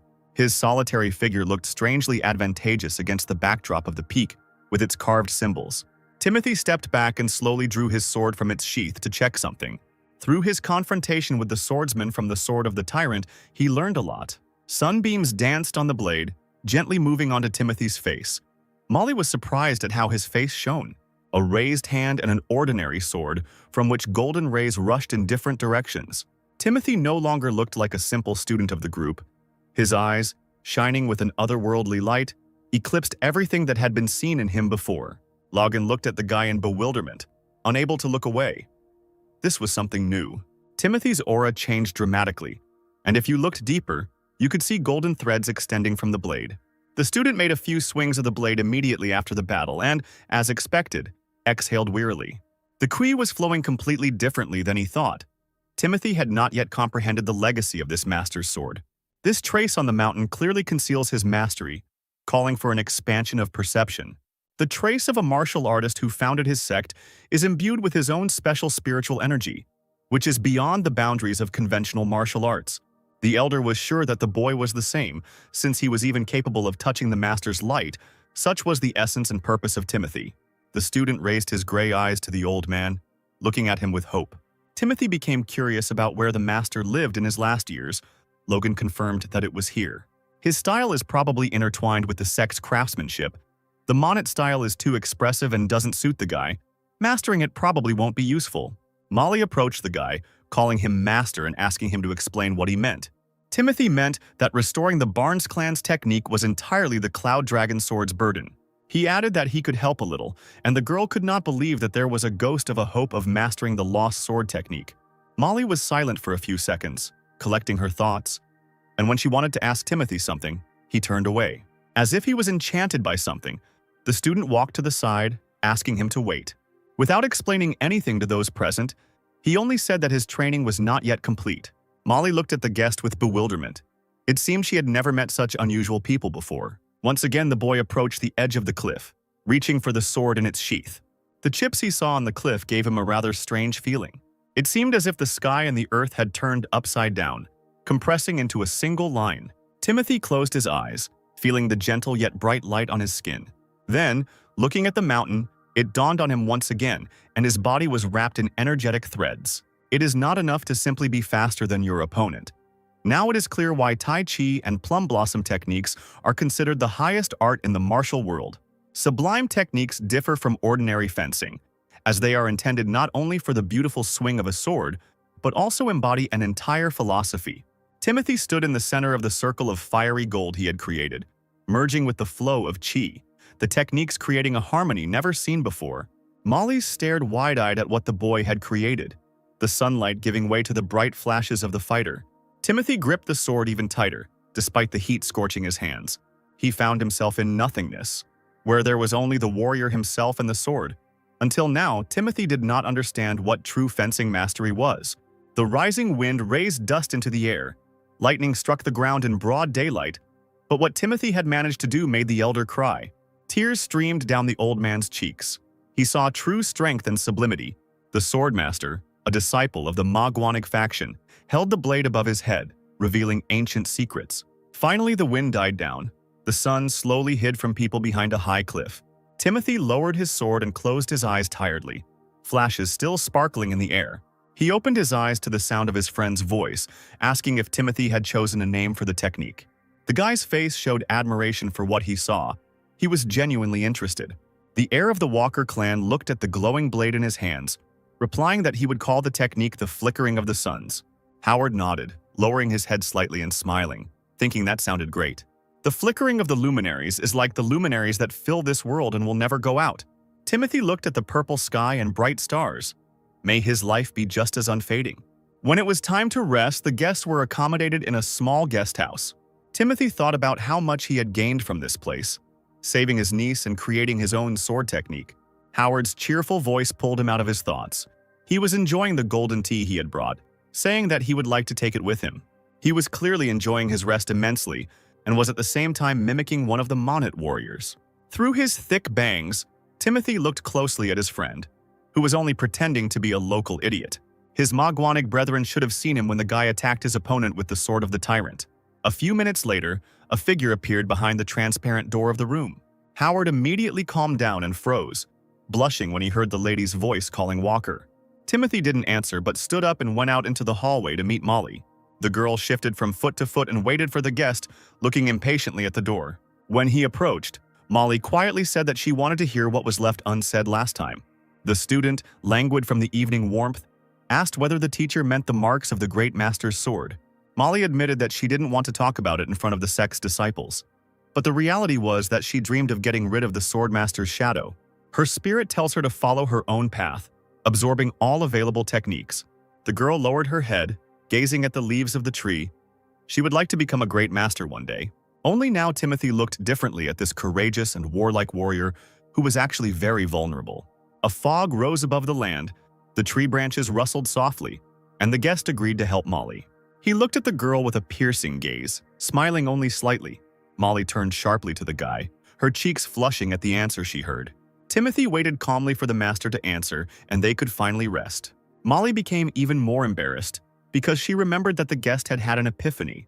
Coughing into her fist, the girl decided that she hadn't asked him to share her knowledge politely enough.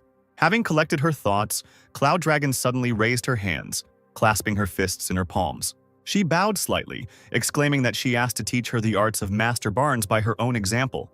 The girl swore to honor the guest for the rest of her days for the favor shown. Timothy was completely confused, blinking in confusion. He did not fully understand what was required of him. Molly was silent, and so was he. The air was filled with awkwardness, interrupted by the chirping of cicadas. The teacher looked up and seemed ready to burst into tears, taking silence as a refusal. Timothy allowed himself a barely noticeable smile and invited the girl to follow him, assuring her that it would not take long. Molly thought she must have misheard at first, but then her spirits finally lifted. An elder, enjoying the coolness of the night, who was walking in the garden, heard the rustling of leaves in the distance. Taking a closer look, he saw familiar figures. The guest and the Cloud Dragon were heading towards the forest clearing towards the mountain. If Logan was surprised, he didn't show it and didn't distract the warriors. They both approached the Monet Mountain, and Timothy announced that he would show Molly the concept, which surprised her greatly, because she thought that he simply understood everything in general terms. The guest continued to say that if the mentor succeeds in recreating this, the technique will not be absolutely identical, and then everything will depend only on the skills and talent of the Cloud Sword Dragon. But the thing was, Molly couldn't get over the shock of the realization, and Timothy thought he should put it more simply. The guy decided to show the conceptual component, and how the girl completes the technique is her business.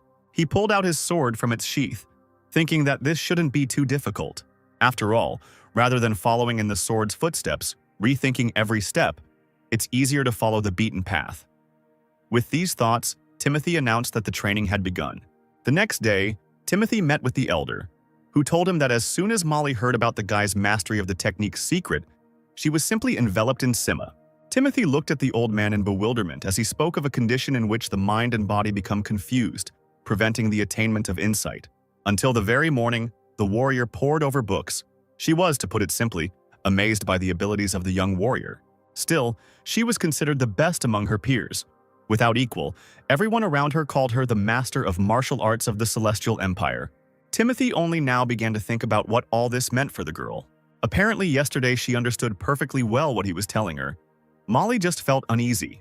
Looking at the golden fire coming from the sword of the guest, who had not even been in the sect for several days, Molly felt her insignificance for the first time. After all, the guest turned out to be no ordinary boy, but a real master. At that moment, the warrior seemed to rethink her entire life, looking at Timothy. The boy scratched his chin in embarrassment, muttering that it was pointless since the great Cloud Sword Dragon was far superior to him. Logan smiled, replying that heaven had made a mistake. Instead of being proud of his outstanding talent, he was modestly making excuses for his shortcomings. The boy said that the old man was exaggerating, and at that moment someone approached the elder, calling him. It was Molly. She urgently needed Logan, but seeing Timothy nearby, she immediately fell silent. The elder greeted the girl warmly, knowing that she would recover quickly. Timothy also greeted the great Cloud Dragon. A slight blush covered Molly's cheeks, and she looked at Timothy from under her lowered eyelashes. Then she turned to him, asking him to demonstrate his skills, since he had mastered the secret techniques. She placed her hand on her chest, asking permission to study the art of Gu together, because by training in this way, they would be able to fill in each other's gaps, and then Timothy would achieve success faster. The guy looked at Molly thoughtfully, thinking what to answer her. It took him longer than he expected. Looking straight ahead, The heir of the Walker clan asked for forgiveness, but he didn't even have time to hone his own sword techniques right now. The warrior opened her mouth in shock. This was not the answer she expected. Sighing, Timothy continued, saying that since their techniques had the same concept, the girl could learn something from watching him. He promised to call Molly when he trained Twinkling Lights. Timothy will allow her to watch his training, and the Great Cloud Dragon will be able to improve his technique by practicing the guy's movements. Molly wanted nothing more than to be able to watch the twinkling of the suns. The girl called Timothy great, and the elder noted that generosity must have limits.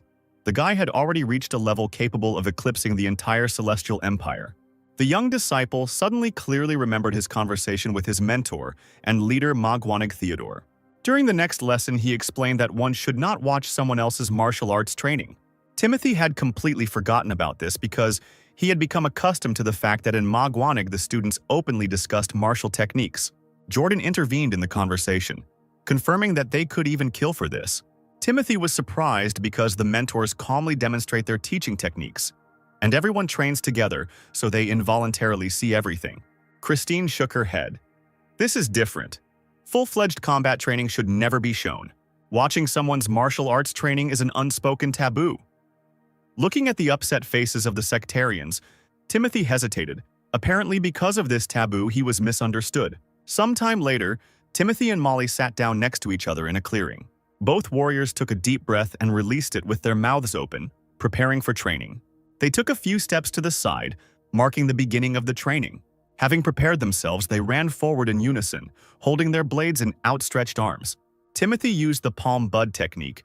The flows of internal energy and the flickering of the luminaries were completely different from the technique of the unfading radiance, the palm bud. Unlike the last one, where each blow had to be clearly separated from the other. In the flickering of the luminaries, there is a continuous flow. The sword is drawn without the slightest hitch.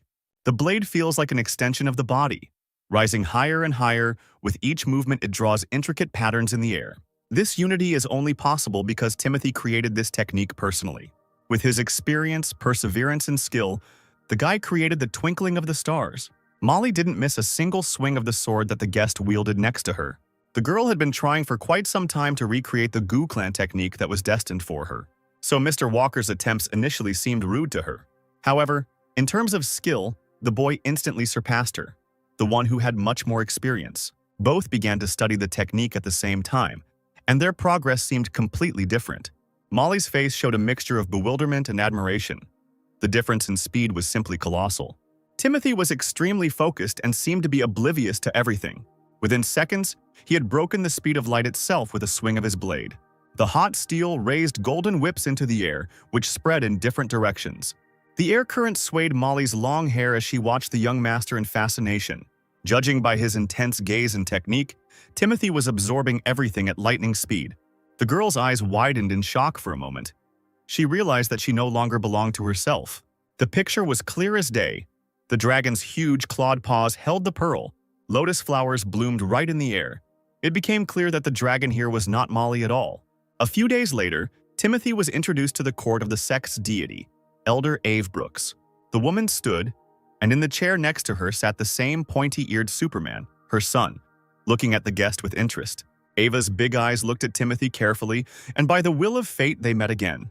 The boy she noticed on the day of the massacre at Walker Manor has grown into a true warrior, Heavenly Sword Master. Victor Brooks was the head of the Monet sect and was the first to speak.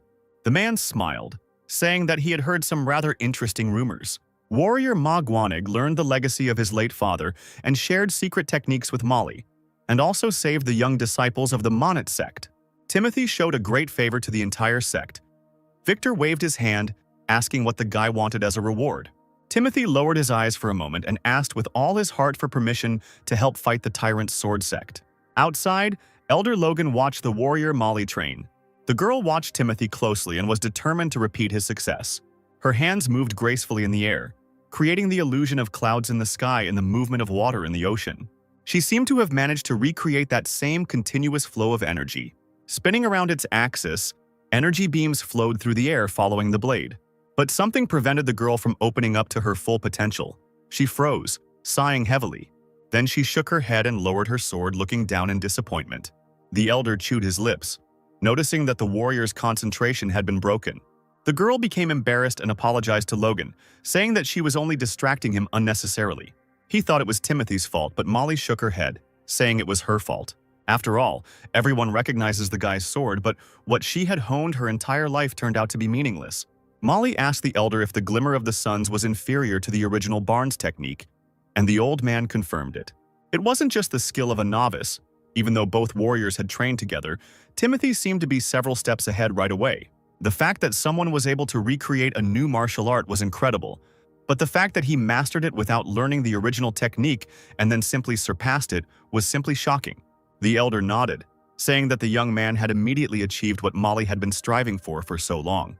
He is definitely a great master whose skills are beyond his age. However, it was obvious that he would quickly master the art that he himself had created. Because everything in this world is best suited to the creator, he has exceptional talent. The Cloud Sword Dragon sighed heavily once again, thinking that she would never be able to catch up with Timothy. It was hard to live in the same era with such a master. Logan advised the girl to try to find the positive side of the situation, as she had successfully mastered the basics of the Barnes technique. Molly looked away, agreeing that it was worth it. The old man straightened up, looking at the student, deciding whether to share the secret with her. Looking back, he decided to open up, starting with the fact that at first he didn't want to talk about one of Timothy's peculiarities. The guy had an open Baihui point, receptive to nature itself. Through it, man receives the power of heaven and earth in deadly excess. As soon as she heard that even the greatest masters were unable to bear such a gift, Molly tensed up, asking what the elder wanted to say. Logan looked down and spoke the bitter truth. Timothy didn't have long to live, but despite this, he continues to fight, like a flame trying to leave a mark on this world. Molly was stunned by this, and her new knowledge allowed her to look at the boy in a new way. Logan turned away, staring at the sky where the clouds floated, and there was a brief silence between him and Molly. The girl pondered the words of the elder, who deeply respected Timothy's aspirations, regardless of skill level or age. As much as the sectarians didn't want it, the day of battle with the opposing sect on the Great Plains soon came. At the head of the Monnet warriors stood Victor and Ava Brooks, with Timothy a little further behind them. The tyrant sword fighters gathered opposite, a truly dark energy hovering around them. A cold wind blew through Timothy's long hair as he looked closer, searching for that special person. The head's blade, with dark and gloomy waves flowing around it, was thrust into the ground. The dark lips of the tall, stately man standing in front stretched into a smile. It was the head of the Tyrant Sword Clan, whom Timothy had already met earlier in horrific circumstances. Howard put his hands on his hips, stating that here was the Monotov's sworn enemy. The boy leaned forward and narrowed his eyes, trying to make out his opponent. He heard a chuckle behind him and asked Timothy what was the matter. He shook his head. After all, the friend could have stayed on the sidelines and not participated in this massacre, but he came anyway. At that moment, a small figure moved with the speed of the wind, growing larger as it approached. Without warning, one of the Sword of the Tyrant fighters jumped out into the middle of the makeshift field, landing loudly on his feet. He grinned and raised the sword in its magnificent scabbard above him, holding it in one hand. The man frowned and looked stern. He gave his name, the leader's third disciple, Richard Kelt. He shook his short hair, exclaiming that he invited to come out whoever dared to take his sword. Victor listened to the boasts of his opponent, who shouted that he would respect the fighter here and now. The heavenly swordmaster turned a questioning gaze to Timothy, who did not turn away. He resolutely approached the head of the sect and the elder of the Monnets, Ava, addressing them respectfully. The boy asked both of them for permission to fight on behalf of the sect. At first, Molly thought she had misheard, but when she saw Timothy standing next to the heads, she was amazed. She immediately remembered Logan's words, who said that the boy continues to fight, like a flame, trying to leave a mark on this world. Victor smiled and nodded, telling Timothy to go ahead, who bowed and thanked the chief. The guy left Molly and Howard behind without further ado and headed towards the enemy. He didn't doubt his decision for a second, moving smoothly and confidently. The heads of the sect and all the warriors watched the guest, following him with thoughtful glances. Logan looked at the boy with sympathy, while Howard was ready to help at any moment. A great master, living for the moment in defiance of fate, he has already become a legend. As Timothy approached Richard, he chuckled, saying that the days of the Monite sect seemed numbered. Timothy knew they would try to distract him with ridicule, so he didn't answer. The man raised an eyebrow, then bared his teeth, looking at the boy like an animal at its prey. He almost laughed as he asked dismissively if Timothy was the Walker boy. Apparently, the man was at the Walker estate on that terrible day, and considered Timothy's visit to be impudent. Richard pulled out his sword, saying that he should have finished him off back then. But fortunately, the victim himself appeared before him again. Timothy continued to stand silently and not answer, looking at his opponent through his thick bangs.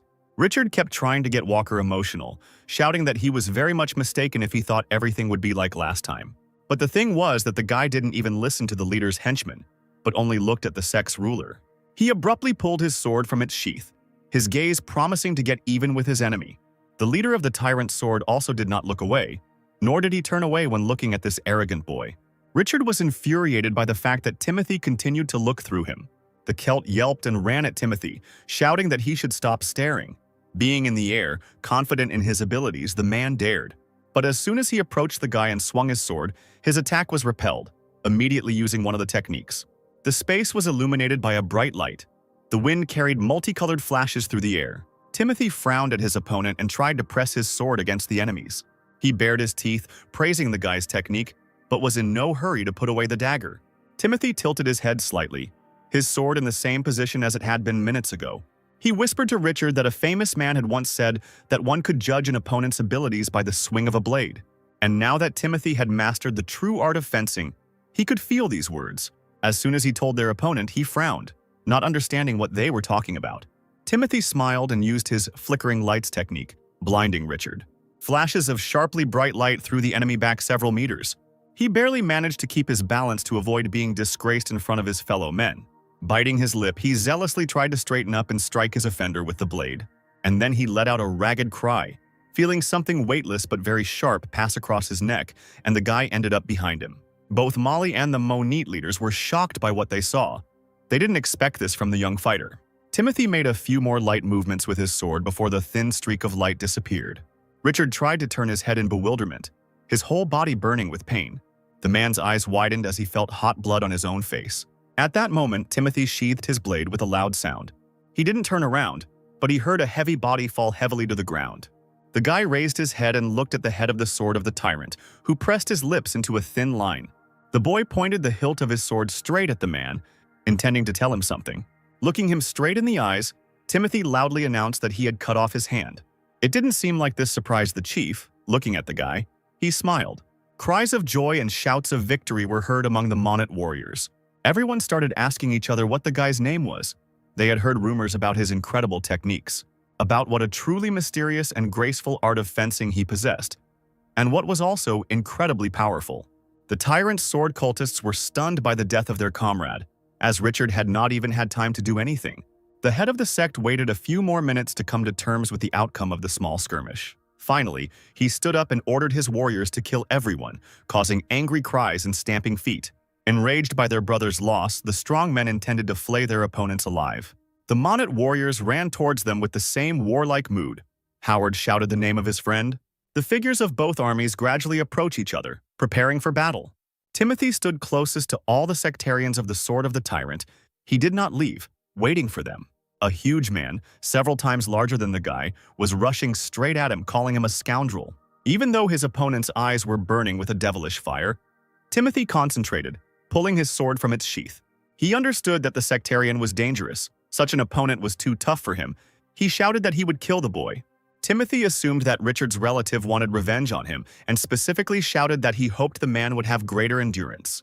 He went mad with rage and pointed a sharp blade straight at the guy jumping on top. And how dare he be insolent? Timothy barely had time to do anything when Logan jumped out from behind him. The old man's eyes lit up with a righteous golden fire of power, and he immediately activated the energy. The elder, despite his advanced age, managed to throw the enemy into confusion, knocking them off their feet with his appearance. The big guy fell on his back. Not letting go of the sword, he even growled with anger.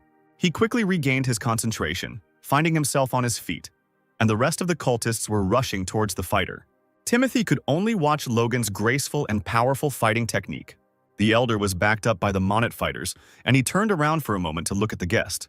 Then he ran forward like a young man, saying at the end that thanks to Timothy he had learned a valuable lesson. The wind from the stranger's movement stirred the air and the boy's clothes. He peered closely at the mentor's back. Meanwhile, the two armies clashed in a fierce duel. The strongest Monite sectarians fought bravely against the savages of the tyrant's sword.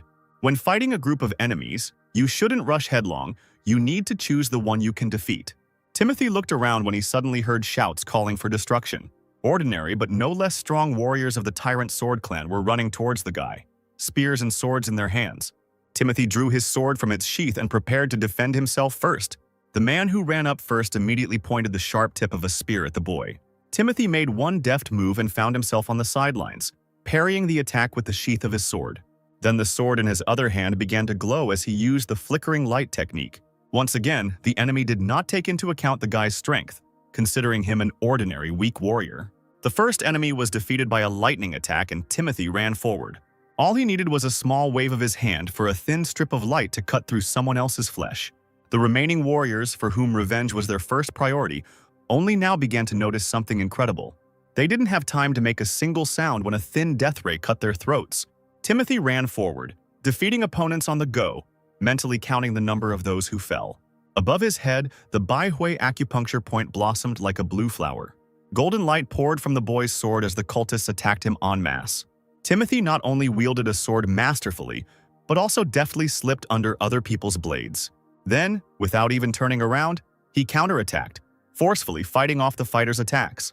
A crowd of warriors attacked him, thinking that they would be able to defeat him by force, but they were unsuccessful. The boy froze for a moment as the fifth cultist appeared dead, lying on the ground. Enraged opponents ran at him, jumping out from different sides.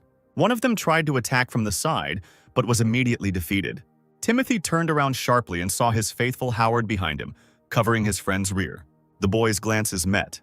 Timothy nodded gratefully to his comrade. The next moment, Timothy gathered his strength. The guy's eyes were burning with a bright light. Standing back to back, Magwanig's disciples skillfully fought off the sectarians. A little later, when Timothy was walking through the forest with Elder Ava, she reported that the preliminary fight ended in victory for the young hero. She looked lovingly at the green branches, saying that Timothy was a good boy. He seized the initiative and did the right thing. He, not accustomed to accepting praise correctly, became embarrassed and replied that he was being flattered. But Ava insisted that he was wrong to say that. Many in the sect now looked up to the guest, and soon there would be no end to the admirers. And indeed it was so. One of the warriors winked at Timothy, saying that he had saved some good wine, hiding it from the eyes of the brothers and the teacher, inviting the master to join. Another strong cultist was upset to learn that Timothy had already been invited to a duel. Another guy was zealously suppressing the interest of the students of another sect, believing that Timothy should spar with him first. The boy was truly confused by such attention. Even Howard looked at the sectarians as if they were strange animals. While Timothy was remembering all this, Ava softly called him, pulling him out of his own thoughts. She spoke carefully, raising the topic of the attack on the Walker house and why it had happened. The boy's second brother already knew about it, but the elder thought it would be better for Timothy to hear everything now. Looking at the impenetrable boy, the woman hoped that this would not shock him, but it was still worth asking just in case. He walked forward a little, then looked back and shrugged, saying that the decision was up to the elder. But they still had a big battle ahead of them a few hours later on the Great Plain. The sword of the tyrant cultists looked angrily at their opponents gathered opposite them. Elder Logan merely concluded, looking calmly at the enemies, that it would not be easy. The council elders have come out in full force, and although there are few of them, if they win here, it will all be over. The old man asked Molly, who was standing nearby, to take care of her students. The girl approached Timothy and sincerely wished him luck in the upcoming fight. He nodded to the warrior, wishing her, the cloud dragon of the sword, to overcome everything. Logan warned Timothy to beware of the sinister Rakshasa, the grandfather of the warrior Richard, whom he killed. The vengeful man was also the very elder of the Tyrant Sword Clan.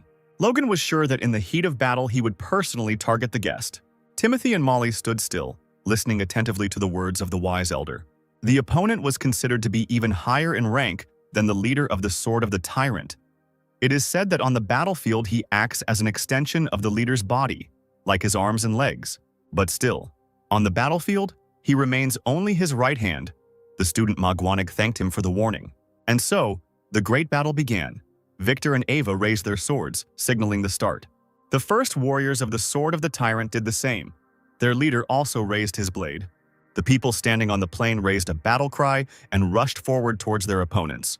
The savages of the Sword of the Tyrant did not stand aside, weapons raised before them. They rushed into battle. The Monet fighters' instructors gave orders to their men, announcing the battle formation. Both sects finally clashed in a brutal battle, losing their men in the process. Timothy did not lag behind, wielding his sword with all his might, fighting on the side of his loyal friends. He was getting closer to his main enemy, bravely defeating smaller opponents. His keen gaze caught sight of a large figure that was slowly approaching. The guy stopped and froze. Seeing that same elder, their gazes met. The man bared his teeth, rage splashing in his eyes. Today, he would not let the boy go. He lifted his chin, vowing to bring his head to Jordan's grave.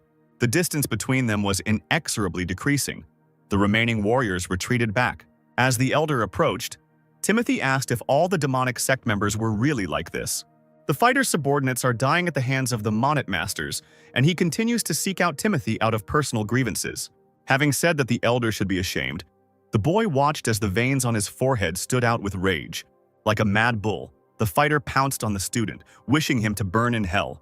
Watching the alien blade approach his face, Timothy instantly pulled out his own. A loud clang was heard as the swords clashed, signaling the beginning of the battle. The elder roared, wielding his sword. He immediately activated his energy, raising his hand back. Lightning itself appeared in the man's palm, blinding the enemy with a bright light. Timothy's eyes widened. He hadn't expected such a reception, and he held his palm out in front of him. The man directed his attack at the boy, hitting him with a powerful beam of light. It exhausted Timothy. He felt like he could barely stand on his feet at that moment. Bitterness flooded my entire being. I took just one blow, and my energy was almost gone. And although Timothy used the keen eye technique, he still understood that with his current level of energy, he could not defeat such a master. As if sensing Timothy's doubts about his own abilities, a vile grin appeared on the elder's face. The guy suddenly looked behind him in surprise, and Molly appeared there, as if out of nowhere. Several students followed her and surrounded the elder. He was truly taken by surprise by such help. The man could not concentrate at all. But this maneuver greatly helped Timothy to restore his strength for the next stage of the battle. The fighter closed his eyes, and after a few moments an acupuncture point appeared above his head. He watched the elder closely to remember every move of the sinister Rakshasa, even the way he holds the sword and fights off the sect's warriors with it, how a man's muscles work with each new blow, how he uses the strength of his legs and the slightest habits of his body. Timothy turned into a gaze, listening to every movement of the enemy for further tactics. His gaze dropped lower to memorize the length of his steps and his favorite movements. Timothy set himself the goal of analyzing all of his opponent's techniques down to the smallest detail. And so, as the two Monit warriors were taking turns fighting the Rakshasi, Molly crept up from behind. She was already close to the elder, preparing to treacherously attack him from behind. The cloud sword dragon focused on the attack, holding the blade out in front of her. But at that moment, the man turned around sharply, sensing a stranger's presence. Timothy, who had been watching the battle closely, was amazed by what he saw. It turns out Molly decided to use a lethal attack on the elder at the cost of her own life. Unfortunately, the enemy turned out to be much stronger and more experienced, and therefore repelled the attack with energy, directing his palm at the girl. And although he managed to counterattack, the bright beam blinded him, piercing his body with pain. A few seconds later, the man tasted his own blood on his teeth. He made a wide swing with his other hand, fending off more attacks from the sect disciples. Molly lay on the ground, watching as the elder lost his hand in the fight.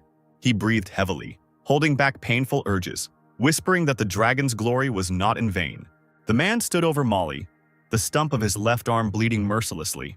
The warrior cowered, losing all her strength and energy, afraid to think what would happen next.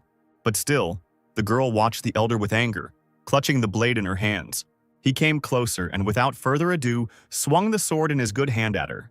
The cultist's eyes widened with indescribable anger, and at that moment Timothy appeared behind him. The man turned around abruptly and bared his teeth, shouting that he had been waiting for the guy, anticipating his every move. He was not afraid and knew what he was doing. It was then that the young warrior felt everything.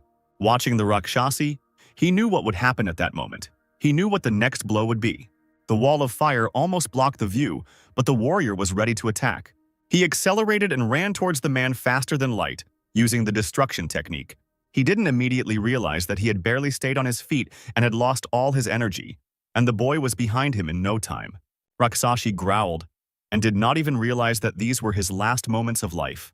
It turned out that Timothy had not simply run, but in a matter of seconds, invisible to the human eye, he had attacked the elder, inflicting a mortal wound on him. Both Molly and her students let out a strangled cry when they saw what had happened to their opponent. Timothy still hadn't turned around, as if he invisibly sensed what was happening. After a few seconds of attack, the enemy's heavy body fell heavily to the ground. At this moment, Heavenly Sword Master Victor, the head of the Monets, was engaged in a sword fight with the head of the opposing sect. The man froze for a few seconds and frowned, feeling the death of his right hand. His faithful assistant lay on the cold ground, his mouth open in a death scream and his dead eyes rolled back. The head of the sect pursed his lips. He knew that it was that unusual boy who did it. Time seemed to stand still, and the Monet's disciples ran up to the body of the Rakshasi with its severed head. Timothy raised his hand with the blade, loudly addressing the leader of the Sword of Tyrant. He warned them. He said that he would cut off his right hand, but they didn't believe the guy. The man looked sharply at his assistant's killer, trying in vain to control his emotions. Timothy ignored the angry looks the chief's henchmen were throwing at him. Howard ran up to his friend and suddenly stared in shock at his fallen victim. The guy straightened up, made a funny face, and took a deep breath. Then he shouted at the top of his lungs, announcing that a warrior from the desert fortress had cut off the enemy's head. Even those drivers of both sects who did not know about this were now aware. The battle stopped in an instant, and to top it all off, one of the tyrant's sword warriors announced that the elder had been defeated. The Monet's disciples could not believe their ears, because the sinister Rakshasa, that very elder, was famous for his mighty power. This news hit the minions of the devilish sect hard. But what surprised the warriors most was that the strongest sectarian died at the hands of a boy who had not even received an order to fight. Ava, who had just dealt with another enemy, turned around abruptly upon hearing of the death of the enemy commander. One of her students raised his blade into the air, roaring that the ominous Rakshasa had truly been defeated. A loud cry rose over the plain, signaling the victory of the Monet sect. In a burst of joy, the warriors got a second wind, and with renewed vigor they began to finish off the rest of the opposing sect.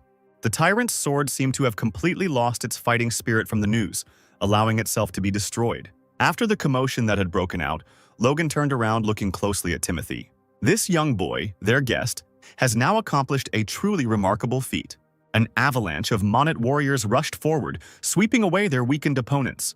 Heavenly Sword Master Victor was now confident of his sect's victory and continued to advance on the head of the Devil sect. The Monet chief pushed the leader further and further to the edge of the plain until he could not come to his senses. At that moment, one of the devilish sect's minions appeared between the two warriors. He tried to help his boss by counterattacking, but didn't even try to attack. The man addressed the leader, shouting that the enemy warriors had become too inflamed and that a decision about the future had to be made. The leader frowned but said nothing, simply watching his henchmen fight. Feeling his strength leaving him, the man backed away in fear, calling for the chief for help. He clenched his teeth in anger until they cracked, then turned to look at Timothy. The boy looked back at the strong opponent, whom he had previously been unable to look at, without a trace of fear. Even now his gaze causes awe, until the man turns away. But Timothy knew that 4 years of hard training had not been in vain for him. A few days earlier, the leaders of the Monet sect presented the boy with a skillfully crafted talisman. It was a mark of distinction for a Monete master. The sect's disciples would always give Timothy a warm welcome if he showed the talisman. Victor urged people not to hesitate to ask for help. Even if it goes against the policies of the desert fortress, he will help once. The boy hid the insignia in his inner pocket, accepting it with gratitude. After remaining silent for a while, the boy asked to tell why his family home was destroyed. Ava nodded. She also believed that Timothy deserved to know the truth about the incident. She looked sympathetically at the guest, beginning her story with the fact that it all started because of the World Tree. The guy was surprised. This was not at all what he expected to hear. The World Tree is a divine tree that supports the world. The very laws of the universe are hidden within it. The Walker clan's lands were fertile precisely because the roots of the divine tree touched its streets. Timothy lowered his head, thinking about what was said. The elder was silent for a moment, giving him time. Surely the boy had also heard that the martial arts of the desert fortress were supported by the fruits of the tree. But this did not give Timothy a full explanation of what had happened. He again asked why the clan was destroyed. It turned out that the Sword of the Tyrant wished it so, because they were the sworn enemies of the desert fortress, and they had ample reason to destroy one weak house. At that time, the Monets received a letter from the desert fortress. It contained a request to protect the Walker home, but the clan failed. Ava hesitated. It was hard for her to speak about how this land was now a wasteland in the hands of strangers. The woman admitted that she was truly ashamed in front of Timothy, his brother Dave, and little Alice. When the battle was over after the elder was overthrown, it was time for the Ma-Guanic boys to leave. Timothy stroked his little sister Alice's head, and she pursed her lips touchingly, and tears glistened in her eyes. The guy wished her to grow up big, and if she became a swordswoman, she would be able to get into the desert fortress. Timothy looked up, nodding to his older brother, who was also looking at him with tears in his eyes. Seeing that the boy had said goodbye to his relatives, Molly approached him and asked if they would meet again. He smiled and shrugged, replying that if there were no tasks, he would ask to study the dragon sword. Logan said it was always nice to see the streams of friendship flowing like the branches of the longest river. This is truly a joy for an old man who has already lived out his golden age. Timothy supported the elder, saying that he was confident that Logan would live for many centuries. The old man looked closely at the boy's face, seriously wishing him the fulfillment of all his dreams. Once the formalities were over, Howard and Timothy bowed respectfully to the representatives of the sect. Timothy immediately turned to leave, and Howard continued waving to those seeing him off for a long time. After some time, Magwanig's disciples arrived at the inn. There, a slightly tipsy guest talked about the Synanon sect, which does not disdain helping the desert fortress. He generally believed that these old sects were already a thing of the past. When he said that the likes of the Monets could boast of defeating the sword of the tyrant, one of the guests at the next table became interested in this speech. The dark-haired traveler took a sip of wine, saying that he immediately saw that the guest was a newcomer to the world of martial arts. Because even a foolish warrior knows that he must keep his mouth shut if his head is valuable. At these words, his two companions nodded in agreement. The drunk and talkative guest slammed his fist on the table and jumped up from the table, offended by someone else's words. He raised his sword, shouting that he was right, for where were the vaunted achievements of these incomparable warriors? The traveler who had touched him only grinned, savoring the wine in the cup. The talkative guest's interlocutor, with a satisfied look, told him about the blue swordsman Magwanig, who had recently lost an eye. The guest chuckled, loudly saying that the blue swordsmen only know how to talk. He wanted to add something else, but at that moment a sharp piece of wood stuck into the table a few centimeters from his hand. The man was taken aback and suddenly fell silent, looking at the tree in front of his nose. Silence reigned in the hall. The warrior and his companions also became distracted, looking for the one who had done this. The guest jumped up from his seat, even more frightened, without taking his eyes off the wood sticking out of the table. Timothy, who had heard his words and appeared at the door, slowly approached the guest. It was he who threw the stake at his desk, and now angrily demanded that he repeat what the man had said. Howard appeared behind Timothy, lifting his cloak to show everyone the distinctive sign of Magwanig. The man, who had not thought about what he was saying, saw him and began babbling something in horror. Now everyone in the hall froze, seeing the warriors of the desert fortress in the inn. The three people at the next table who had intervened in the conversation looked at Timothy with interest, and he fearlessly glanced around the room, patiently waiting for an answer from the impudent man. No one wanted to interfere in the brewing fight. There were broken dishes on the floor. Finally, a man who was taller and stronger than Timothy approached him timidly. Nervously, he looked away and mumbled that he didn't mean to insult the guy. He frowned, cutting off that he didn't care what the guest wanted to say. Straightening up, he reached for the blade and in an inhuman voice demanded to know who exactly had taken the blue swordsman's eye. He screamed, lamenting that it was the two-faced ghost from the Bloodflame clan who did this. One of the pillars of the Bloodflame clan and his minions clashed with the swordsman Magwanig, who suffered while defending the Simpson family.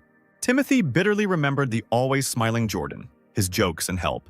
The news that his friend and mentor had lost an eye really angered the guy. Seeing his expression, the man became frightened and stepped back. He immediately fell to his knees and began to bow, begging for forgiveness. Then he fell silent, still not raising his head, frozen on the floor. Timothy walked around the guest, saying that he could return to the meal, but first he had to pay the owner for the broken table. Watching this picture, the dark-haired traveler savored the wine and grinned. The other guests looked at the boys with apprehension, because such strength at such a young age is a reason for pride. But, as expected, the masters of the great sects are holding back very nobly. The boys sat down at the table when suddenly Timothy heard someone calling him, asking if he was the lightning genius. The warrior and his two companions approached the next table. The man said that the future of the desert fortress did not only belong to the white Killen Evans Graham. It was an honor to meet him, and the stranger introduced himself. His name was Perry Ward, of the Ward family from Ohio. When Timothy introduced himself in response, Perry smiled. According to the latest rumors, a young but very powerful master had appeared in the desert fortress. He assumed that it was Timothy. The girls next to him blushed, looking at the guy. Timothy did not share his friend's delight, who immediately exclaimed that Perry was very insightful. After asking if Maganig's party was heading south, the man asked if he could go with them. He added that it probably sounded burdensome coming from the first person he met, but he really wanted to establish a relationship with the masters of the desert fortress. The group's student found all this very suspicious and asked Perry how he knew their route. The traveler smiled slyly, replying that after the battle between the Monets and the Sword of the Tyrant, everyone and everything was talking about the desert fortress. All eyes are on the guys. Even the most seedy sects are already aware of what's happening. Turning away from Perry, Timothy poured himself some wine, saying that he would continue his journey with his friend after the meal. The man bowed and thanked the boy as he continued to rest peacefully. A few hours later, the travelers were already on their way to the desert fortress, and Howard couldn't help but talk about what happened on the battlefield. He repeated the words he had shouted then, but attributed them to Timothy. Smiling, the boy proudly reported that his friend's cry was like the lion's roar of a Shaolin monk. Howard made a face as he said this, causing all the Monets and Sword of the Tyrant warriors to hesitate and start turning around.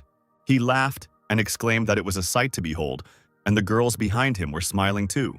Perry looked at the guys like a fox, saying that if the master from the desert fortress said so, then it was not a lie. One of the girls asked again if Timothy really did kill that sinister Rakshasa.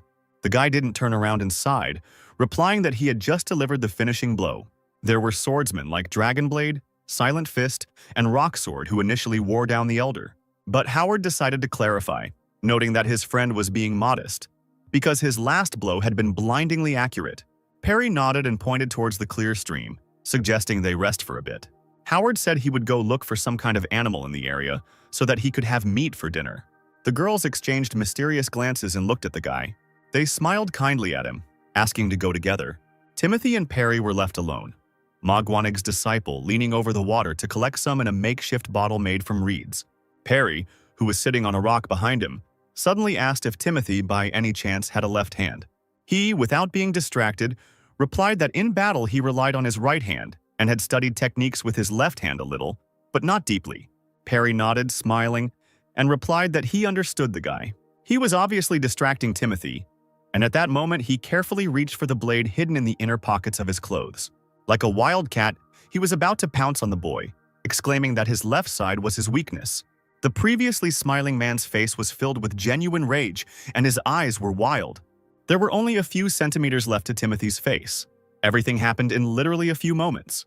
As soon as the tip of the dagger touched a strand of dark hair, a flash of fire appeared in front of Perry's neck. Blood splattered in all directions as faithful Howard came to the rescue.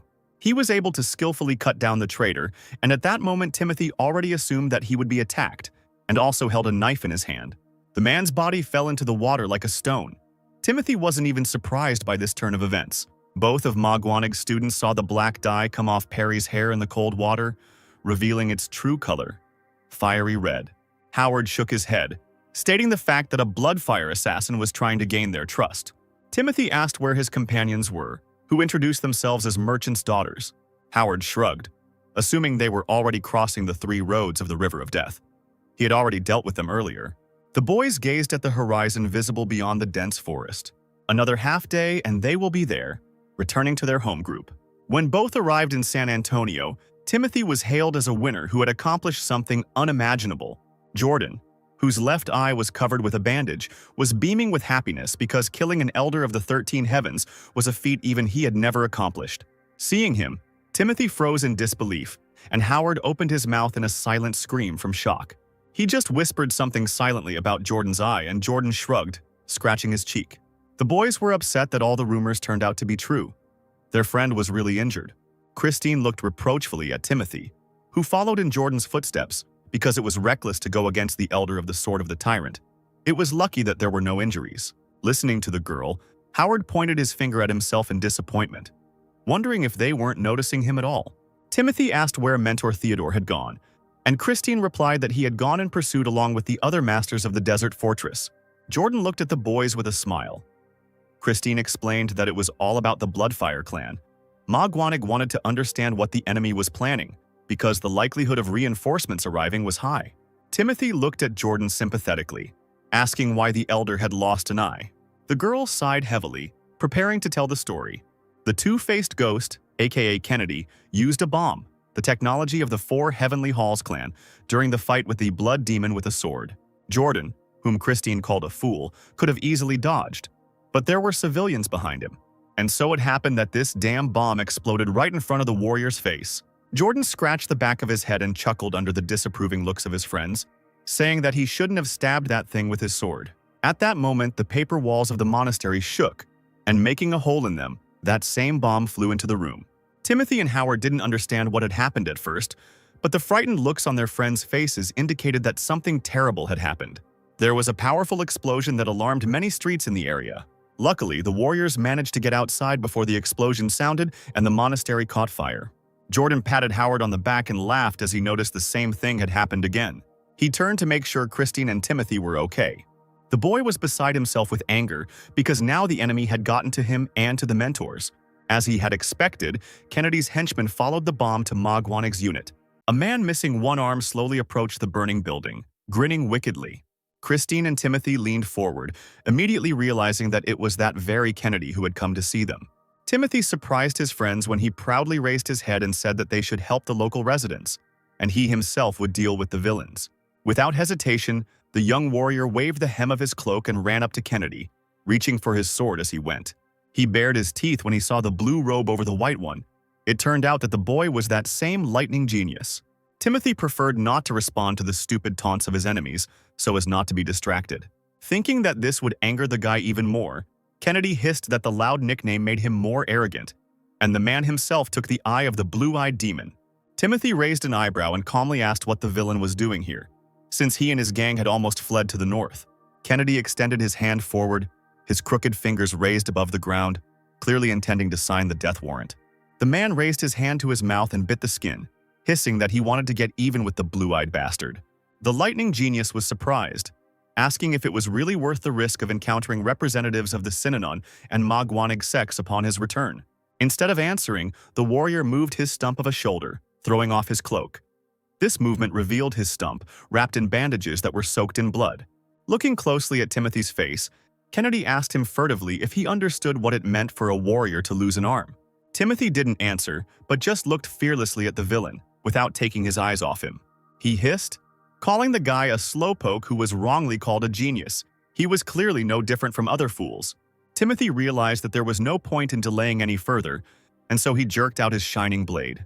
He swung his weapon several times, activating his legendary technique, flickering of the lights. But Kennedy wasn't about to give up either, and he picked up speed and ran towards the enemy with a crazy grin. The two warriors nearly collided in midair a few seconds later, Kennedy's eyes burning with rage. He also grinned and extended his healthy hand and put his palm in front of him, preparing to attack Timothy with one of his techniques. The guy immediately realized that the enemy had an unusual golden aura, and he needed to counterattack. Timothy took off into the air and turned around, using his first move, the spiral. The figure of the disciple Magwanig was illuminated by a bright light, and he slowly descended to the ground next to Kennedy. When the last bright flashes disappeared, Timothy asked his opponent if this was the equipment he had stolen. He shook his head with a grin, replying that this was a martial art that was initially beyond the power of mere mortals, a completely new and incomprehensible combat teaching. The young warrior turned away in disgust, throwing over his shoulder that it sounded like too many unnecessary words. Kennedy decided to hit the nerve, reminding the boy that he had buried his family behind the mountain. The man laughed and mockingly asked if he wanted to see how cozy it was there now. Kennedy grinned, saying that Timothy had incurred the wrath of the Bloodflame sect, and did the guy really think that his homeland would be left alone? Timothy's eyes widened, and he shuddered when he heard that the sect had dug up those places and burned the bodies of all his relatives. Disciple Magwanig was speechless for a moment, as thorny memories of bygone times flashed before his eyes. When smiling servants opened the door in the morning, calling the master to breakfast, the parents, young and beautiful, laughed when their third son still didn't wake up. Then Timothy remembered his father's dying words, who whispered through tears that the boy possessed all the qualities of a leader. A silent rage flooded the young man's heart. Hatred and grief merged into one, in a bright stream of light. Kennedy continued to mock Timothy. Did he seriously think he could kill him? The young disciple Magwanig, in turn, was thinking about how to deprive the warrior Murim of all hope. Firstly, you can kill his mentor or brother at school. Secondly, deprive him of the opportunity to practice martial arts. But it is also possible to make it so that this martial arts fan gets everything at once. A severed hand should be enough. The young man gripped the dagger tighter in his hand and extended his palm, glowing with a bright golden light, towards his opponent. Timothy did what Kennedy thought was impossible, and the villain was taken aback for not even a moment. A few seconds later, the palms of the two opponents collided in the air. Kennedy was furious, screaming that the boy dared to copy the golden aura. He tried to suppress the young warrior's power by moving at the speed of light, but Timothy repeated the same. Their figures multiplied, creating many doubles, but eventually Timothy managed to grab Kennedy's real body by the wrist. He howled, trying to break free from the steel grip, insulting the unshakable young man in every possible way. He raised an eyebrow, noticing that the technique worked better this way, and squeezed the other man's hand even tighter. Kennedy couldn't believe what was happening, because this boy understood his unique skill in a second and even improved it. Looking at Kennedy's face, distraught with pain and anger, Timothy finally realized that he had found a way to crush the Samvedo warriors. Their techniques are their very life, which they have been building for years. It is enough to demonstrate their uselessness or an improved version right before their eyes. Approaching Kennedy's face, which was crazed with horror, Timothy ingratiatingly asked if he was interested in how he did it. When the man squealed questioningly, the boy grinned, mockingly saying that he wouldn't tell. Flashes of bright light illuminated Timothy's figure, and he squeezed his opponent's wrist even tighter than before. There was no trace of his self-confidence left. The veins on his arm were bulging, the skin was literally falling apart. Tears of pain welled up in Kennedy's eyes, and he let out a heart-rending cry of unbearable torment. Timothy leaned over him like an implacable but fair executioner, tightening his grip. Now Kennedy lay on the ground, writhing like a poisonous snake in terrible pain. Hearing the screams, everyone involved in the massacre turned their heads at once. His fellow gang members were stunned that the younger warrior had defeated Kennedy. And it was indeed so. Timothy straightened up and grabbed his sword, bringing it to the enemy's neck. Feeling the cold steel on his skin, Kennedy howled, screaming dirty curses at the top of his lungs, foaming at the mouth with anger. In the twilight of the night and in the reflections of the fire from the burning house, everyone saw how the head of the strongest warrior flew off his shoulders at the hands of a young student. Kennedy's men, Jordan and Christine, froze as they stared at Timothy's cold, impenetrable gaze. The dead man's body froze and went limp, and a colorful box fell out of the inside pocket of his vest. A little later, Kennedy's head and the purple pill that had fallen from his clothes lay wrapped in cloth on the table in front of the head of Magwanig, like trophies. Theodore was silent, looking at the warriors one by one, then took a box from the table. Looking at her, he raised his head and raised an eyebrow, looking intently at Timothy. The guy didn't say anything either, but determination was visible in his eyes. Theodore looked at the senior warriors again. They said nothing. Jordan just shrugged. Finally, the leader of the group sighed heavily and rolled his eyes, realizing that there was no point in delaying it any further. The man concluded that he would allow Timothy to apply for promotion to blue rank. It would be quick enough. The warrior was young. Let him dare. Timothy nodded, replying that he had heard about the promotion test, but he would discuss the details with the teacher another time. He looked from Theodore to the box in his hands, noticing that there seemed to be a more urgent matter. The elder nodded in response, placing the pill back on the table. Timothy was absolutely right. Theodore's stern gaze softened for a moment before he told his men something. Howard nearly screamed, and Timothy tensed when word came that the Synonym cult had been attacked. Sometime later, the entire company arrived at the Sex Monastery, and the guests were immediately led to Stuart. He was pale, as if dying, lying on a mat and barely breathing. Timothy remembered with bitterness how he saw the boy the last time, when he offered him to start all over again. It turned out that the young warrior had used up all his chi to protect the elder. The energy core is the chi center in the body. Even newborns have it. But this original core in the boy is severely damaged. Timothy asked if it was possible to replenish the wasted chi, as he knew this was a common occurrence. Sean looked at the student with longing and regret, replying that their guest was right. The other students were extremely upset by what had happened. Usually the sect easily cured children with the same symptoms. Timothy frowned. He guessed what had happened, whispering that something had happened to Stuart's internal energy. Sean nodded, confirming that he couldn't help the boy, since his energy centers were tuned to the art of the purple mist. Timothy nodded towards the multicolored box that fell from under the villain's clothes, asking if the purple pill would help. The sect leader replied that the pill's energy was capable of doing this, but a master was needed who could contain it and transmit it to Stuart while he was unconscious. A shadow of hopelessness crossed Sean's face. He was afraid that there was no time to search for such a person. The student had less than 2 hours left before his death. Timothy began to pace the room while the heads of the two sects talked. The student stopped and looked at the men with interest. Sean, listening to Theodore, became somewhat more animated. After a few seconds and more quiet words from his comrade, the head of Synonym recoiled in shock. He stood up abruptly, his huge eyes boring into Timothy, who was standing nearby. Grabbing the box with the pill, he quickly handed it to the boy, pleadingly asking for help. Timothy looked from Sean to Theodore, weakly asking why they thought he could do this. His teacher had ordered him to swallow the pill and get started, to consider it part of his test. After all, Theodore clearly remembered how it had been last time. The lightning genius had instantly absorbed the energy pill. The man didn't even have to interfere with the process of mastering new techniques. If anyone could assimilate the purple pill's energy and transmit it to Stuart within a limited time, it was him. The Synonym students gathered around. Stuart was seated on the mat, and Timothy swallowed the pill. He slowly removed his hand from his mouth, waiting for the pill to take effect. After a few seconds, the disciple felt, the purple pill is an elixir that can only be absorbed through a certain breathing technique. It will take years for a person who is not initiated into the techniques of the Synonym sect to master it. Without long-term meditation, it simply won't take root, which is why Kennedy didn't use it himself. He wanted to hone his martial arts first. But Timothy doesn't need to master it now. It's enough to transfer the energy to Stuart. The boy imagined a bubble filled with blue color, appearing in the area of his stomach.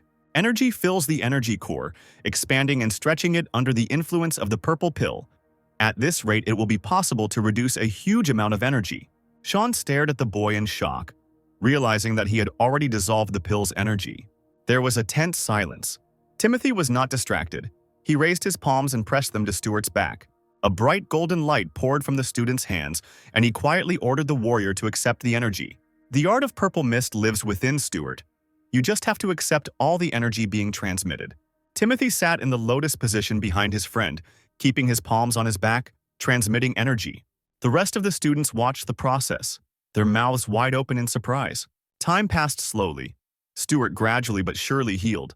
The figures of both boys were engulfed in intricate streams of light. Another moment passed, accompanied by the leader's heavy breathing, before Timothy removed his hands from the other man's back. The boy sat up straight on the mat and sighed heavily. At the same time, Stuart took a deep breath.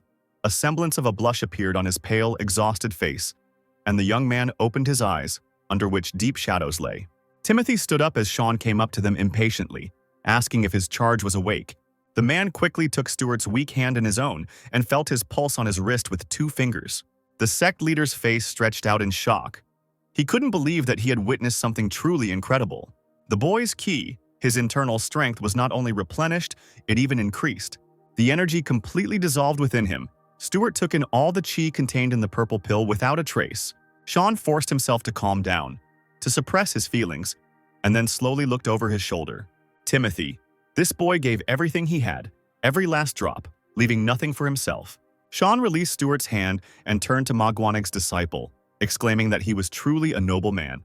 Timothy sighed wearily, finishing stretching his numb limbs, and quietly thanked him for the trust. Stuart smiled for the first time in a long time, and the head of the sect just shook his head. He came closer and joined his hands in a respectful gesture before his student's savior. This strong man sincerely thanked the boy opposite him, because he saved the future of the Synonym sect. His students were stunned by what they heard. It was the first time they had seen their mentor like this. While Theodore was proud of Timothy, Sean put his hand on Stuart's shoulder, telling Timothy that he had taken someone else's problem to heart and acted like a true hero, and Synonym would certainly repay him in kind. Although Timothy's kindness cannot be measured in money, the guy must accept someone else's gratitude. Sean patted the revived pupil on the head, saying that he should soon visit the desert fortress. In this way, he would pass on the gift to the savior. Timothy straightened up and thanked the chief in return, then bowed to him. After this, the student took a few steps back and turned over his shoulder to the teacher. He asked if he had managed it. Theodore raised an eyebrow, chuckling, looking intently at the guy. The man crossed his arms over his chest and smiled, nodding affirmatively. Timothy had done more than enough. Having settled all the affairs in the Synonym sect, the company of the mentor and students of Magwanig returned to the desert fortress. After resting, Timothy immediately got down to business, deciding to replenish his energy with the help of thorough meditation. Initially, he was going to ask the head of the desert fortress to show him the promised combat equipment upon his return. But while the guy has the shimmer of the suns and the flare of the shining wings, it's better to focus on improving them. He kept dreaming and thinking about whether it was possible to put even more power into the flickering of the luminaries, Or, for example, take an extra step in the flap of the shining wings. However, the unfading radiance also demanded continuation. With these thoughts, the meditation proceeded, but inspiration did not come. Timothy sighed, remembering his mentor's words about the moonless arena that he had told him about. The techniques of Ma Guanig and other factions differ significantly. The 17 fighting factions under the command of the Indomitables are independent schools. The moonless arena is not a narrow well, but a reservoir where outstanding talents flock to form a sea. Timothy clearly imagined Theodore's face in front of him as he tried to concentrate. Finally realizing that he would not be able to do this today, the student picked up his blade and left the room. The boy went out to the main square, where he attracted the attention of his elders. He was accompanied mainly by admiring whispers. People discussed the boy's incredible feats. Someone told the story of how Timothy cut off the head of the sinister Rakshasa. The guy was the same master from the desert fortress, whom even the 13 heavens do not fear. And that's not all. Timothy saved the disciple of the head of the Synonym sect. And in one mission he enlisted the support of masters from legendary sects, Monets and Synonym. One of the elders wanted to ask Timothy to accompany him on an important mission.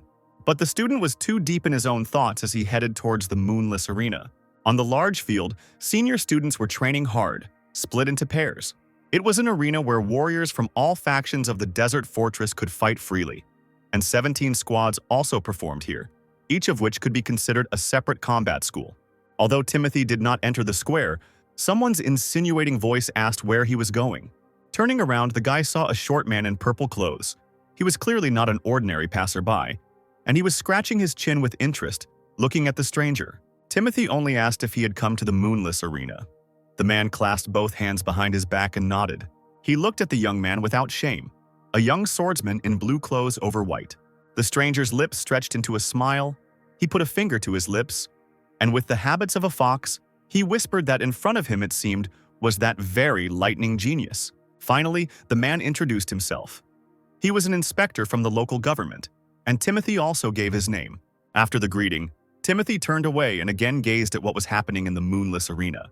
The inspector wouldn't leave the boy alone, saying he'd heard a lot about him, that all the latest rumors from the desert fortress reached the council, and that it was the inspectors who assigned ranks based on the students' merits.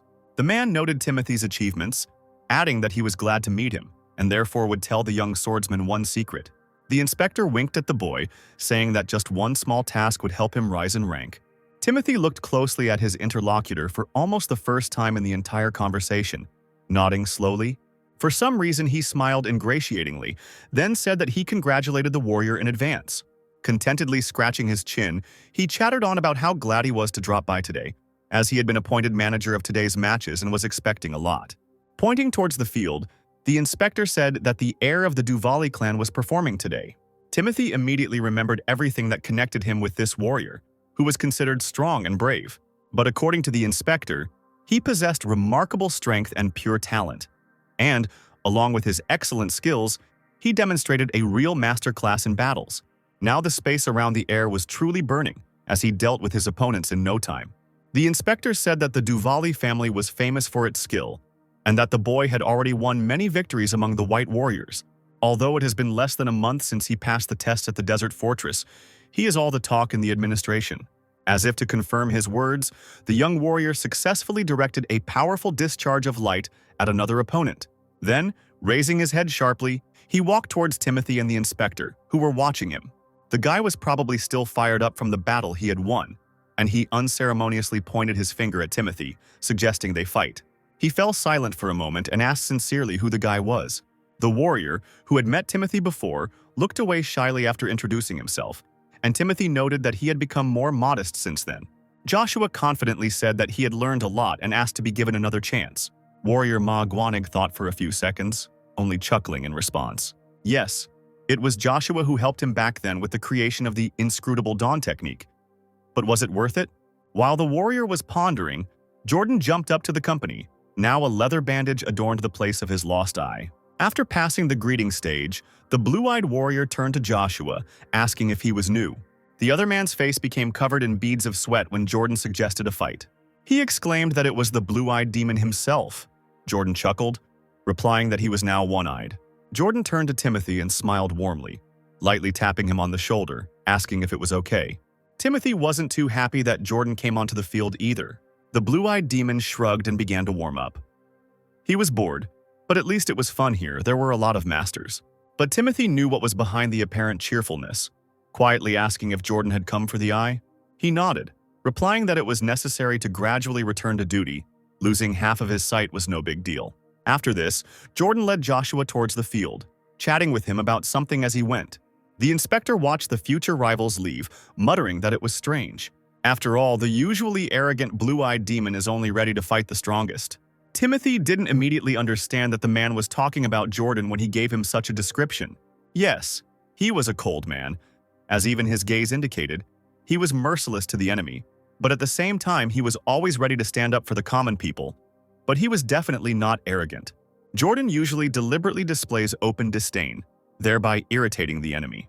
Not a single brave warrior lost his head because of his arrogance, miscalculating his strength. That's why Jordan was nicknamed the Demon, because the strong warrior was simply feared. The inspector clearly wanted to provoke Timothy's emotions by continuing to say that Jordan's condescending look was very annoying.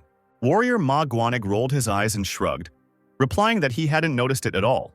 The inspector said that Jordan behaves differently with Timothy because he correctly assesses his chances. Most of the blues would prefer not to get involved in this fight, and there's nothing to say about the whites. The inspector watched the warriors fight and suddenly shook his head, saying that Duvali's heir had chosen the wrong opponent. The man smirked, and Timothy looked at how helpless Joshua looked next to Jordan. After another blow from the demon, blood gushed from the young warrior's mouth along with a cough. Jordan looked at Joshua with concern and stepped back as he fell to the ground. The trio simply looked at the young fighter, who still hadn't risen, only raising his hand in front of him. Jordan almost gasped when he saw what the previously confident fighter was about to do. Joshua, oblivious to those around him, rose heavily and sat in the lotus position. Blood was still flowing from the corners of his mouth, but the boy didn't pay attention to it, his eyes tightly closed. Timothy saw flashes of light near the young man's figure. It seemed that he had achieved enlightenment after participating in this duel. Jordan walked up to Timothy and nodded towards Joshua, saying that this warrior was quite good. Even after losing one eye, Jordan did not lose his fighting style, and Joshua, who seemed like just an arrogant son of a noble family, changed a lot. As Timothy was considering helping the Desert Fortress Citadel, he was called out by the stern voice of his mentor. As always, Theodore, with an inscrutable expression, announced that the manager of the Moonless Arena wanted to celebrate Timothy's coming of age. The boy asked if the mentor wanted to conduct the coming-of-age ceremony for him in the citadel of the Desert Fortress, and he nodded. It was not clear whether the young warrior liked this idea or not, but he did not react in any way. He just looked seriously at the teacher, wondering what the next task would be. Theodore said that it would be the will of the head, and she, moreover, recognizes the boy's talent and potential. Timothy was silent again, looking away for a few seconds before answering. Finally, he admitted that he was not eager to celebrate, and that he would rather spend his free time honing his sword skills. Suddenly, the corner of Theodore's lips twitched. The man said that the leader already understood the young warrior better than the mentor himself. Theodore, already smiling confidently, informed Timothy that the head of the Desert Fortress had ordered the reward to be announced. The woman planned to present the diligent young man with the ultimate elixir of the Thundering Firmament, a drink that has nothing in common with other elixirs of the Celestial Empire in its properties. One sip is enough to gain health and longevity. Thinking that the elixir might help delay his death, since one sip cures all illnesses, Timothy agreed. An expression of extreme surprise appeared on the mentor's face. He didn't expect the guy to change his mind so quickly. Only those who undergo the ritual are worthy of drinking the elixir. Usually, those who are above the white rank compete for this right, but this time everything was different. Because of Timothy, a couple of white men from noble families were allowed to join. The guy shrugged, saying that it wasn't a problem for him, and Theodore shook his head sadly. A few days later at dinner, Robert Duval, sitting at the head of a long table, hissed in displeasure. Through his thick beard, the old man muttered that now the leader had mixed up all the cards. Theodore, sitting opposite, raised an eyebrow. He did not openly say what he thought, but after a few seconds, with a barely perceptible mockery in his voice, he asked if Robert really hoped to conduct Timothy's coming-of-age ceremony at his place. A little later, young warriors gathered in the square in front of the head's palace, and the elder herself stood before them. The woman raised her palm up, her green eyes sparkling, and congratulated Timothy with a smile.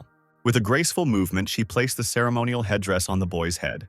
The head turned and said over her shoulder that the lightning genius did not need a nickname given to him upon reaching adulthood. The elders in blue robes, standing at a distance, watched the students with interest. They realized that the denouement was approaching. Everyone was interested in who would try the elixir this year. Judging by merit alone, there is no equal among the whites to the lightning genius, who strives upward without delay. Moreover, many of these fighters have only recently completed their first mission. The strength of the Murim clans was astonishing, and Theodore and Robert Duvally were also watching the procession. The successors of Duval and Walker possessed truly incredible abilities. A bowl and a large bottle of elixir were brought to the table, and the rich golden liquid was poured into the container. Timothy watched this calmly, while the students standing next to him were very worried. The leader looked over the fighters again carefully and took a small bowl in her hand. Turning to the boys, she proclaimed that this cup of congratulations was for them, and with a smile she added that it would only go to the one who grabbed it first.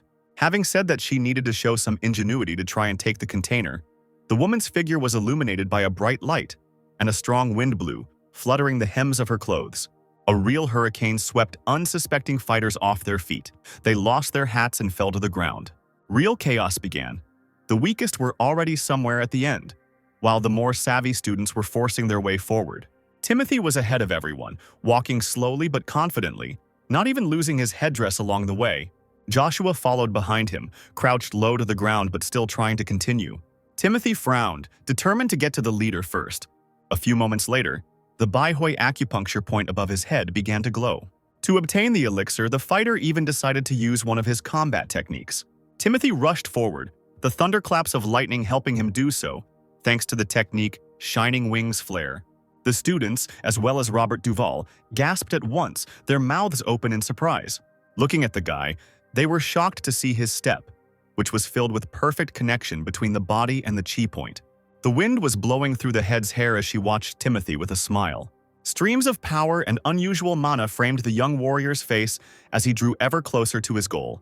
Strengthening the effect of the shining wing sweep, the boy used a swift step that bends the enemy's will, and only at that moment did the stormy currents of wind tear the ceremonial headdress from his head. A few moments later, the raging wind died down. Timothy was already next to the head, who was holding out a cup to him. Theodore and Robert were stunned. Young Joshua growled in impotent rage. Everyone thought they could get the elixir, but it was the lightning genius who did it. The leader continued to hold out the cup, smiling at the winner, urging him to try the drink. When Timothy gratefully accepted the elixir, everyone heard Joshua's desperate cry. He exclaimed that Timothy has no equal. All the newcomers of the fortress look up to him. But then came some rather cruel words about the guy not knowing family values. Why, in his opinion, do people create sects, pass on techniques from generation to generation, and form alliances? The guy leaned his fist on the ground. Capillaries burst in his eyes from rage. Joshua shouted that he wanted to fight for the title of head of the clan. Timothy turned around to look at the guy in confusion, muttering that this was nonsense. But his opponent could not stop and continued to insist that the winner choose a day and come out with him for a brotherly duel. Joshua wanted to fight for the right to lead Duvally. In case of Timothy's victory, he would give up his place as heir to him. Absolutely everyone heard this fiery and furious speech of the offended young man. The head immediately became serious. Her eyes trembled with melancholy. Timothy continued to look at Joshua. He tried to persuade Timothy to agree, because the position of the head of the clan ruling in Murim was more important than anything else. Its value far exceeds the elixir of the thundering firmament. For warriors, this is a law. But the young warrior Magwanig was not going to give his answer to Joshua so quickly. After all, no position as a leader will grant him the fruit of the world tree that will help him survive. Besides, Timothy did not want the life of a leader who had nothing to offer his people. After a short silence, the young warrior Magwanig suddenly asked again what Joshua considered the warrior's path to be, causing him to be perplexed. Timothy raised the cup in his hand higher, saying that he had obtained it by his own strength and by his own will. The guy fell silent again, taking a sip of the elixir, and everyone watched him, tensely waiting for what he would say next. The young warrior raised his head, loudly and clearly announcing that this was his warrior's path. These words caused a mixed reaction among the public. Some were shocked, others approved of Timothy's actions, but one thing was clear: the boy was unsurpassed. For those who can afford to be a lone warrior wandering the world. Having finished with the elixir, Timothy went on stage and folded his hands in a respectful gesture, saying that he thanked everyone for their participation and fair fight. The blue-robed disciples grinned as they looked at the boy, wondering if he really was from the Duvali clan, and if he really wanted to reach the top without relying on his clan. That was worthy of a great master. Joshua asked Timothy if he should understand that he would start his own family. The answer stunned the young heir because his interlocutor said that Joshua would become an excellent head of the family. Leaving his relative without the main answers, Timothy headed away from the square.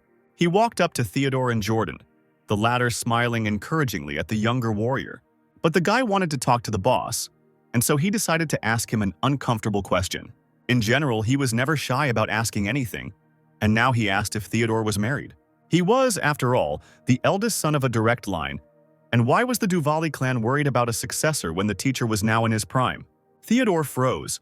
His face was terrible to look at. It seemed as if the heat of indignation and anger was leaving his body. Jordan put his hand to his mouth and whispered to the mentor whether he would tell him himself or whether he should do it. Theodore snapped that Jordan could start, and then he turned abruptly and left. Timothy had no idea what had happened to his mentor, while the blue-eyed demon was wondering where to start. One day, Theodore returned from a mission with a girl named Maylee. At that time, he was still wearing blue clothes. Timothy asked if he was talking about the older student now. Jordan nodded. At that time, the girl was still very small. Demon showed Maylee's approximate height. Rescued from a hidden sect whose teachings were kept secret, the girl was prophesied to become Duvali's supporter. But the place from which she was rescued was the Heavenly Mountains. Theodore's mission was to deal with the remnants of the fallen demonic sect. Timothy was surprised by this. Jordan confirmed that this place is extremely dangerous, and although the mentor completed the task during the battle with one of the masters of the demonic path, something irreparable happened. The man was struck in a vital point by an internal destruction technique. Hearing this, the young warrior Magwanig was stunned, immediately understanding what the elder meant. Since then, Magwanig's mentor has been unable to fully fulfill his family duty. Even the leader of Trinitario, who often egged Theodore on, tries not to touch on the subject. Jordan frowned, asking Timothy with a warning in his voice if he understood. The boy lowered his head, embarrassedly muttering that everything was perfectly clear to him. A little later, Timothy, still slightly nervous, arrived at the office of the group's leader. Theodore looked at the young man carefully, as if expecting additional questions, but he only asked what he should do next. Finally, the man glanced at the student and replied that he had just completed the unit and was entitled to a month of rest. Theodore almost rolled his eyes when Timothy said that for him it was just a formality, and he wanted to leave for the mission immediately. Slamming his palm on the table, Master Magwanig stood up to talk to the boy.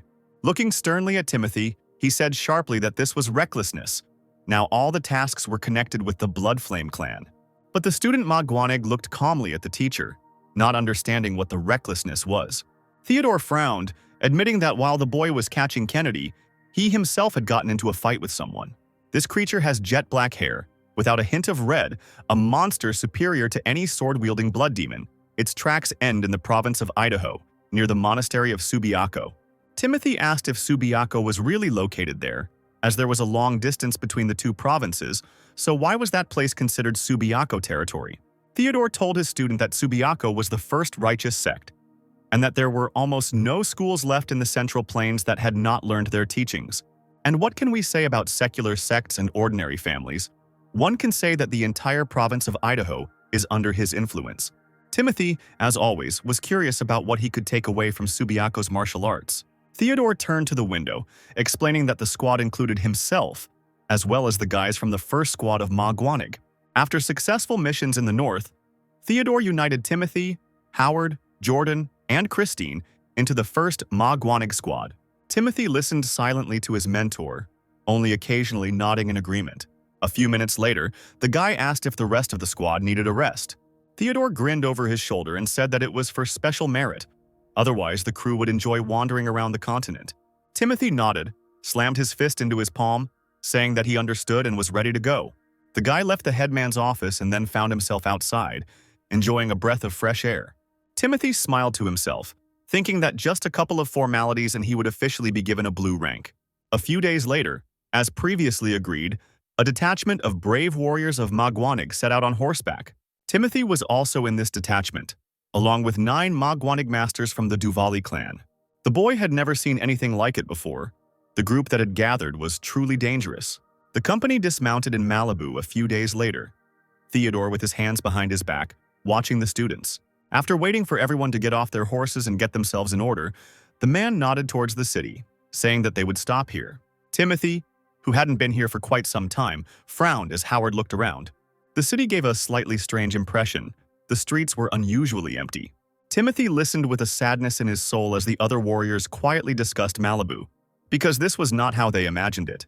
After the disappearance of the Walker clan, the city flourished. Even the leader was amazed. With the profits from the forests they monopolized now flowing like a river, the Bloodfire clan has rendered a great service. Timothy recalled that the last survivors of the Walker clan had decided to support the remaining heritage. The boy pushed open the door to the building when he heard about the profits from the forests. The young warrior shook his head decisively, deciding that she would not fall into the hands of the villains. The door opened and Timothy walked in with Howard, shouting to the men inside who were drinking heavily.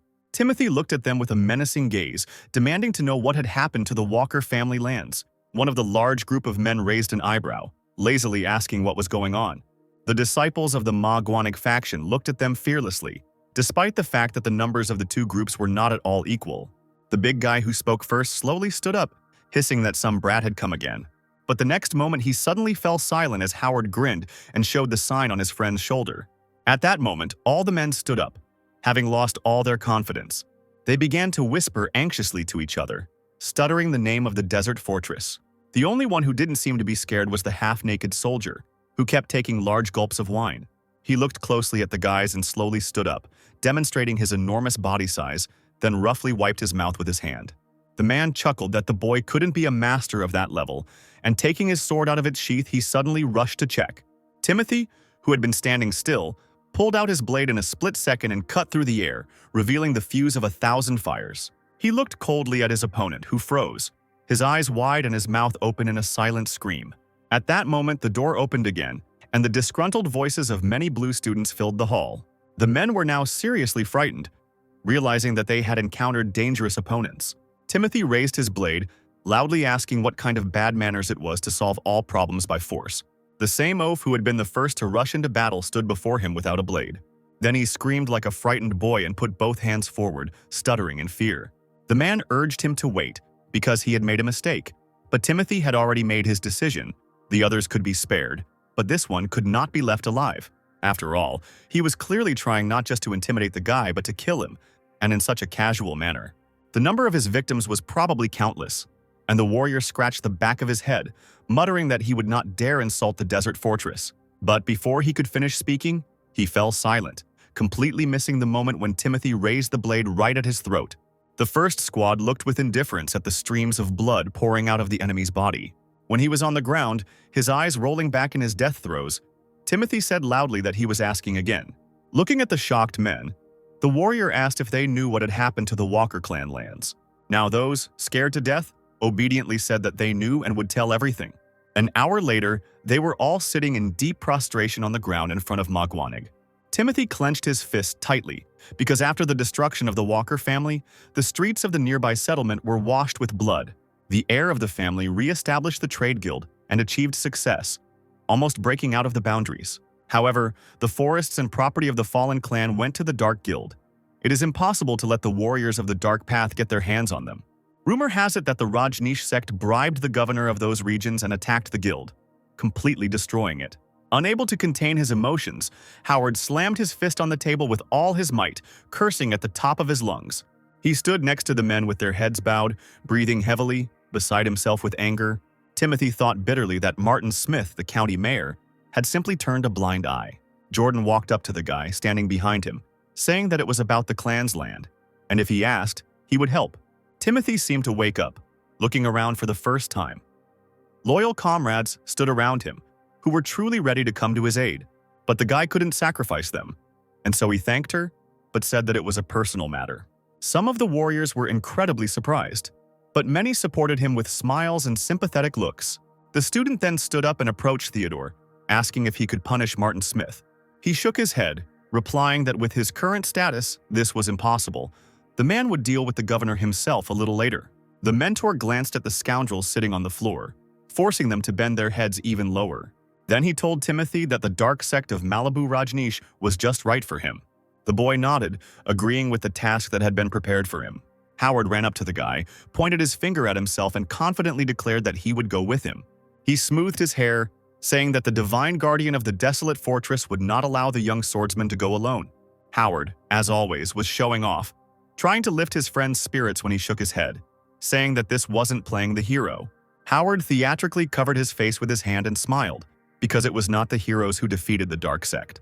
Timothy remained silent, noting to himself that his friend was, of course, a real fool at times, but he truly had a heroic heart. Sometime later, both boys found themselves in front of the gates of the Rajneesh sect's territory. Howard folded his arms and chuckled, noting that they were lucky they didn't have far to go. As it turned out, the sect used the estate of a local elder as its monastery. Howard drew his sword and used his stored energy to spectacularly sever the gate with a fire attack. Seconds later, the gate exploded, sending small pieces of wood flying. Timothy waved away the clouds of smoke, waiting for them to settle so he could see what was inside. Howard smiled, infinitely pleased with his work. He already understood that their visit had been foreseen. The students were already expected. Right outside the gates, a huge crowd of ill-disposed sectarians had gathered. Howard grinned and looked over his shoulder at his friend. Their conversation must have been overheard at the inn. The gray-haired sectarian laughed disgustingly, saying that two fools had come to their doom. He looked at Timothy with a predatory gaze, declaring that the boys would be excellent fertilizer for the forest. Without hesitating for another moment, the young warrior jerked his sword out and rushed forward. Small sects know little about the warriors of the desert fortress and may not believe the rumors, but the larger ones are hesitant in choosing a side. The enemy laughed again and nodded towards his comrades' guys, asking what they were waiting for. The man ran forward and ordered the aliens to be killed, and the entire huge crowd rushed at them. Timothy wielded his sword with all his might, moving forward towards the strongest cultists. His blade was as if heated in a furnace and descended precisely on the necks of his enemies. Ignoring the laughter, Timothy did not leave a single intact sectarian behind him. The air smelled of blood. Those who remained alive immediately found themselves under attack from the warrior's faithful companion. Timothy's determined face, sprinkled with someone else's blood, forced the leader of the fighters to retreat. He was seriously scared, realizing that he had been too self-confident about these boys. Along with the other warriors, he opened his mouth in a silent scream, beginning to back away in confusion. Seeing the deadly energy gathering around Timothy, the warrior begged him to stop. But the warrior Magwanig did not slow down. On the contrary, he sped up, causing a real cry of horror from the enemy. A few seconds passed, and Timothy's red-hot sword cut through the enemy's body in one count. The young warrior didn't even blink as he left the torn-apart cultist behind. When Timothy was already at arm's length, the man fell heavily to the floor. This served as a lesson to the other fighters, who expected to deal with the boys in no time. His figure seemed to grow taller in those minutes, illuminated by the bright light of energy. The calm expression on his face seemed to be even more frightening than his incredible strength. The cultists clutched their blades and trembled, their mouths hanging open in shock and the loss of their leaders. At least an hour passed when the floor of the building was sprinkled with the blood of the opponents. Timothy and Howard finally managed to sheathe their swords, looking around. They turned towards the entrance at once, hearing men's voices coming from that side. A small group of unfamiliar men looked around in bewilderment, repeating that they were late. The official in purple robes kept groaning, asking what had happened here. He covered his mouth with his long sleeve in disgust and horror, looking around the room, then stopped at Timothy. The man screamed hysterically again, asking if the boy was a child of the Walker family. But after looking closely at the warrior's blue clothes, the official was completely stunned as soon as he saw the sign of Magwanig. He extended his hand towards the boy, asking him over and over again if he had arrived from the desert fortress. At that moment, almost knocking him off his feet, a man in simple clothes rushed towards Timothy, calling him his master. He shuddered, his expression changing for the first time in a long time, recognizing the captain. The man's eyes filled with tears as he saw that the gentleman had become a warrior of the desert fortress and had even risen to the rank of blue robes. Timothy, however, quickly controlled his feelings and said directly that he had heard about the clan's bad deeds. The man scratched the back of his head, saying that they lacked strength. Timothy noted to himself that the captain had become more cheerful, most likely the result of giving up drinking and changing priorities. The warrior asked his acquaintance eye to eye whether he had taken the righteous path. He, still shy, nodded, saying that by pure chance he had become an adept of the Subiaco monastery. Timothy raised an eyebrow, staring at the man in surprise, asking what he meant. The acquaintance stepped aside with a broad smile, pointing to the gray-haired old man in monk's robes next to him, his mentor. He bowed, pressing the edge of his hand to his throat, and asked to be called Bill. Howard pressed his fist into his palm. Timothy did the same and introduced himself, calling himself a righteous warrior of the desert fortress. The tall guy with pointy ears put his hands on his hips, exclaiming that the young man was a very lucky warrior. He turned around, smiled radiantly, and winked at the boys, introducing himself as Rudolph. Junior monk Rudolph is one of the 18 adepts of the Subiaco Monastery and a master of martial arts. Old Bill turned to Timothy, asking him if the boy was familiar with the teachings of Subiaco. He shook his head, admitting that this was the first time he had seen Subiaco's masters. The whole company now looked at the young warrior Magwanig, and Bill noted that he was amazed by the youth's movements.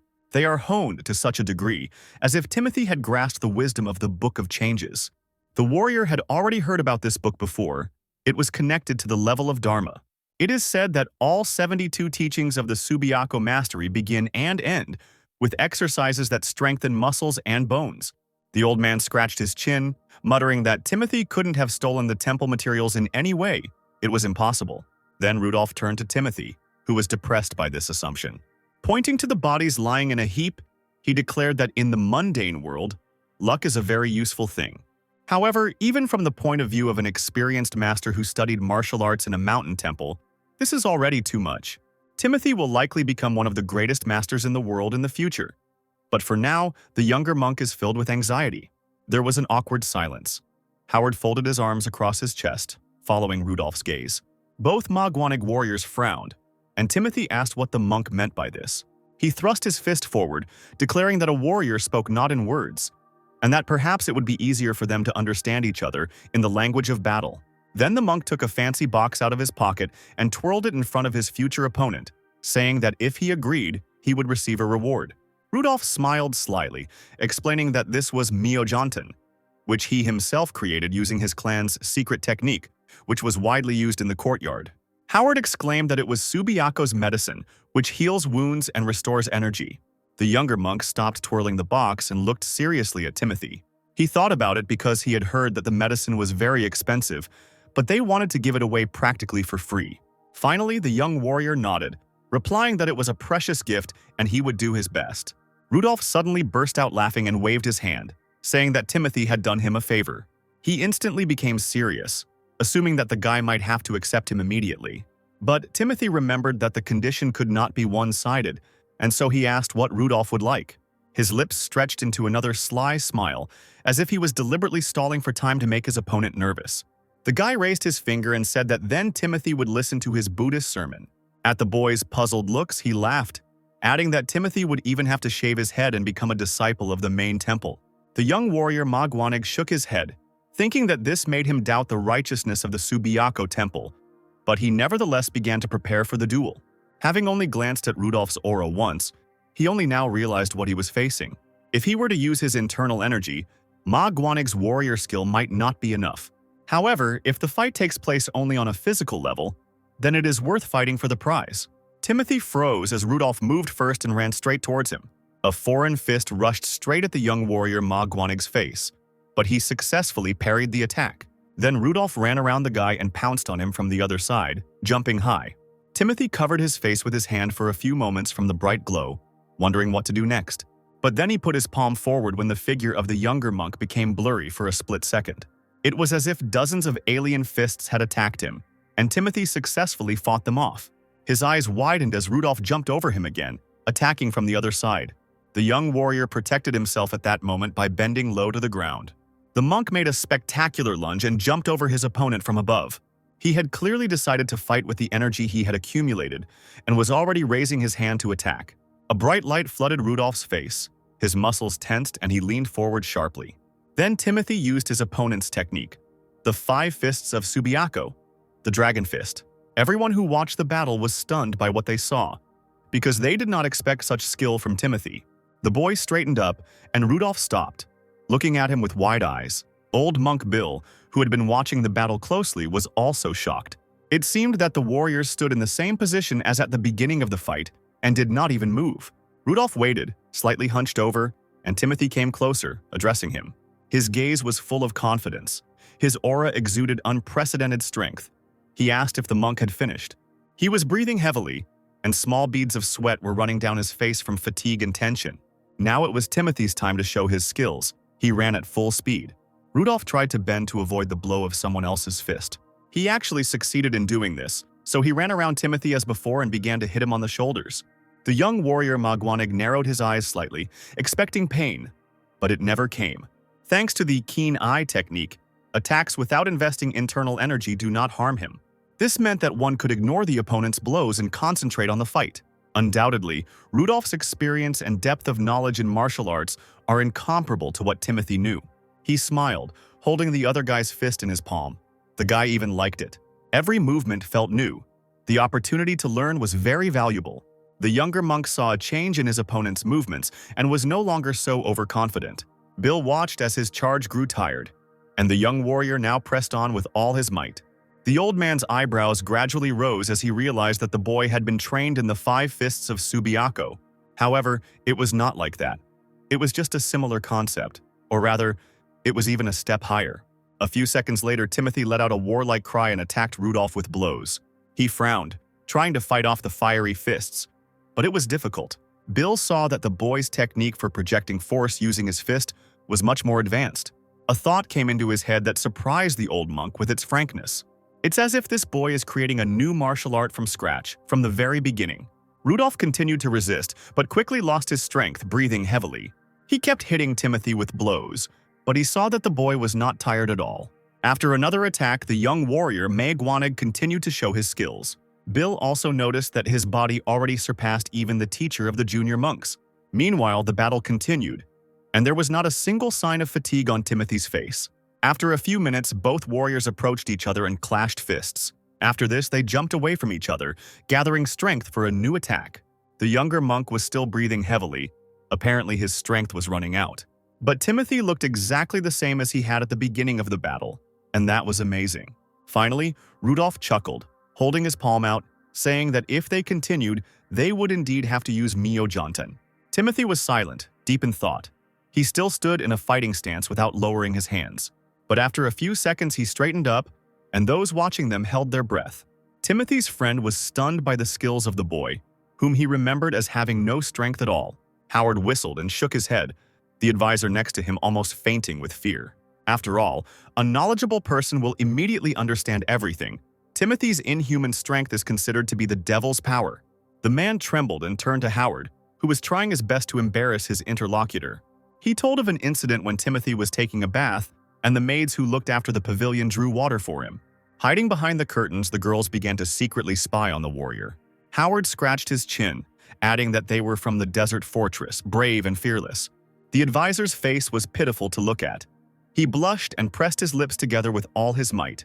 Warrior Magwanig paused to think, about to continue the story, and then the man walked away from him like a bullet, shouting that he was not interested. Howard chuckled, shouting that the others were quite curious. Timothy nodded and folded his hands in a respectful gesture towards Rudolph, saying that he had learned his lesson. He admitted his loss and said that he would rather listen to the monk's sermon. Those present froze, and Rudolph himself was surprised. He looked at his opponent in silence for several seconds. Then the guy's face cleared up and he laughed loudly once again. The monk pretended to shake his finger, saying that Timothy was indeed an honest man, and he would like to have such a swordsman. Rudolph also immediately became serious and admitted that he had not been able to win. He added that at that moment he even became scared. The techniques were working worse and worse, and the sequence of forms was increasingly disrupted. Rudolph punched himself in the chest, declaring that this was his defeat. But if Timothy listens to his sermon, then the monk will also definitely fulfill his request one day. The young warrior nodded, and that same evening Rudolph began a story about the forefather of the Chan school of Buddhism in the Central Lands, the teacher Dharma. Timothy listened attentively to the monk, thinking about how Chan Buddhism spreads the Buddha's teachings by word of mouth. It was like a new world for the guy. His mind, tempered by bloody battles, was sharpened like a blade. The thread of his life was thinning, leaving only a frantic thirst for blood. And it was terrible. Of course, preaching alone doesn't alleviate the anxiety of time constraints, but it seems Teodi is beginning to grasp the meaning that permeates the martial arts of Buddhism. Sitting in the lotus position in front of Rudolph, the young warrior Magwanig was truly moved by the sermon. Bill lay to the side of them, his hands behind his head, watching the boys. The next day, Rudolph continued to talk about how the phrase, "destroy evil, establish right," is not just an abstract piece of teaching, it is a real force. And Bill added that it is the force of law that destroys the power of such sinister sects as the Blood Flame sect. It turns out that magical arts and martial techniques were originally one and the same. Simply because of changes incomprehensible to the ordinary mind, they began to be separated. Rudolph whispered to Timothy with a smile that Bill was creating a martial art to kill the leader of the Blood Flame sect, and that he was a man who followed the teachings of Buddha. The old man frowned, loudly asking what was wrong with this choice, since it was necessary for the salvation of all living beings under the heavens. The younger monk rolled his eyes, adding that if the cause was just, he had to kill someone. Suddenly, as if out of nowhere, the disciple's mentor Ma Guanig appeared in the air. He moved very quickly, raising the hems of his clothes in a strong wind, landing next to people. Timothy was surprised by the appearance of the mentor, and he sternly informed him that he did not know where the student was, since he did not return until the morning. Theodore only now noticed that Timothy was with the monks of the Subiaco temple. The man said that they were trapped and that there was no time for greetings. At that moment, the rest of Ma Guanig's disciples appeared behind him. Looking at Theodore, Timothy himself became serious, wondering what could have happened. He turned to the mentor, asking what trap he was talking about and what he was talking about. Theodore sternly informed that the Blood Flame sect knew about Ma Guanig's arrival. Turning his back to those present, he clutched the sword in his hands. First, they needed to survive. If Timothy were to suddenly separate from the group, they would meet at the house of the Righteous Sky Sword from Mount Bona. The leader's tone was not at all inviting. It was hard to believe that this was coming from a black rank from the desert fortress. But after a few moments, Timothy realized that it was too late to hide and prepare. The other senior students also heard the sound coming from behind the wooden gate. There was an explosion of unprecedented power. The flashes of fire were so bright that they made it difficult to see normally. Timothy closed his eyes and covered his face with his hand. The younger monk Rudolph froze behind him. All the warriors of the desert fortress, including the leader, immediately took up fighting stances. Now everyone was on guard.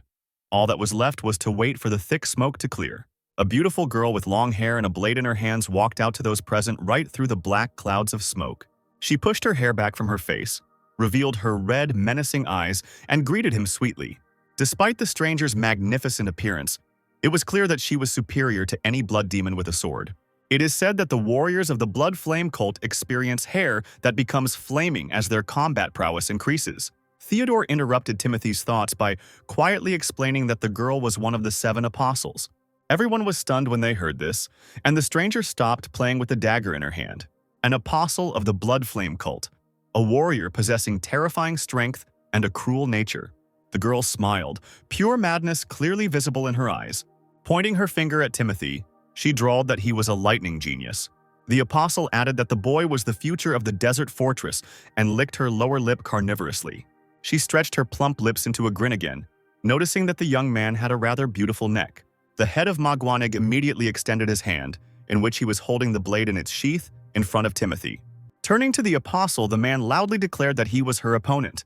Timothy narrowed his eyes, carefully studying the girl's mannerisms and the way she carried herself. Within seconds, cultists appeared on all the rooftops surrounding the courtyard. The bloody flames were everywhere, occupying all strong positions, giving the enemy no way to retreat.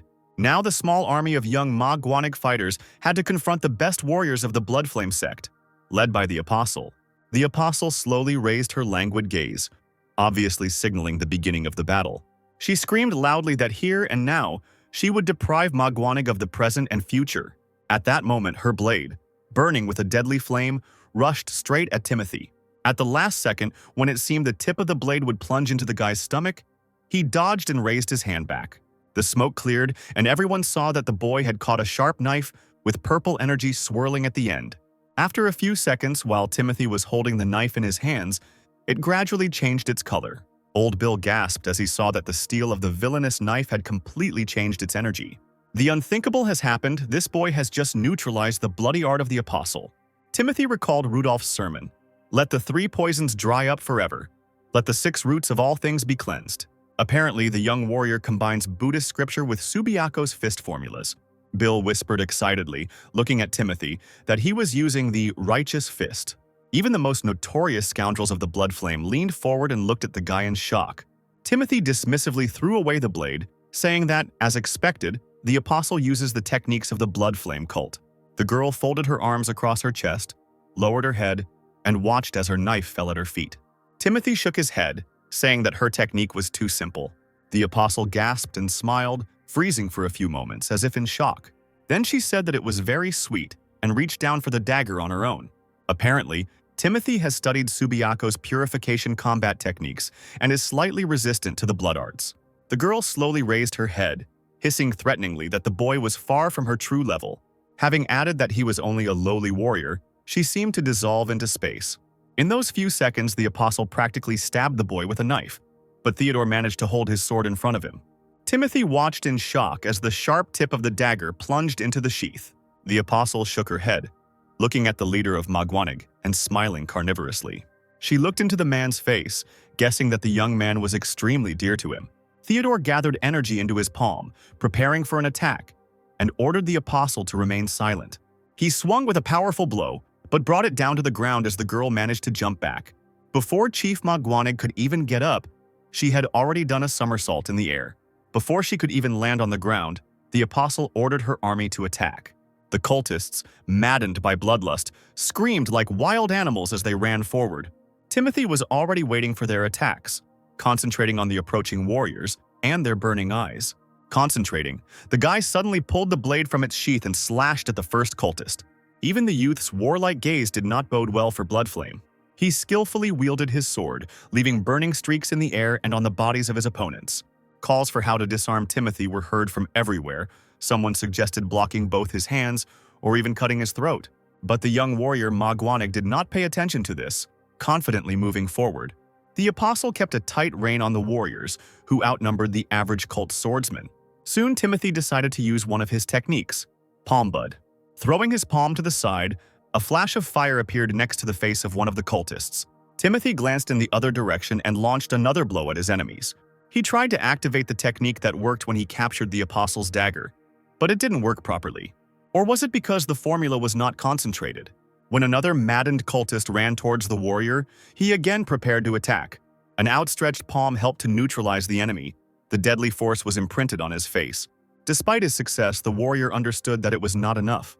He lacked the strength to control the situation like the highest masters. It is better to leave this to the warrior in black clothes.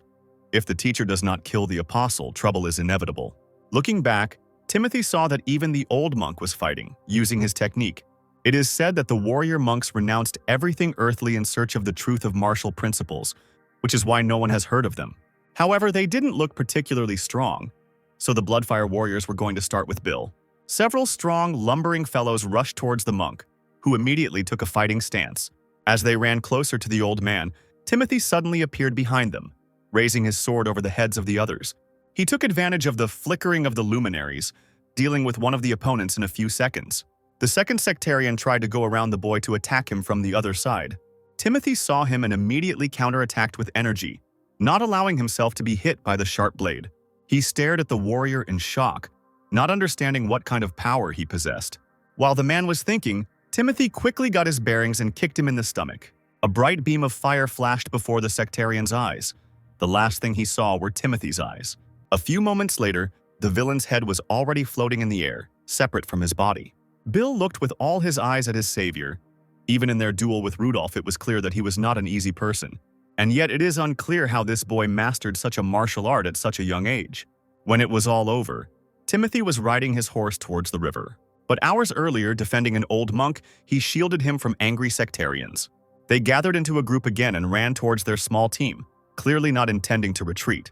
Suddenly, Theodore's majestic voice rang out in Timothy's head, calling all the warriors of Magwanig. The main thing now is to get out of here alive. Later they will meet in the house of righteous heaven.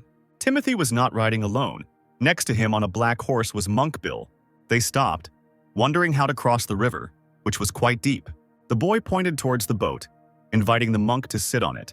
Bill dismounted and got off his horse when Timothy said they needed to cross the river. The old man walked to the edge of the pier, looking carefully at the boat that was rocking on the water in the middle of the river. He took a deep breath and shouted at the top of his lungs, calling to those who were on the boat.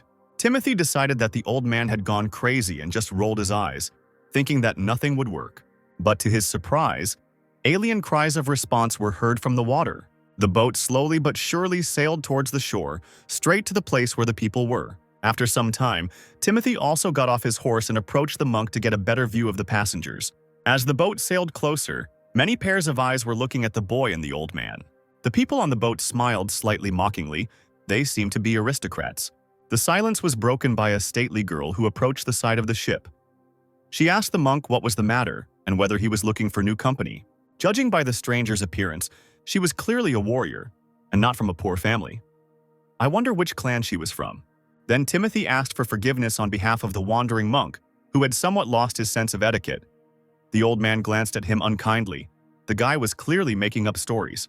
The girl smiled, replying that small talk was always appropriate, at least if it wasn't boring, and suggested going up on the boat with the horses. Timothy and Bill did just that, and after a while they were already standing on the deck. There was a large carpet spread out there, and the followers of the Fighting Alliance were gathered around the table. The girl pointed at herself, introducing herself, and called herself Swordflower. Timothy had already heard of the Martial Alliance, one of the 3 greatest sects of the 13 Heavens. In addition, along with the Tyrant Sword Clan and the Bloodflame Clan, one of the men taking a sip of wine pointed at Timothy, asking if he had come from the desert fortress. The stranger smiled drunkenly and asked where the boy was going in such a hurry. He straightened up and said directly that the Bloodflame Clan was causing havoc in the area. He was going to listen to the monk's sermon but was forced to flee. The man was surprised that the desert fortress had set its sights on the 13 Heavens. He took a few sips and smiled even wider, thinking of something funny. Then he said that those bloodsuckers certainly wouldn't have missed such a trifle as a guy. The men rose slowly from the table, smiling and holding blades in their hands, saying that they were not sure about the monk. The girl, Swordflower, also stood up, smiling without a hint of fear. This seems like a great opportunity to shut someone up here and now. Timothy said nothing, and Bill folded his hands in a prayerful gesture, calling on Buddha to hear him. The warrior, looking closely at Timothy, noted that he did not seem to be afraid at all. Timothy didn't react to her remark, which visibly angered Swordflower. She raised the blade to her eyes and called Timothy a puppy who could do with some blood. Timothy watched as she abruptly pulled the blade from its sheath, and a man from the retinue just passed by him. The guy took advantage of this and abruptly grabbed his hand, pressing him to himself. There was a big explosion, lighting up the entire deck, but fortunately no one was killed. Timothy jerked the servant away from himself, watching the warrior. He was amazed that these people could disregard the lives of ordinary people. Meanwhile, Swordflower bared her teeth and continued to advance.